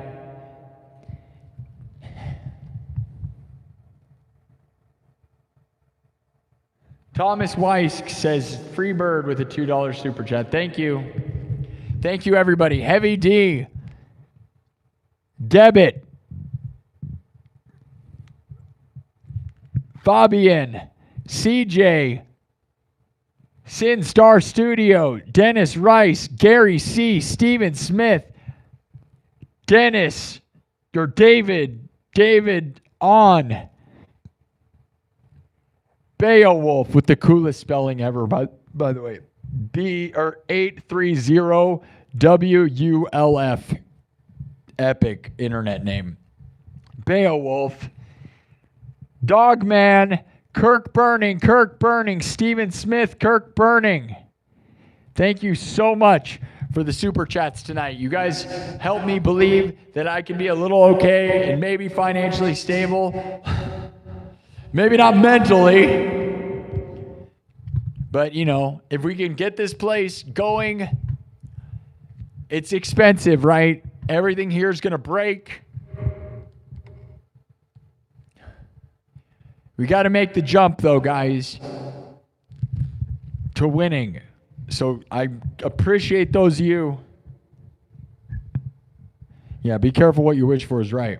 Makeshift Matrix says, you were fortunate enough to have been there for that moment. Had you not been close to home, it could have been that you had to wait for the funeral.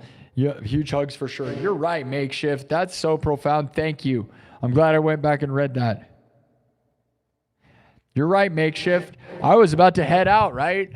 And I think that made my mom sad and nervous, is all I was doing was looking at vans. We went and looked at a van right before the Super Bowl. I had her go and look at a van that's for sale in Altoona, right outside of Altoona, Iowa, right? And it's a good deal. It's $15,000, right? Because high roof vans are very expensive, by the way, just so you know. And I'm going to get in debt to have one, but it is the next move, okay? It just makes sense, right? Now, I just hope I don't get robbed, you know? And I plan to bring Pooh, which is also questionable, right? Because bringing the dog, that little dog, and what, you know, in the hot van is going to be questionable. We're going to do it because that's what we're going to do. We're going to do it for my mom, and we're just going to do it because that's what we're doing.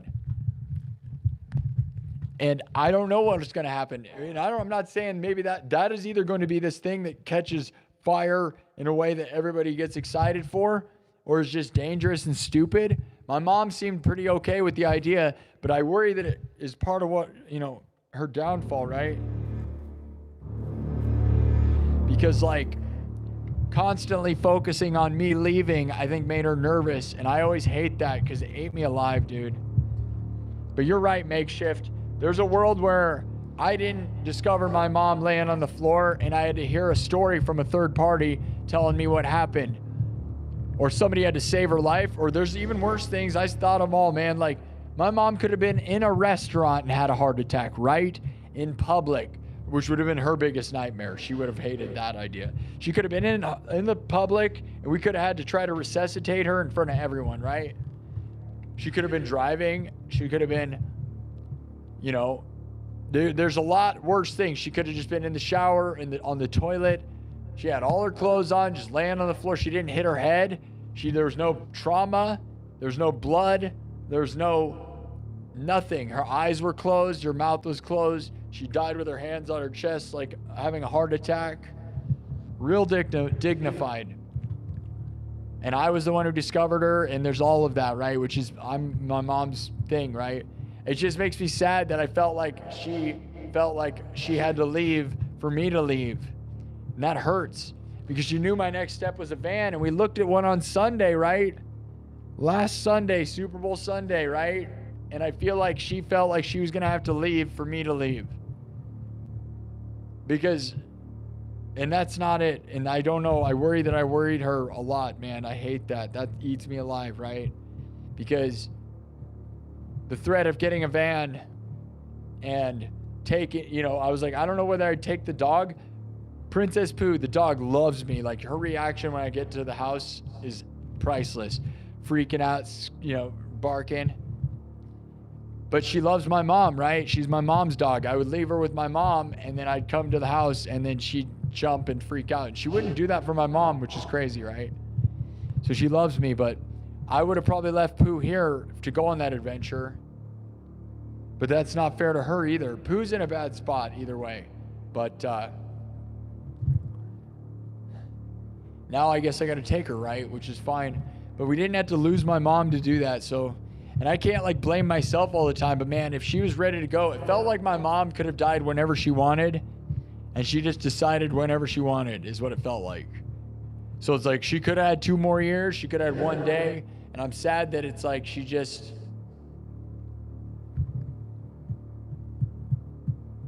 I don't know. I guess she knew she wasn't going to get 2 more years out of it. There were days she looked really bad, man. I'm not going to lie. Like, she got real pale. She had bad blood flow, right? Because her heart problems, right? She had a huge aortic aneurysm that was like it was huge, dude. It was like, I don't remember what the number. Like, I don't even know, like an 8 or something. Like 6 or an 8. It was huge. Okay? And the doctors were just like, it's going to blow up and you're going to die. And they said that like 5 years ago.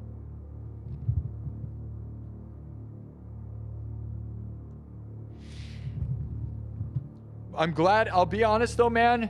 There's the other profound thought that I took my mom to see that van right before the Super Bowl. She didn't want to do it, by the way. So I don't know whether I was pushing her into a world she didn't want to be in. She didn't want to go look at the van, which also means like maybe she wasn't ready, right? That makes me sad, right? She's like, no, don't. Because it's going to make her start thinking about me leaving. But also, like, it was also because it was right before the Super Bowl. I ordered a pizza at... this place called, why can't I think of it? Scornavaca's. Scornavaca's, really amazing food, by the way. Really great. I ordered a pizza. I was like, we're going to get a pizza for the Super Bowl.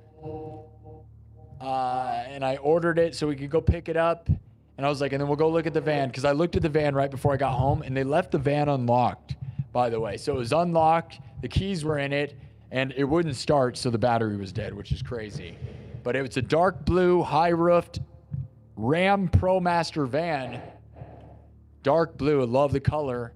And it's only $15,000, which it had 60,000 miles for $15,000. And it's a dark blue Ram ProMaster with tinted windows on the front. And it's just a utility van, right? And I'd never looked inside of one of these. I was surprised by how much space it had, but it wasn't the extended length. So it was a shorter length, but I was still surprised by how big it was. And I went up to it. It was a Sunday, so they weren't open, but the doors were open on it. I was able to walk up, open the doors, and then there's the keys in it. And obviously somebody had left the keys on, because if you leave the keys in, they're just going to leave it on, and the battery was dead, because I was going to start it. Anyways, so I went and looked at that, because that's listed on Facebook, right? And I wonder if it's sold, right? Like, it's almost like I should go buy it because my mom saw it, right? But honestly, my mom thought it was too beat up, and she was like, it's a little beat up. I don't know. And 60,000 might be more than I want on it. Like, I almost want to invest and get a good van with low mileage and waste all the money in the world, knowing that, though, like, it's the future.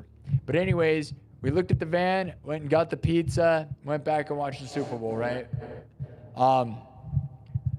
But I got her to go look at the van. We literally got home at 5 o'clock, okay? Which, you know, any of you know that the Super Bowl was at 5:30. So we didn't, like, my mom really didn't want to do that because we were pushing the time limit, right? And we missed some of the pre-show or whatever.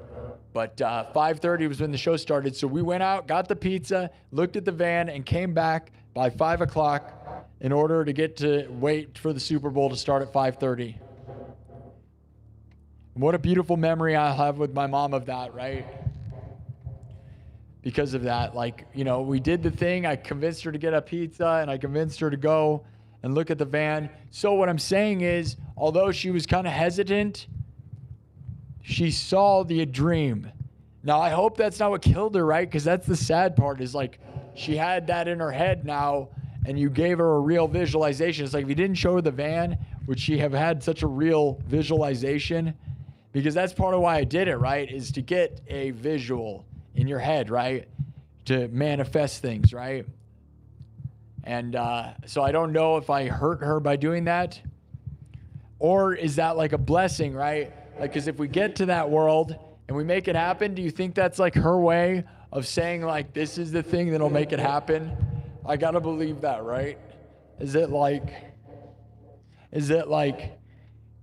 even though she didn't get to see the full thing, she saw it, and it's like her blessing, right? Do you think like the van idea is the next level? It may be a mistake, I don't know. But then there's this side of it, it's like, what if we do the van, we build the studio, build this thing in the back of a van, and that's where it takes off. I can only hope, man. I gotta hope that that's what it was. Otherwise, I look at it, maybe it was her like signing, don't do it. But there's a world where I wish I could buy that van, but I'll be honest, she was against it. She thought it was a little too beat up. But it was a great price, dude. $15,000 for a high roof Pro Master van with 60,000 miles, and I think it was a 2016, which is older than I want to. It's 10 years old, so I don't know. Probably gonna try, I'll be honest, you wanna know exactly what I'm gonna do? Is I'm trying to get a 2019, specifically a Ram ProMaster 2019, or a Ford. I'll be honest, I'd take a Ford. High roof, extended cab, so we have the longest form, high roofed 2019, because I've actually heard that past 2020, you know, with the virus, things, the builds got shoddy. Like, if you go, I used AI to ask that question, and I felt like it was one of the smartest things that people don't think about, is you don't want to buy a car that was made in 2020 or newer. And they said, like, the line is like, don't buy a car from 2020 to 2023. And it's wise advice, because 2024 is pretty much when things started going back to maybe having reasonable manufacturing. But in that window of time, things got cheaper and weirder because of the virus and lack of employees and lack of shipping, like, made manufacturing cheaper. So if you're buying a car, AI says that's true. I wondered that, you know, not that hopefully I'm not cutting my own throat with the idea of this, but that's a thing, dude. So 2019 is the newest version of something that I'd buy that I can afford, because I can't afford a real new one. Unless you guys want to help me, do you think I should start a GoFundMe? Would this be something you guys would fund? Because, like, I'll be honest, dude, I'd really, in a perfect world, dude, I'd want to spend $25,000 to $30,000 and get a nice one that has, like, only 20,000 miles. But I can't afford that, and I don't, it's insane to spend that. But then also, it's like, you buy a van, you're going to have that forever. As a musician, right, a high roof van is going to, if I get one with low enough mileage, I'm going to be able to drive that thing for, like, most of my life, right? You know, get one that, like, could you imagine if I got a new one? Then it's like, oh, just have it for 20 more years. You know, go drive. Those things will go for 200,000 miles. So, you know, If I got a new one, but those are like $60,000 new, right? So I can't afford that. But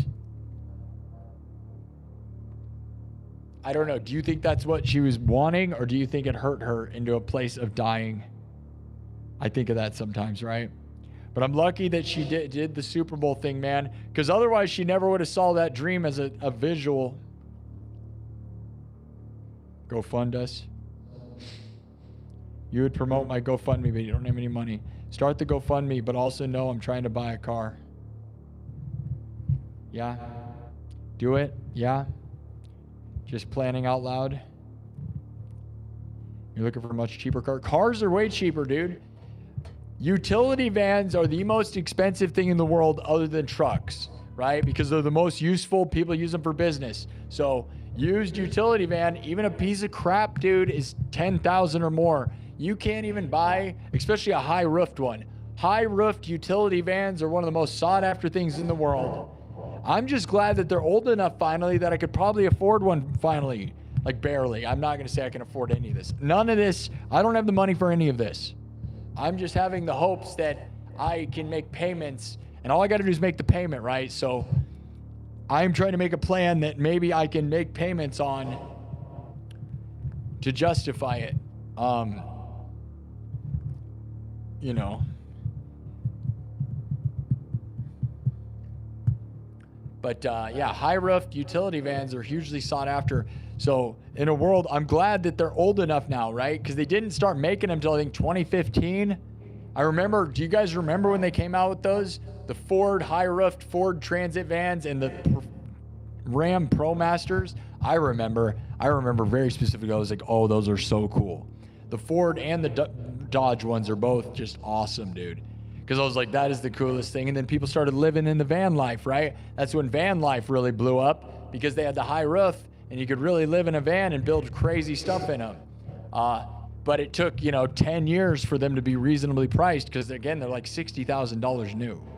So you're not, And I'm not even saying they're reasonable now. Like I said, if you don't buy one that's at least like $15,000, you're going to get a piece of garbage. Something that has 100,000 miles on it, or more. And I don't want to do that because I want to drive all over the United States. If I get something, I'm going to drive it into the ground, dude. Like crazy. So, and it'll be my full-time car. It's what I will be doing. And that's it. That's where I'm at. I don't know. Do you think that's what it is?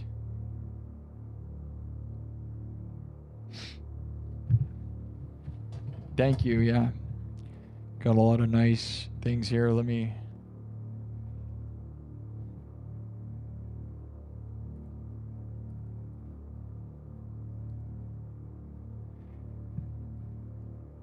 There's a really good specific story there that if I can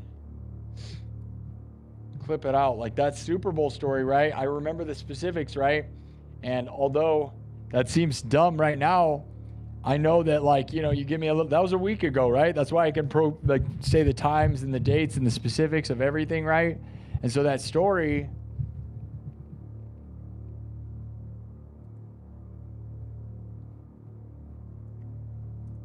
is going to seem more profound than ever.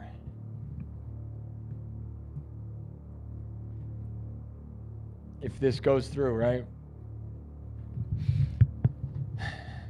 Let me read the chat.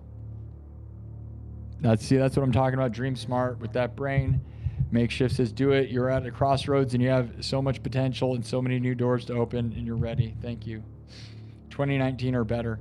Yeah, but you don't want to again, like I said, you don't want to get a 2020 because then it was built during the virus.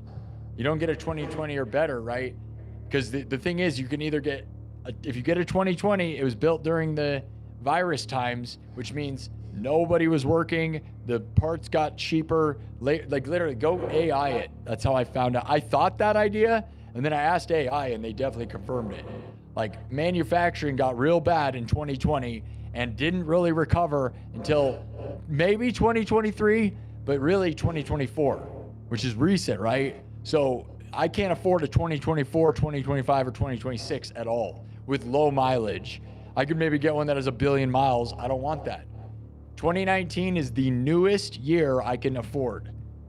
And so that's very specific, but there's something very nice about being very specific. Although it means it's hard to find, it's also like, oh, I know exactly what I want. Because I can't get a 2023 or 4 or newer and afford it at all. But otherwise, I would just go with a brand new one. There's that. That's the dream, where if I could have people fund me and give me the magical thing, I would almost go buy a brand new 2026, knowing that I could put 200,000 miles on it. And that would be a good investment. A utility van is a great investment. No question, right? Because you can use the crap out of it, especially for someone in my situation. So I don't hate the idea. I just don't have the money. And I don't know if I'll ever have money. And I'm not going to say I'll ever make any money doing any of this. Like, you guys act like I'm like some holy grail of money. I am actually just spewing money. I'm an idiot when it comes to money. I'm kind of a dream chaser, right? Like I built this haunted house, right? Another dumb thing. I thought I was like, you're like, dude, you know, spend all the money. You're going to make all this money. It's like, I might have went sideways for the most part, right? But that sideways is not, you know, you spend $100,000 and make $100,000 is not any way to make business. That tends to be how I live, but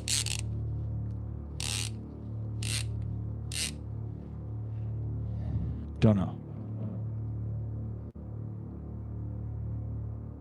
Lolo says, nah, what you're feeling is normal, but ain't nothing you could do or did do to cause this. Sorry for your loss, but hold on to the good times, the food times and the good times. That is relevant and great. Don't rush the process. Here's the thing, man.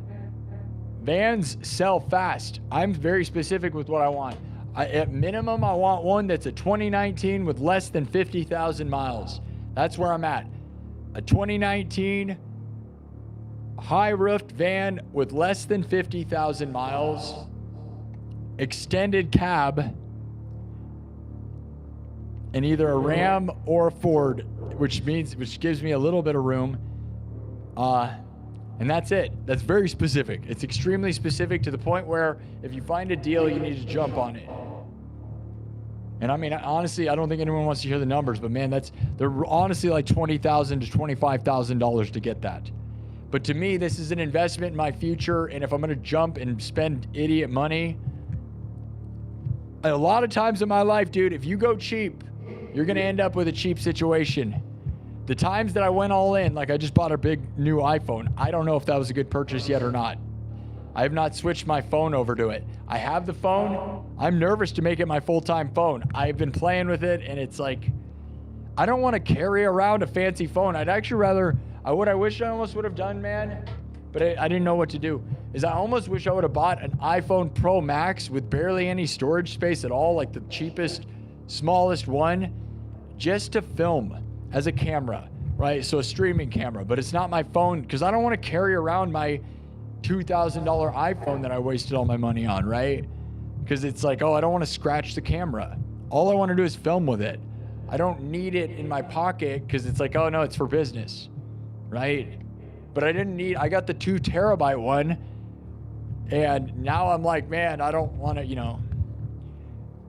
And even the cheapest one is still, you know, thousands of dollars, right? So I can't do that. Truly says, don't read too much into it, man. Don't make decisions pressured by these circumstances. Get your 10 toes back on the ground and take your time. You're right. Just do you. Hex says, that's what's up. Cherish that moment. You'll never forget. She saw her accomplish. That's what's up. Cherish that moment. Never forget. She saw her accomplishments in you. I agree. I'm sad that the obituary that my dad wrote was just like, oh, she liked her. He didn't include my live stream. But nobody wants to hear what I say, and they think it's some ego stroke, even though we all know, like in reality, man, because he's like, she enjoyed spending her time watching Iowa State and hanging with the grandkids. You seem to miss the huge hole of watching my live stream and rooting me on, because the most of her time, and literally most of her time, was spent with me, talking to me, and working on this. But I'm not going to fight with people because my family tends to, this is how it is and you're wrong and it's a and I don't know. So I'm sad that her obituary will not be more truthful towards what it is, but again, it was my dad writing it, so he's not going to, you know, acknowledge my accomplishments properly. I got to just try to move on. You know what he does to me, and maybe this doesn't matter, but you know what he does? I'm not going to fight about this. In the middle of a conversation, dude, he will just say the words, I'm not going to fight about this. And we weren't fighting. You ever met anybody like that? You guys ever had anybody like that in your life? That's one of the most absurd conversation derailers that I can't even stand.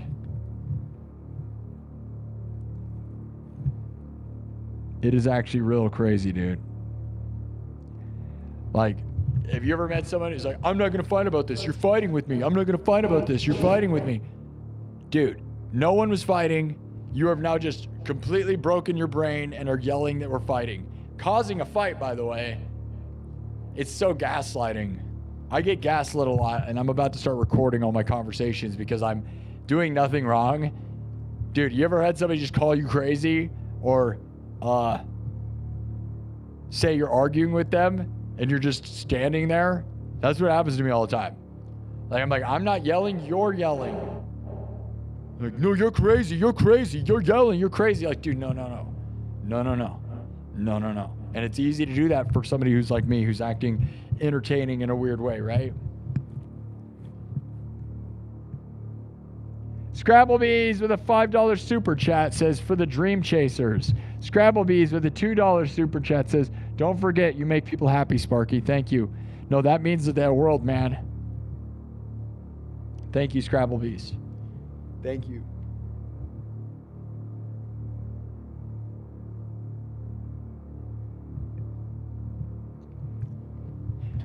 Why are you fighting with me? Why are you fighting me? It's like, I'm not touching you. I'm not touching you. Like that kind of thing. Whoa. Why are you hitting yourself, bro? Dude, nobody's hitting. Stop gaslighting me. Jared says, you knew you could do anything that you put your mind to, man. She believed. Shauna TV says, if you can pay a mechanic to come with you to check it out with you, might save you money. Nerds with birds, keep pushing on, Sparky. Your mom would want nothing but you to continue what you're doing, love. Thank you. Shauna, I would say, like, if the place is a reputable sales place with good reviews, right? Like, you can look into it, right? I'm going to buy from a dealer, and if they got reputable reviews, they're not going to play weird games. That'd be my guess, right? You just got to kind of trust people because, yeah, you could just have something bad happen. That's the way it is, though. Scrabblebees, she'll be there with you every day. I can say that. Joseph says she saw your future and was okay knowing that you were going to achieve your goal. And, man, I may end up a huge loser. Like, I might get robbed. I might end up, I don't know. Alex says, I'm so sorry for your loss. Keep all the good thoughts in your heart. My mother died a little over 5 years ago. I still miss her every day. Yeah, that's those comments. Although I love you for that, those are the ones, man, that really put me in a dark place. There's been people that have said it was 20 years ago and worded it like they weren't okay still. And I just look at that and I go, oh no, I'm not going to be fine at all. Because all I want to do is talk to my mom. I'm going to leave here and just want to tell my mom how everything went. I want to talk about current events. The current events. That is all we did, right? Like, that was who I talked to about it. I don't have I don't have a girlfriend. I have friends, but they're not like that close with me, right?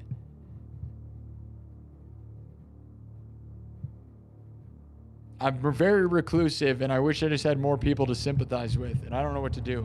And I got to open up. I'm going to have to open up myself more to more people. But the problem is I talked about leaving, man. And the reason I got my circle so closed was because I went on the road with my RV full-time for 3 years, and then the pandemic happened. So I was full-time in my RV, and along with the pandemic, that was when all my friends, like my circle, got real small because a lot of my longtime friends, it was like that moment. And like, if you leave, like people don't really want to, like, you're less intact, right? And I'm talking about leaving right now. So it's like if I go out on the road in a van, I'm going to be very lonely, dude. And you can make friends on the road, but they're not real. It's temporary, right? It's all just temporary.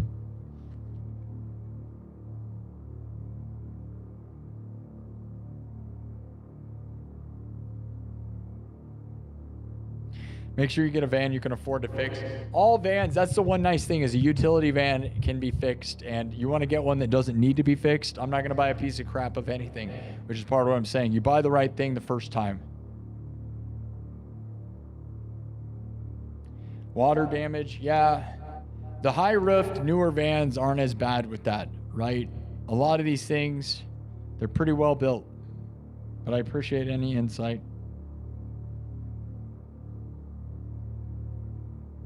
Joseph says, please refuse to be anything other than who you are. Thank you.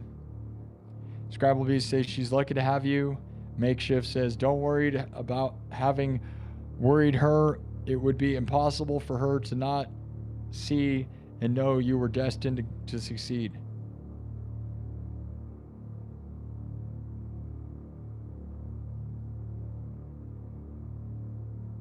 Yeah, Sean on TV says, in the long run, you save money, though. Yeah, and as far as, like, you spend the money now to save money in the long run is right. So buy the nicest, newest thing you can so that you're not repairing it. And, like, I look at it as, like, that van, if I buy the right one, it's going to last at least 10 years. Hopefully you can get more than that, right? You buy the right one. We don't know, though, because they're not old enough. So no one knows if they can last 20, but it'd be nice to get 20 out of it, which then would put me in an age where, like, I better have something figured out in 20 years from now. Yeah, also you can, Rakeshift says, now you can travel now, you're free. You weren't there until the end of it. Yeah, that's the thing, though, is I worry that my mom thought she had to pass away to let me go, right? And I hate that thought. Because we did talk about it, and I always said, what happens when you die, man? I would always focus on that too much. I was like, Mom, I don't know what's going to happen when you die. Like, where do I go? What is my situation? You know, I don't have money. She helps make ends meet at times that I need it. And I'm still scared of that. Especially because I'm trying to take on this thing. But yeah, I won't feel as bad to leave. Like, I feel bad for my dad. But he has my sister and his grandkids, and I just hate that it feels like my mom felt like she had to disappear for me to be able to live happy and go on the road. Because she didn't get, is like, because I kind of almost worded it that way sometimes, where it's like, I can't leave you because she needed me, and I knew she needed me, and she knew that too. And so I don't know if she was just preparing to die because she knew, like, okay, if I go, he will get to do this thing. The thing never mattered, dude. I would have rather sat with my mom and been a loser. But I don't know, maybe not. I had to win, man. For her.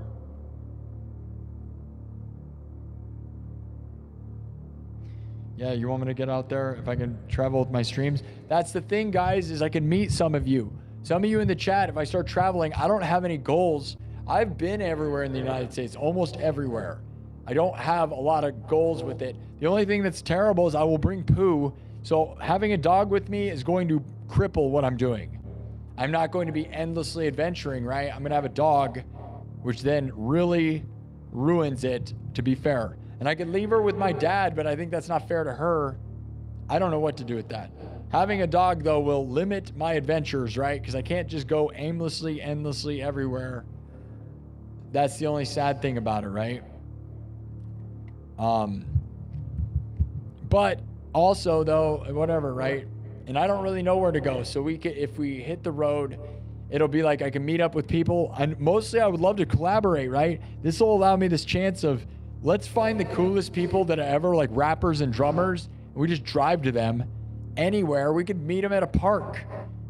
Because I'm going to get Starlink, right? Starlink is the key to this. Having satellite internet available as an invention is another thing I got to expend money on, but will allow me to do something no one's ever done, right? There was never a moment where the internet was fully 100% mobile until right now, like just right now, right? So I'd be this innovative thing where I could literally go out to the middle of Joshua Tree and have the perfect stream. that's unstoppable, right? So we could meet at any weird place, meet anyone, anywhere, meet rappers in the middle of the ghetto and have a rap off, right? Like we could literally pull the van up, meet 2 epic rappers and have them have a rap battle where I make beats and they rap. There's things like that, dude. Get a drummer who just sets up their drum set outside.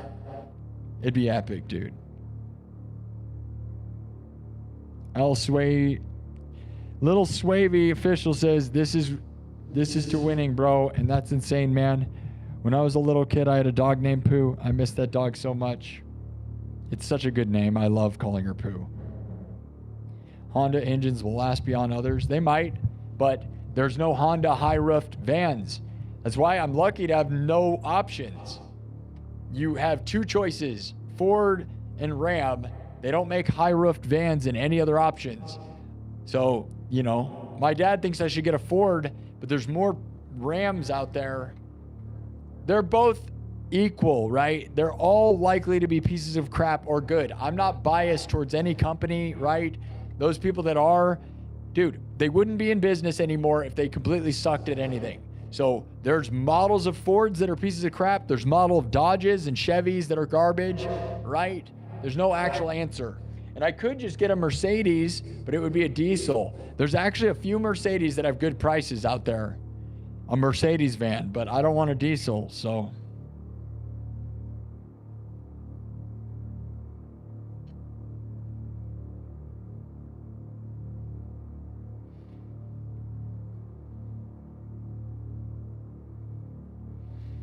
Matrix, exactly. Scrabble bees, what are you talking about? We have to pretend to be drippy so we can get Sparky rich. Oh, go fund us. Go fund everybody. We're all trying to buy a car. I know, yeah. Okay, we're back. Getting friends rich is better than being rich. Thank you. Fees and taxes, yeah. I don't know if it's healthy. True says, I don't know if it's healthy, man. I really feel like your emotions and the circumstances of losing your mom are driving you to make an impulse move. Outsider perspective who just found the stream. My mom came with me to look at the van. If you were here for the whole story, it's not an impulse buy. My mom was alive and well. That's part of what's great, man, is I know that that decision is not dumb because my mom went and looked at a van with me. So it's not like I'm like, oh, buy a van and leave. The contract at the mall for this studio runs out in a year. And it's expensive, to be honest. There's a part of me that may need to fold this up sooner because I can't afford the monthly rent. Like a monthly payment on a van would be cheaper than doing this. Don't make quick decisions. Well, I got to start making quick decisions because I have money that's going to run out. And I'm not making tons of money off this show. I make money, but not crazy. Anthony Serrano says, J-Rock, this is already in the works because the mall is kicking Sparky out for the skating rink. There you go, Anthony, saying some logic. That's right. This isn't necessarily my own doing, and we're not sure that they're going to ever get that skating rink in line, but right now that's what they think, and I would just stay here if like I could make it make sense, but I have to have a different plan in mind. And a van that I could build my studio in will mean no matter what, dude, if I ended up homeless, I can at least do streams in the van. You know, you can't yell in an apartment building. You can't yell all night and stream in an apartment building, right? So my options would be get a house with a basement you can yell in, get a warehouse, which is crazy expensive, that you can yell in, somehow find another space like this that I could do, but there's no way. This was luck. The mall was a very lucky find. Very lucky. Extremely. Or you go with the van, and you're not going to be able to yell all night in a van either. Like, that's pretty sketchy. I'm not going to lie. I'm scared of that. There's a lot of problems with that. But with a van, you can park anywhere. And the end goal is to get an RV that you tow behind it. A toy hauler trailer. Not a toy hauler fifth wheel. A toy hauler trailer so that I live nice. Because I don't want to live in a van. Because a van doesn't have an air conditioner built in at the top of it. It doesn't have a refrigerator, a microwave, a stove, a shower, any of the stuff that I know you need in RV life. A real bed, right? It would be a fun temporary experiment though. until I could maybe get a trailer and then have some sort of stability in my own living quarters. But it might be a bad plan. My mom knew this plan though.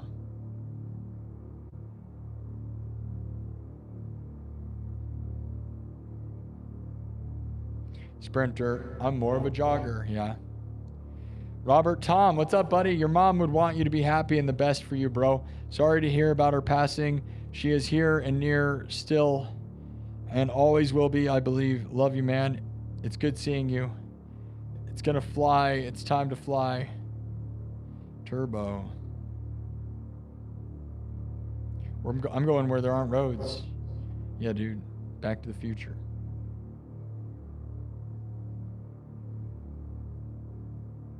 Need a side business app making money for vehicles. Well, I would love to just kind of do something real crazy and hope that the world and the internet watches me enough. We got 33,000 views tonight.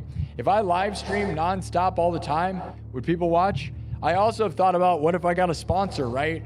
What if we find somebody who'll give me a van or give me a real good deal to mention their company all the time?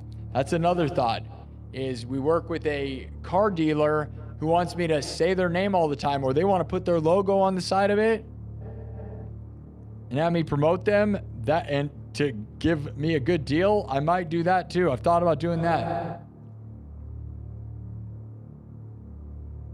Like, be like, give me $10,000 off and I'll mention your car company every stream, every time, which I think is a fair deal. Is the more we impact, because you're betting that I'm going to be a big deal, which I already am, right? But I could be a lot bigger from this stunt.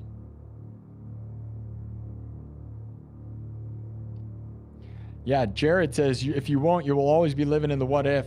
Probably regret it. Have faith, man. Yeah, and I know that, again, as this place runs out, I'm running out of money, but I got to make an option. And it's like, I'm not going to just run out of money and run out of space to stream. We have to have somewhere to stream. We got to keep this place going. And I got to make something new stable. Obviously, the stream is stable and works good, right? So messing with it, my dad's like, don't mess with it, which I agree. But also, we got to test the next level, because that van idea is next level, right? You open the back doors, you open the 2 back doors, and behind me is the Grand Canyon, right?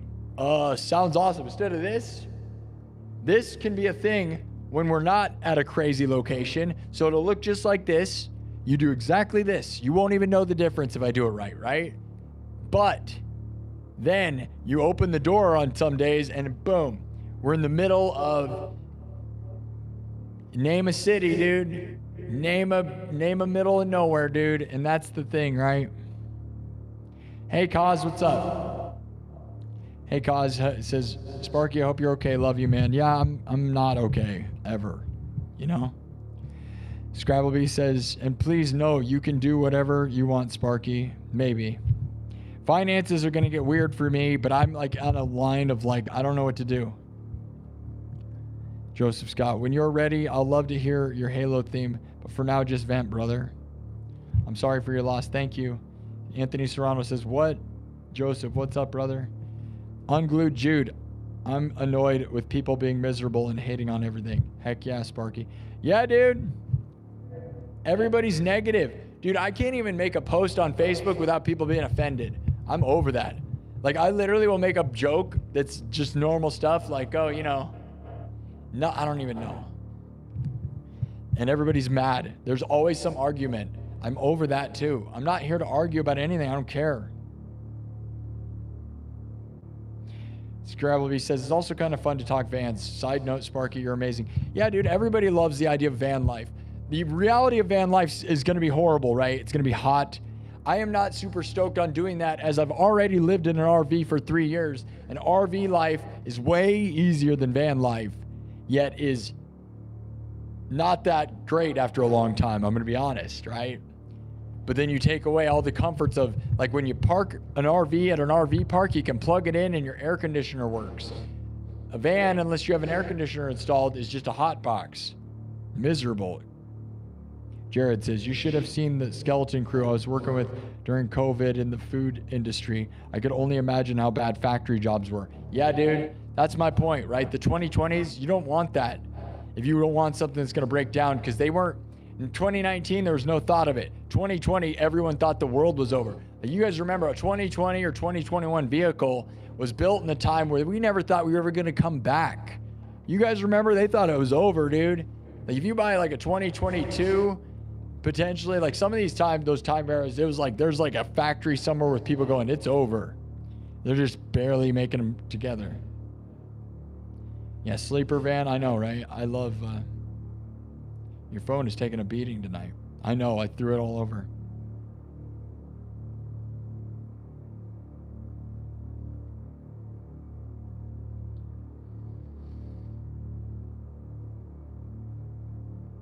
Thank you, Robert, Tom. Thank you, Anthony Serrano. Thank you, Wesley. Thank you, Makeshift. Mess of money. Store owners had to hunt me down to pay and beg for money for my art. Yeah, that's terrible.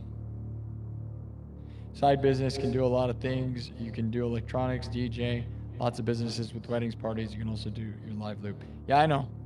It's called going on tour as a musician, right? The quote-unquote side business would be bars paying me. The other thing is with a van with a built-in studio, there's a chance where you call up a bar instead of saying, can you book me for your show, and they have to set up a booking or whatever. You go, no, dude, I'll just park in your parking lot and do a live stream. You don't have to book me. Let people bring their alcohol into the parking lot, and you don't have to book a show ahead of time. We just announce it on the internet and we go, here's the happening, come to it. We're going to this place. I don't have to move my equipment inside of a venue. That's the best part. You just open the doors and you play. So it is revolutionary. Now, will I make money doing that directly from a venue? I don't know. But the stream itself makes money, man. But you can get paid to play places too. Jared, as long as you take good care of it, you can always resell it in the future. Exactly. Vans are the ultimate money. It's a good investment because everyone wants them, period, right? They will always be worth money. It's way better than any other car. That's why vans and trucks are worth crazy amounts, because they're useful. Thank you, Robert Tom.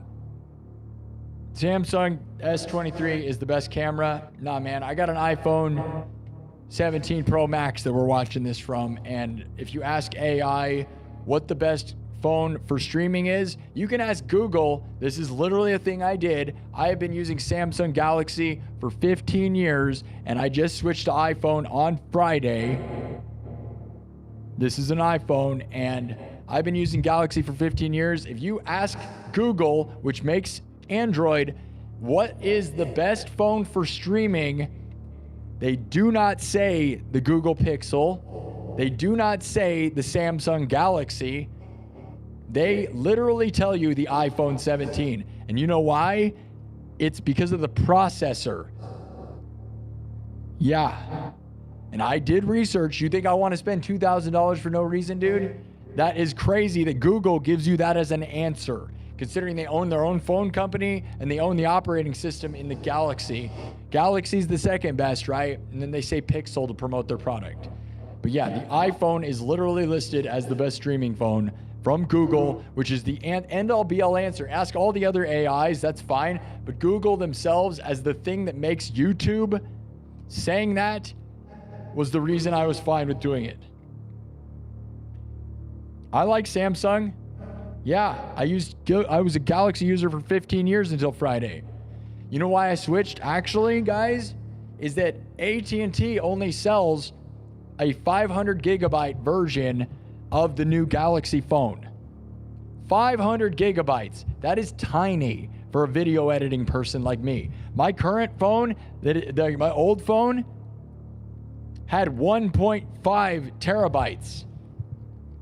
Yeah, the newest phone is 500 terabytes. I'm not going backwards in progress. Not at all. This iPhone, 2 terabytes. The new iPhone has 2 terabyte storage. That's beast mode. It was done deal with that. We're going to see. I'm still not used to the operating system. I don't like some of that. I may end up hating it. I don't know. I don't want to carry around a $2,000 phone. I hate that. It's not my phone yet. Right now, it's just a camera I'm using. As crazy as that is, I still have my old Galaxy phone as my main phone because I drop it. Look, I drop it, dude. I don't want to drop my camera. I want to be able to stream seamlessly.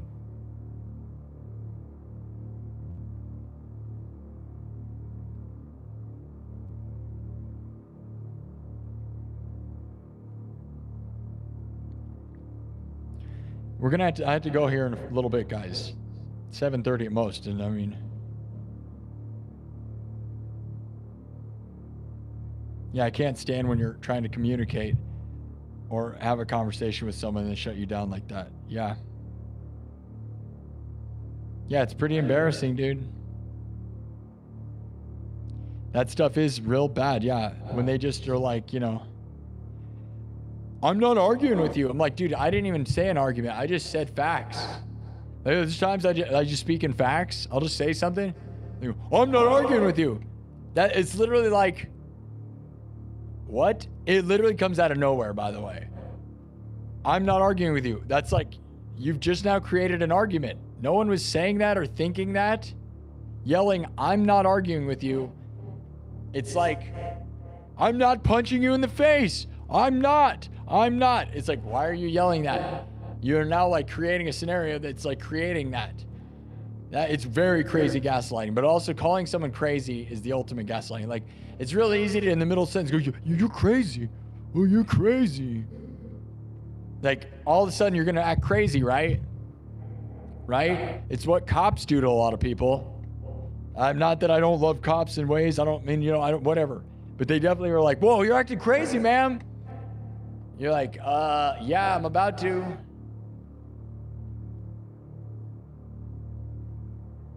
You're right, Jared. They just shut it down and go, I'm not arguing with you. I'm not arguing with you. It's like, dude, we weren't even arguing. I was having a conversation, but now I got to tell you that I'm not saying that and we're going to argue. And I'm about to start recording all my conversations because I'm not gaslighting, dude. I don't yell.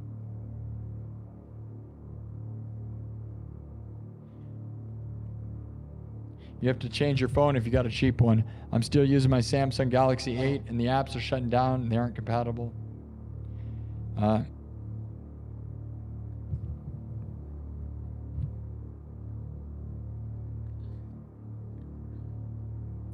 Yeah, that's how your mom was, truly. Yeah. I'm not going to argue. Dude, we weren't even arguing. You're just like, you know, dude, like, I just think that, you know, you're like, man, you sure spent a lot of money on that, which is like, you know, if you buy something expensive, you're like, wow, you spent a lot of money on that. I'm not going to argue with you. Excuse me? What? I'm not arguing with you. You're like, dude, I didn't say we're arguing. Now you're arguing about arguing. It's insane, the feedback loop. I had to point that out. I'm like, you've created an infinite loop of psychosis. Telling someone you're not arguing with them will cause an argument 100% of the time. Like, again, it's like going in a room and going, why are you mad at me? Why are you so mad? Why are you mad at me? Why are you so mad? They're going to get mad for sure. They were not mad. You've made them mad. We're to invent the loop. But there's some people I'm around that create that, and I wish I could show them that. But if you showed them that, they'll say you're arguing with them. It's a mental problem, honestly. It's some sort of tick that some people have. It's like a brain, it's like your brain glitches, right? I'm not arguing. It's like, dude, no, we're arguing now about you saying you're arguing because that's what you said. It's exactly the thing I just said. Why are you mad at me? Why are you mad at me? Why are you mad at me? Dude, I'm mad now because you're making me mad. I was not mad until you started asking why I'm mad. That is a gaslighting technique beyond belief, right? You ever have that? But why are you mad at me? But why are you mad at me? Dude, I'm not mad. I was fine until you started asking me why I was mad. Stop asking me why I'm mad. Now I'm mad, right? But why are you mad? It's like that. It's like, you know what the other one is? You know what the other one is it's the,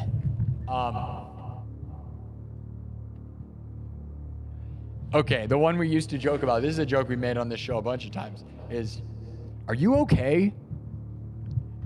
If somebody asks you that, the most infuriating thing in the world to me, they used to do that in the chat. There was a few people I permanently banned for that who would come in and be like, are you okay? Are you okay? Ask anyone if they're okay. And there's people that are like, oh, you should ask people if they're okay to see if they're feeling good. No, dude. What you've done is made them not okay anymore.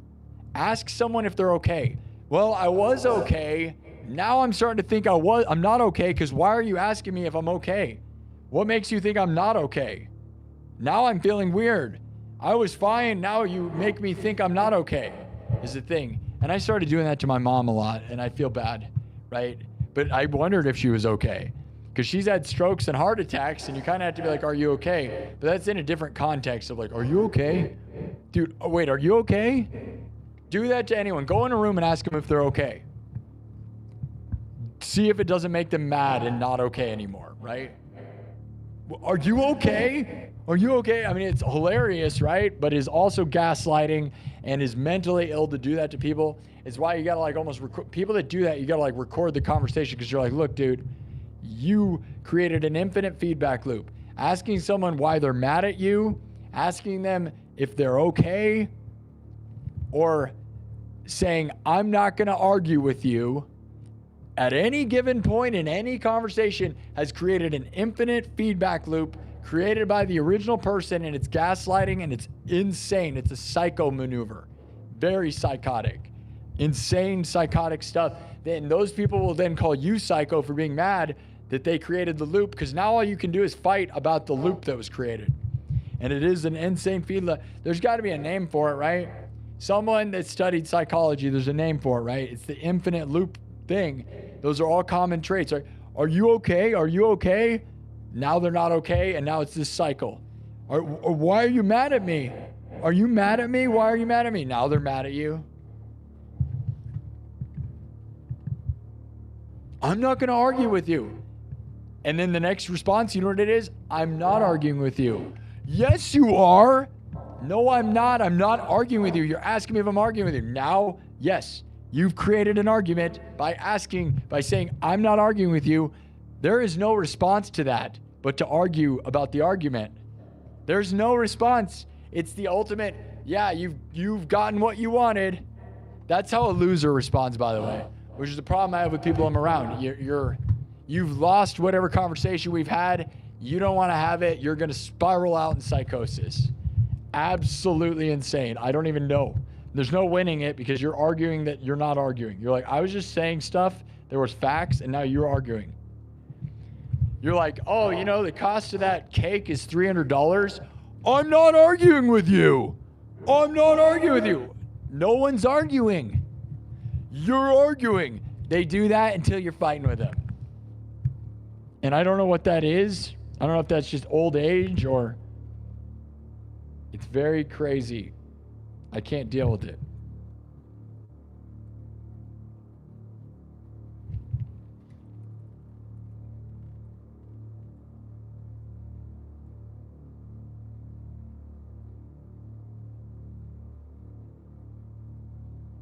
Well, I wish we could add more music and stuff, but yeah, I'm gonna go, guys. Rarely have we seen a person fall that has thoroughly followed our path one day at a time. Thank you. Thank you, Robert Tom. Unglued says, the internet sucks so bad, Sparky, do it. Go out on the road. Thanks. You said I won't regret it if I go out even for a couple of years. Well, if I get robbed or something, I probably would, or lose poo, right? If the dog gets lost. No, life is temporary. That's why I'm looking at it. What's the point in anything, guys? I don't know what the point of anything is. All of this is weird. I don't even know if I'm going to win. And even if I got 100,000 subs, do you really think that means I'm winning and stable? I'm not so sure, man. I would have said 30,000 subs. I'd be winning way more. I'm winning a lot in ways, but not as much as some.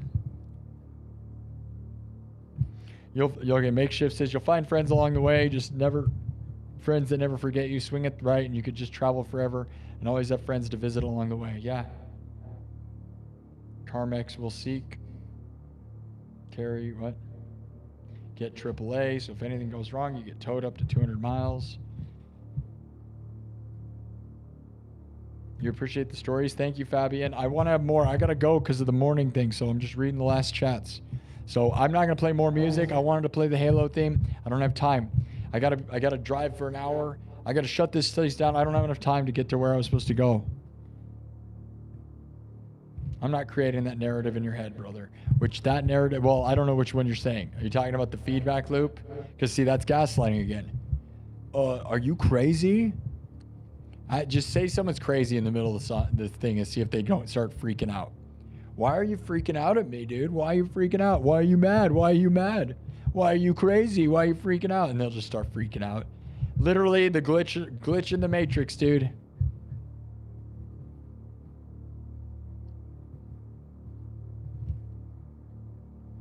Okay, you're talking about my mom passing away. I'm very far in the chat, dude. Take the dog. It's not going to limit anything. The dog will come with you. Pooh will keep you company, but dogs are a lot easier to travel with, less alone. I'm just saying I can't go inside places like hotels or whatever I want to do. Restaurants. Can't eat at fancy restaurants. Go on the road and not get to eat anywhere because either I got to leave the dog in the car.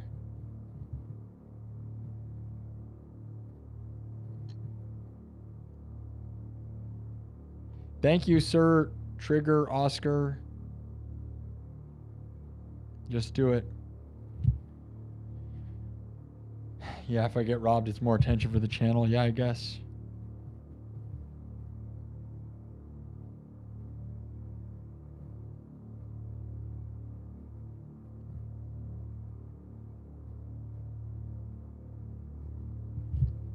Yep, Starlink. Okay, true, Huey. Find the right vehicle. What is UPS drive? Those are a different level. I don't want one of those, man. They're way expensive, dude. That'd be cool, right? In a different way. You're not wrong, but I also, like, I want something more drivable. You're not wrong, but those are also always used up, way expensive. Mercedes with a good price, probably beat up in the trades, almost guaranteed to have an issue. I've gone busking a ton. Shauna TV Music, go look at my busking. I have a playlist of me busking all over the United States, from San Diego, California to Salem, Massachusetts, to Las Vegas, Nevada, to Savannah, Georgia.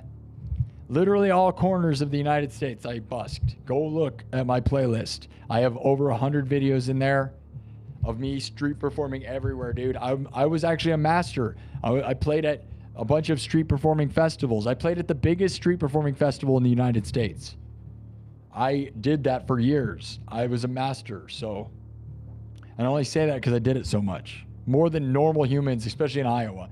Or not in Iowa, I mean in America. Americans don't have much busking, dude. Duo stream, you and the doggy. As long as the sign doesn't fall again. Yeah, the sign might fall. That's the only problem, yeah. It's not an overnight choice. Yeah, it's been on the table for months. You were wise, and yeah, you're time enough for the right choices. You had no ideas about your lease ending. I had tons of ideas about my lease ending. The second I signed this lease, they told me they were going to build the ice rink. They literally said at any moment. I always was aware I was going to get kicked out of this place. It just lasted longer than I thought. Trust me. That's why it was a good deal. Get a business loan. Don't finance the van. I don't know. Skating rinks went out of business. That's what makes me think bringing it back isn't going to change anything. I don't know.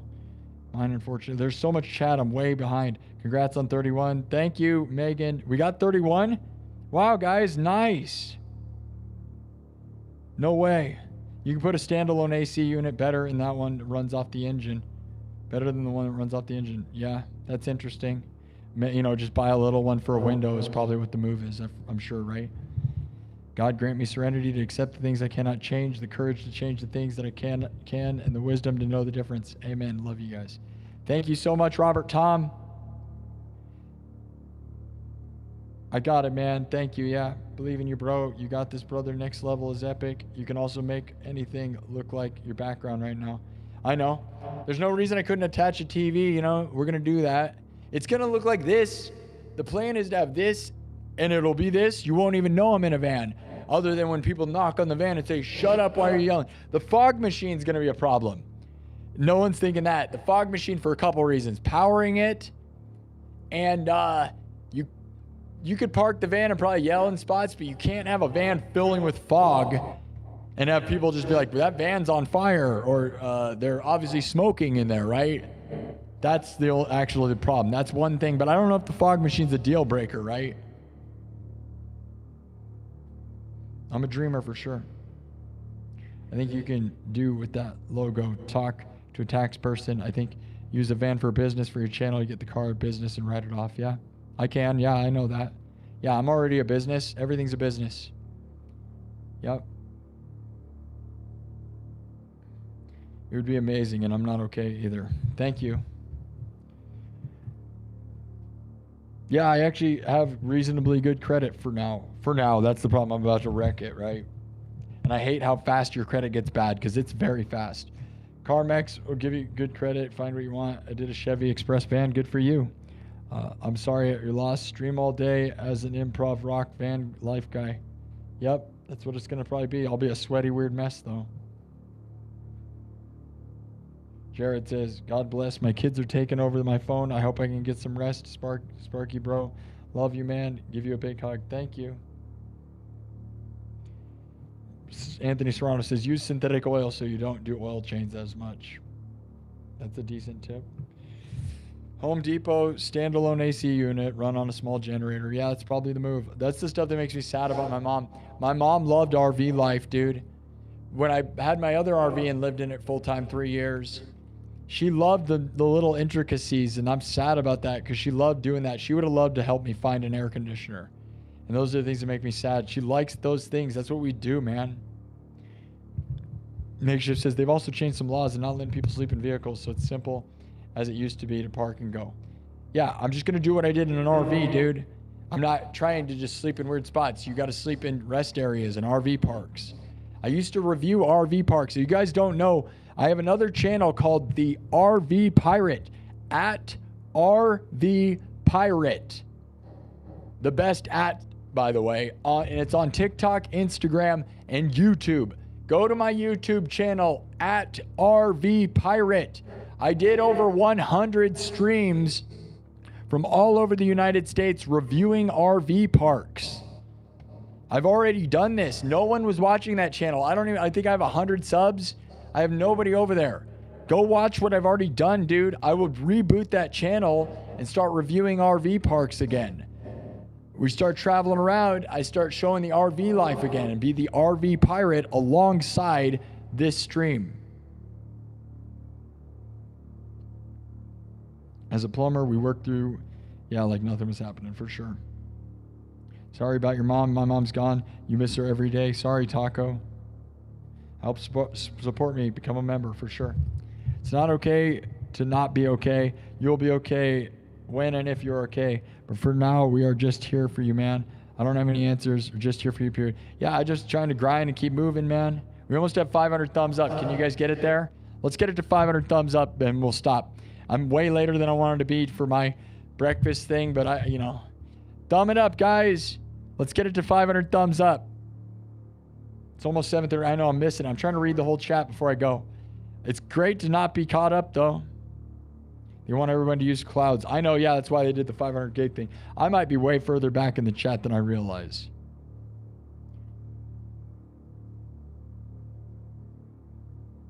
Is it me or the notion of something taking time to get used to and being intuitive at the same time not making sense? Off the subject, did you build the guitar? I'm new. Going to go to the flea market, then go to the gym before I go to the grocery store. Then I will practice music even though nobody cares about my day. Right on, Unglued Jude. Now we do care. If you want to make some angry who isn't, just ask them why they're mad. Exactly. Exactly what I was saying. Sounds like he already has assured whatever you're saying is not his interest or belief and isn't open even to try to talk to you. That sucks. Yep. I'm way behind. Galaxy Note 20. That's a good one. All right, I'm gonna get in. I gotta move. Okay. What state am I in now? I'm in Iowa. Live from Merle Hay Mall, Des Moines, Iowa. Iowa's most watched live streamer. We got 34,000 views tonight. 34,500. Thank you, Shauna TV Music. Nailed it. Heavy D, good night, Sparky. I feel so bad for you. Keep your head up, and I will text you later today so you can tell me when to call, because if you're sleeping, if I call right away, it'll wake you up. Yeah, my sleep's going to be all weird, man. Did the video go back to the start of the stream? It should not have. Hey, we got 500 thumbs up. Good job, guys. Smoke machine. Yeah. Put it in the van. I love real people, not afraid to be themselves. Rare to find these days, yeah. In Denver is the place for busking. I haven't seen that much anywhere else. Yeah, but the problem is everybody in Denver's an artist, so it's all just, everybody swallows each other, man. The problem with a lot of music, it's the biggest problem with music, is everybody's an artist. You go to a festival, like a small festival, and everyone in the festival's in a band or in a band that's performing, so no one has money because everyone's the music scene. So the art scene is trying to support the art scene, but if there's no money coming from the outside of the art scene into the art scene, now it's just a bunch of band members being idiots. And that's what's happening everywhere, all over the United States. I've seen it over and over. There'll be festivals with 20 bands booked, and the only ones in the audience are also in a band, and so no one has any money and no money gets made. It is a horrible feedback loop of a problem.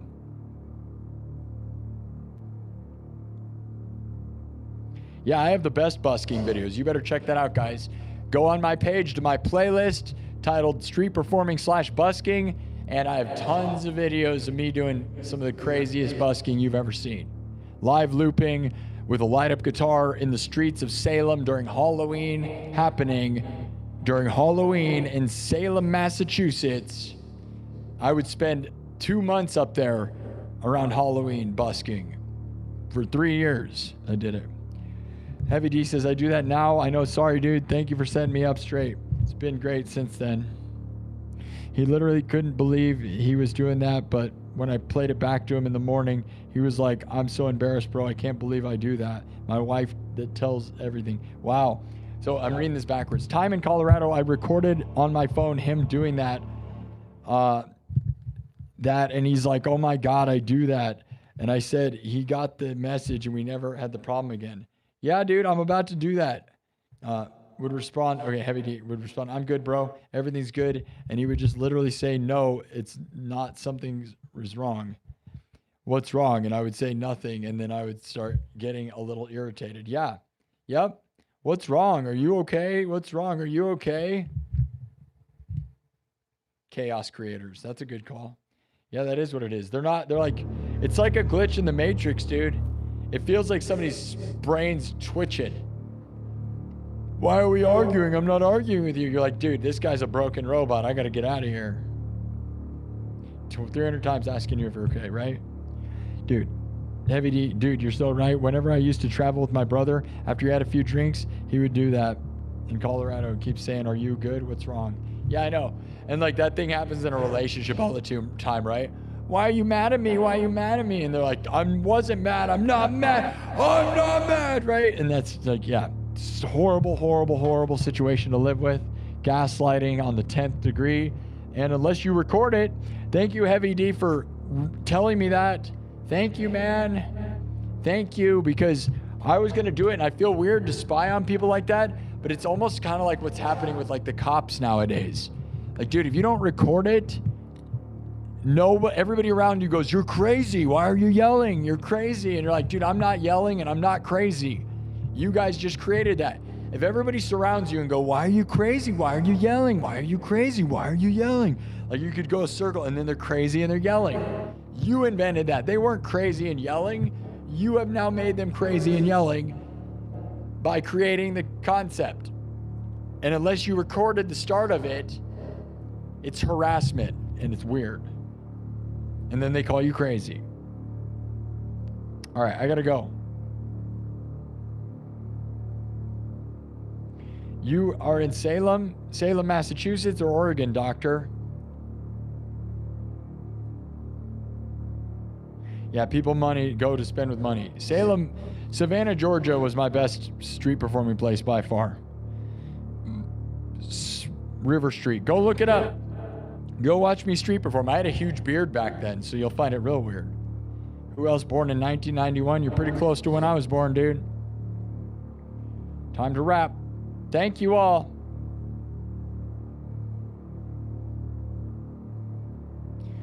I gotta go. I love you guys. This was way longer than I expected. I did not expect to do an 8-hour stream tonight. Brutal. Brutal. We almost have 35,000 views. Should we go a little bit longer? Punch it through. Now I'm gonna be late for my thing, but there's no real on time or anything. Like my dad wanted to go with me. I'll just meet at their place.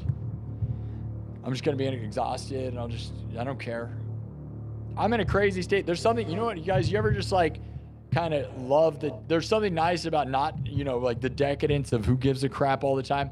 Like I'm not tired because I'm not hungry or tired because I'm so sick from like what's going on in my life that it feels like unstoppable. I've never felt like this, not unstoppable, but just, I'm like so in such a bad place where I'm like, who cares? You ever been there where you're like, dude, I don't care what anybody says right now. I have the right to look like crap and feel like crap right now, you know? Yeah, today's for my mom. Yeah, I'll see you Monday. Dude, there's even a world, I'm probably going to feel like crap. I need to get a night's sleep, so that'll probably be what happens, but there is a world where almost like I come back Sunday. I love this place, and there's a world where I might just be in here more than I need to be just to feel better. You guys make me feel great. Love you guys. I wish I would have been more on the chat and been more. You guys are all members, are all subscribed, by the way. That's why the chat became beautiful, didn't it? I should have done that way earlier, although we got a lot of numbers. Look at how wonderful you guys are. You guys are full of love and amazing support. I love this place. Sorry I didn't do more music. I will get into it, man, but I love that we're getting closer and that you guys are really amazing.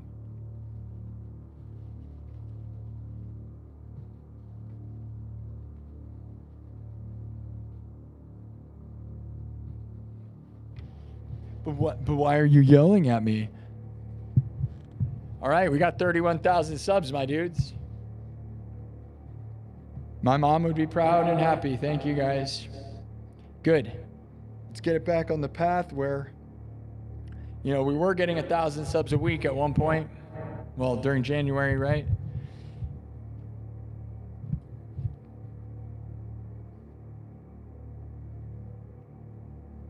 Yeah, we got 35,000 views, guys. All right.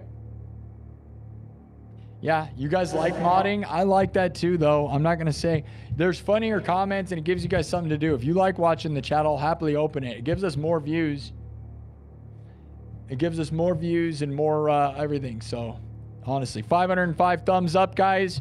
35,000 views. Valentine's Day. No love. My mom, TLC. The last day I ever saw her body, Valentine's Day, around 11 a.m. The song Freebird was playing in the lobby. I love you, Mom. It is very sad and crazy how cold people can be. I've never touched a dead body, right? Because I didn't have I've never had to touch a dead body. So it's just so cold. So lifeless. I miss you, Mom. It's not gonna get easier. Some people think it's gonna get easier. We aren't in the hard part yet, right? I think it's gotta get 2 weeks from now, right? I think it only gets harder because you realize what you missed more, right? Because it's so fresh still that you don't miss the things that you really miss. So I worry about 2 weeks from now. I'm in a bad state right now. I'm gonna be in a worse state as we go before I get in a better state. So I hope you guys are here for me and help me keep going. Because in 2 weeks from now, a month from the next month is just gonna be worse and worse if you ask me. I imagine, because you don't know what you miss, right? Right now I'm still in a state of shock and awe and weird. That is almost a different form of adrenaline that makes it easy to get through. But man, like once you're just like sitting there and you're like, I wish I could take my mom out to eat somewhere and or like tell her, wow, the news, right? When stuff happens, because the world hasn't changed a whole lot. You're like, man, I wish my mom knew, I love you, Mom.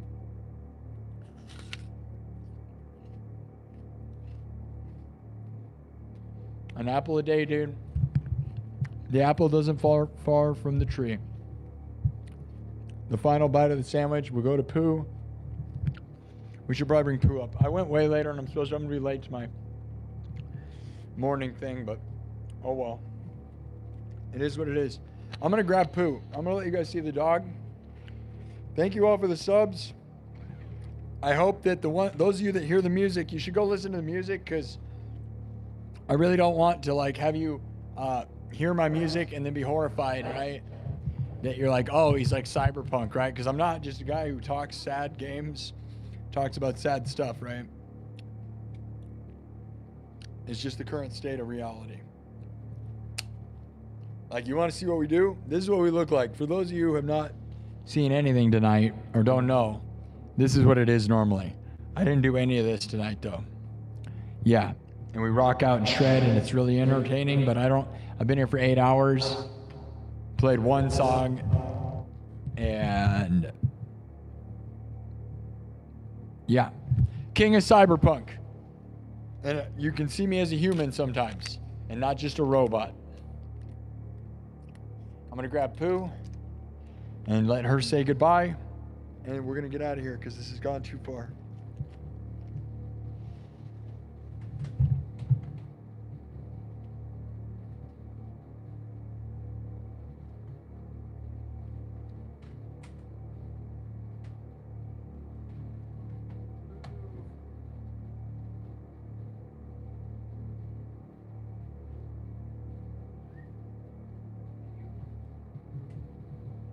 She's whining. She knows, though, when I take the guitar off that things have changed.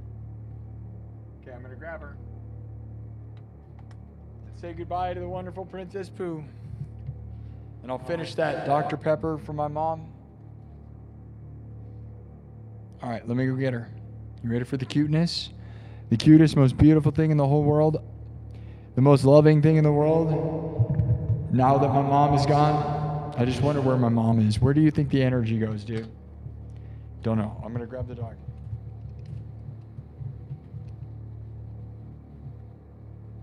Thank you for 31,000 subs.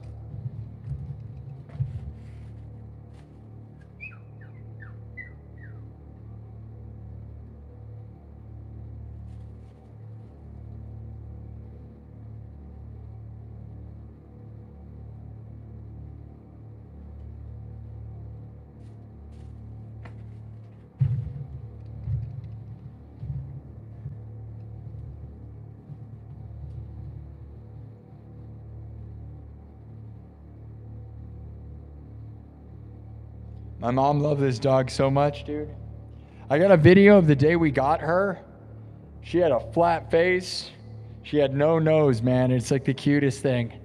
Maybe I'll post that for the members. You guys can see the day we picked her out.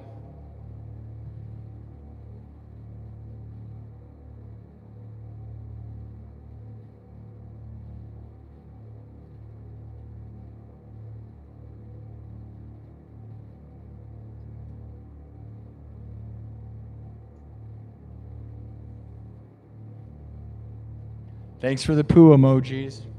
Princess Pooh's in the chat for all the nights. Spam it. Nights, spam the poo. Royalty. She's so sad, man. She's a lost poo. You lost poo.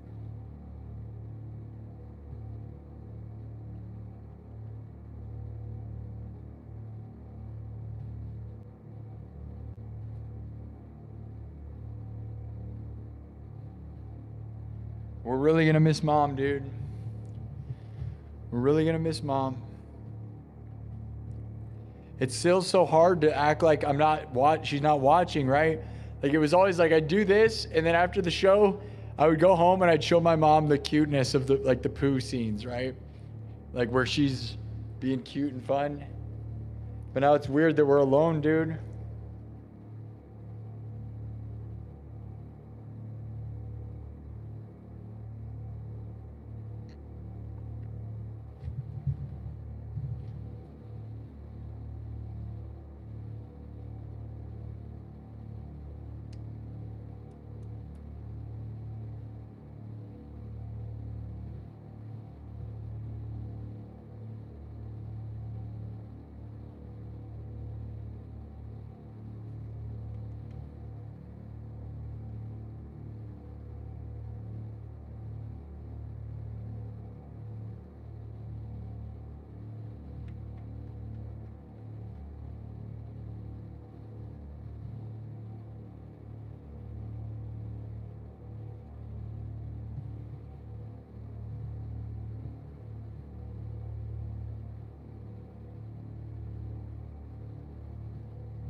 Okay.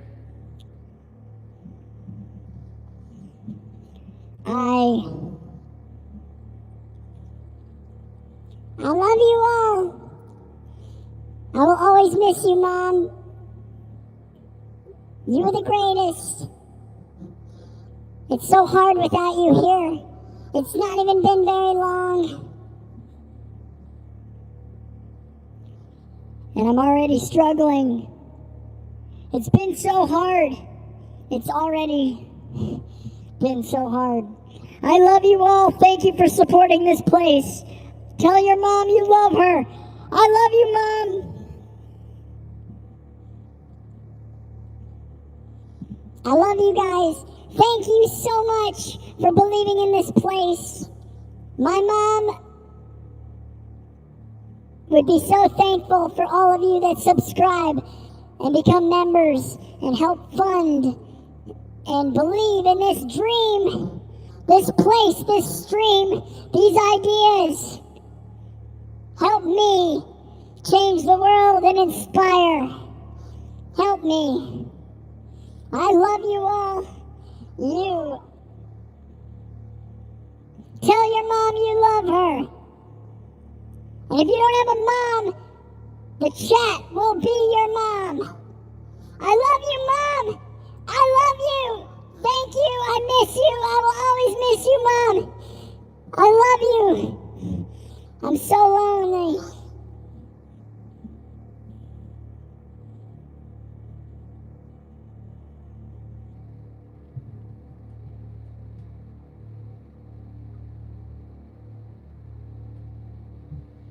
She's so sad, man. She just sits on my mom's bed looking at the door. And it's only going to get worse, right? Because it's bad now. But it's like going to get worse, you know?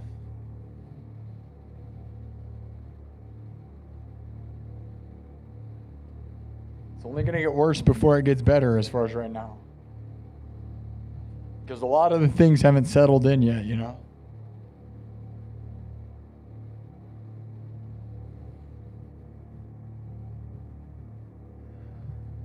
Okay.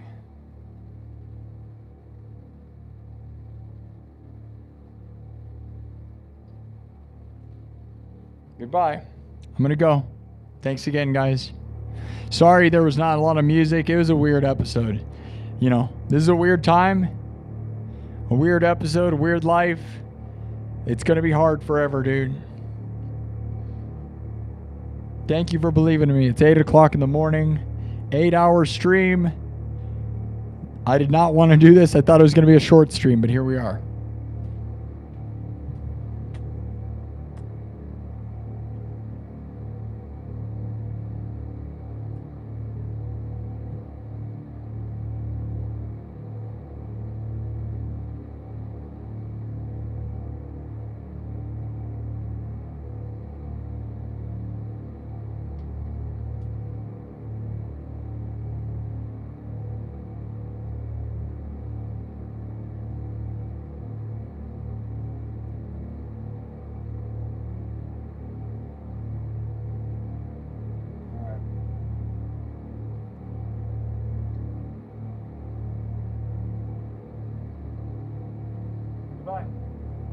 Bye-bye.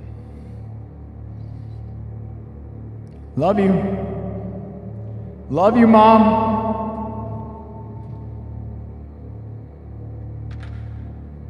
I have such a hard time letting go, dude. My mom would have been so thankful for all of you. Thank you all. We are now at 31,000 and no longer 30,000. We are past this threshold, right? That she celebrated. We've gotten 1,000 since she gave me this. Thank you, though. Thank you. It means the world to me and my mom and to Pooh.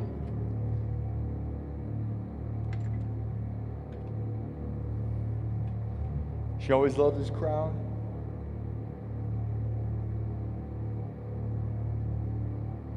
Look at that.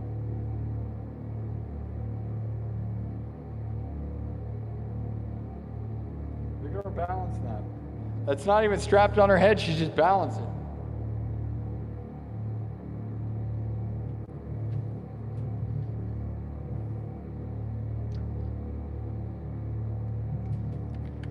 All right, I'll finish this Dr. Pepper, which was my mom's from her fridge. Cheers. Love you all.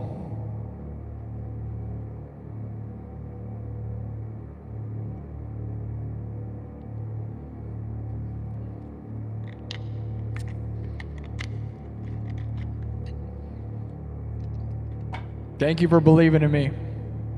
We'll see if she wants this sandwich. You think she'll eat this sandwich? You gonna eat that? She's a picky eater. My mom made that sandwich. You're not gonna eat it? 36,000 views, guys. Thank you.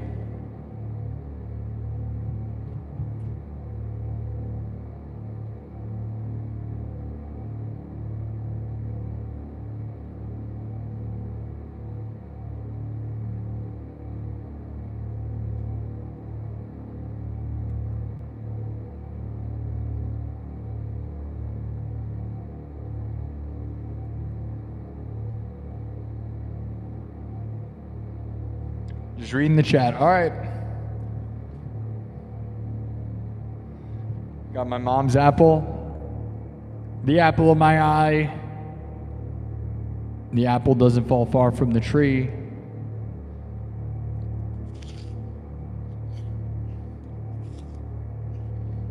One of the final apples my mom bought ever in her whole life.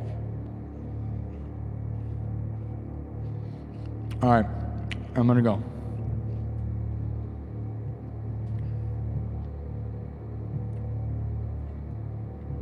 Remember, my mom bought me this Lamborghini, guys.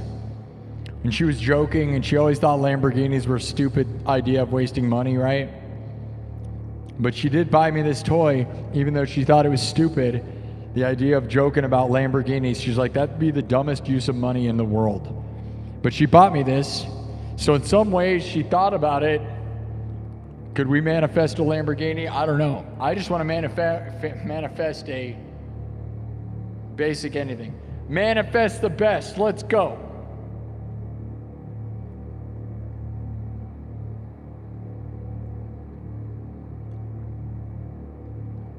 Buy one of my mugs to support this place here on my YouTube homepage.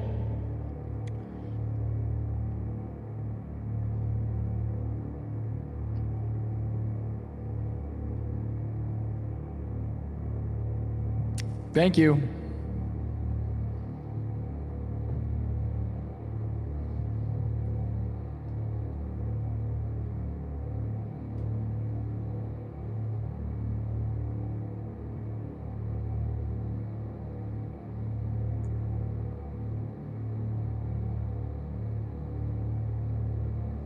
Can't tell which camera it's using.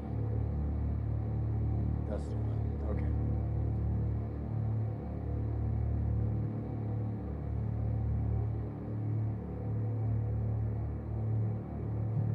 Okay. Okay, bye. Love your mom. Love you, mom. Love you all. Thank you for believing in me. My mom believes in me, believes in you, loves you all. Thank you.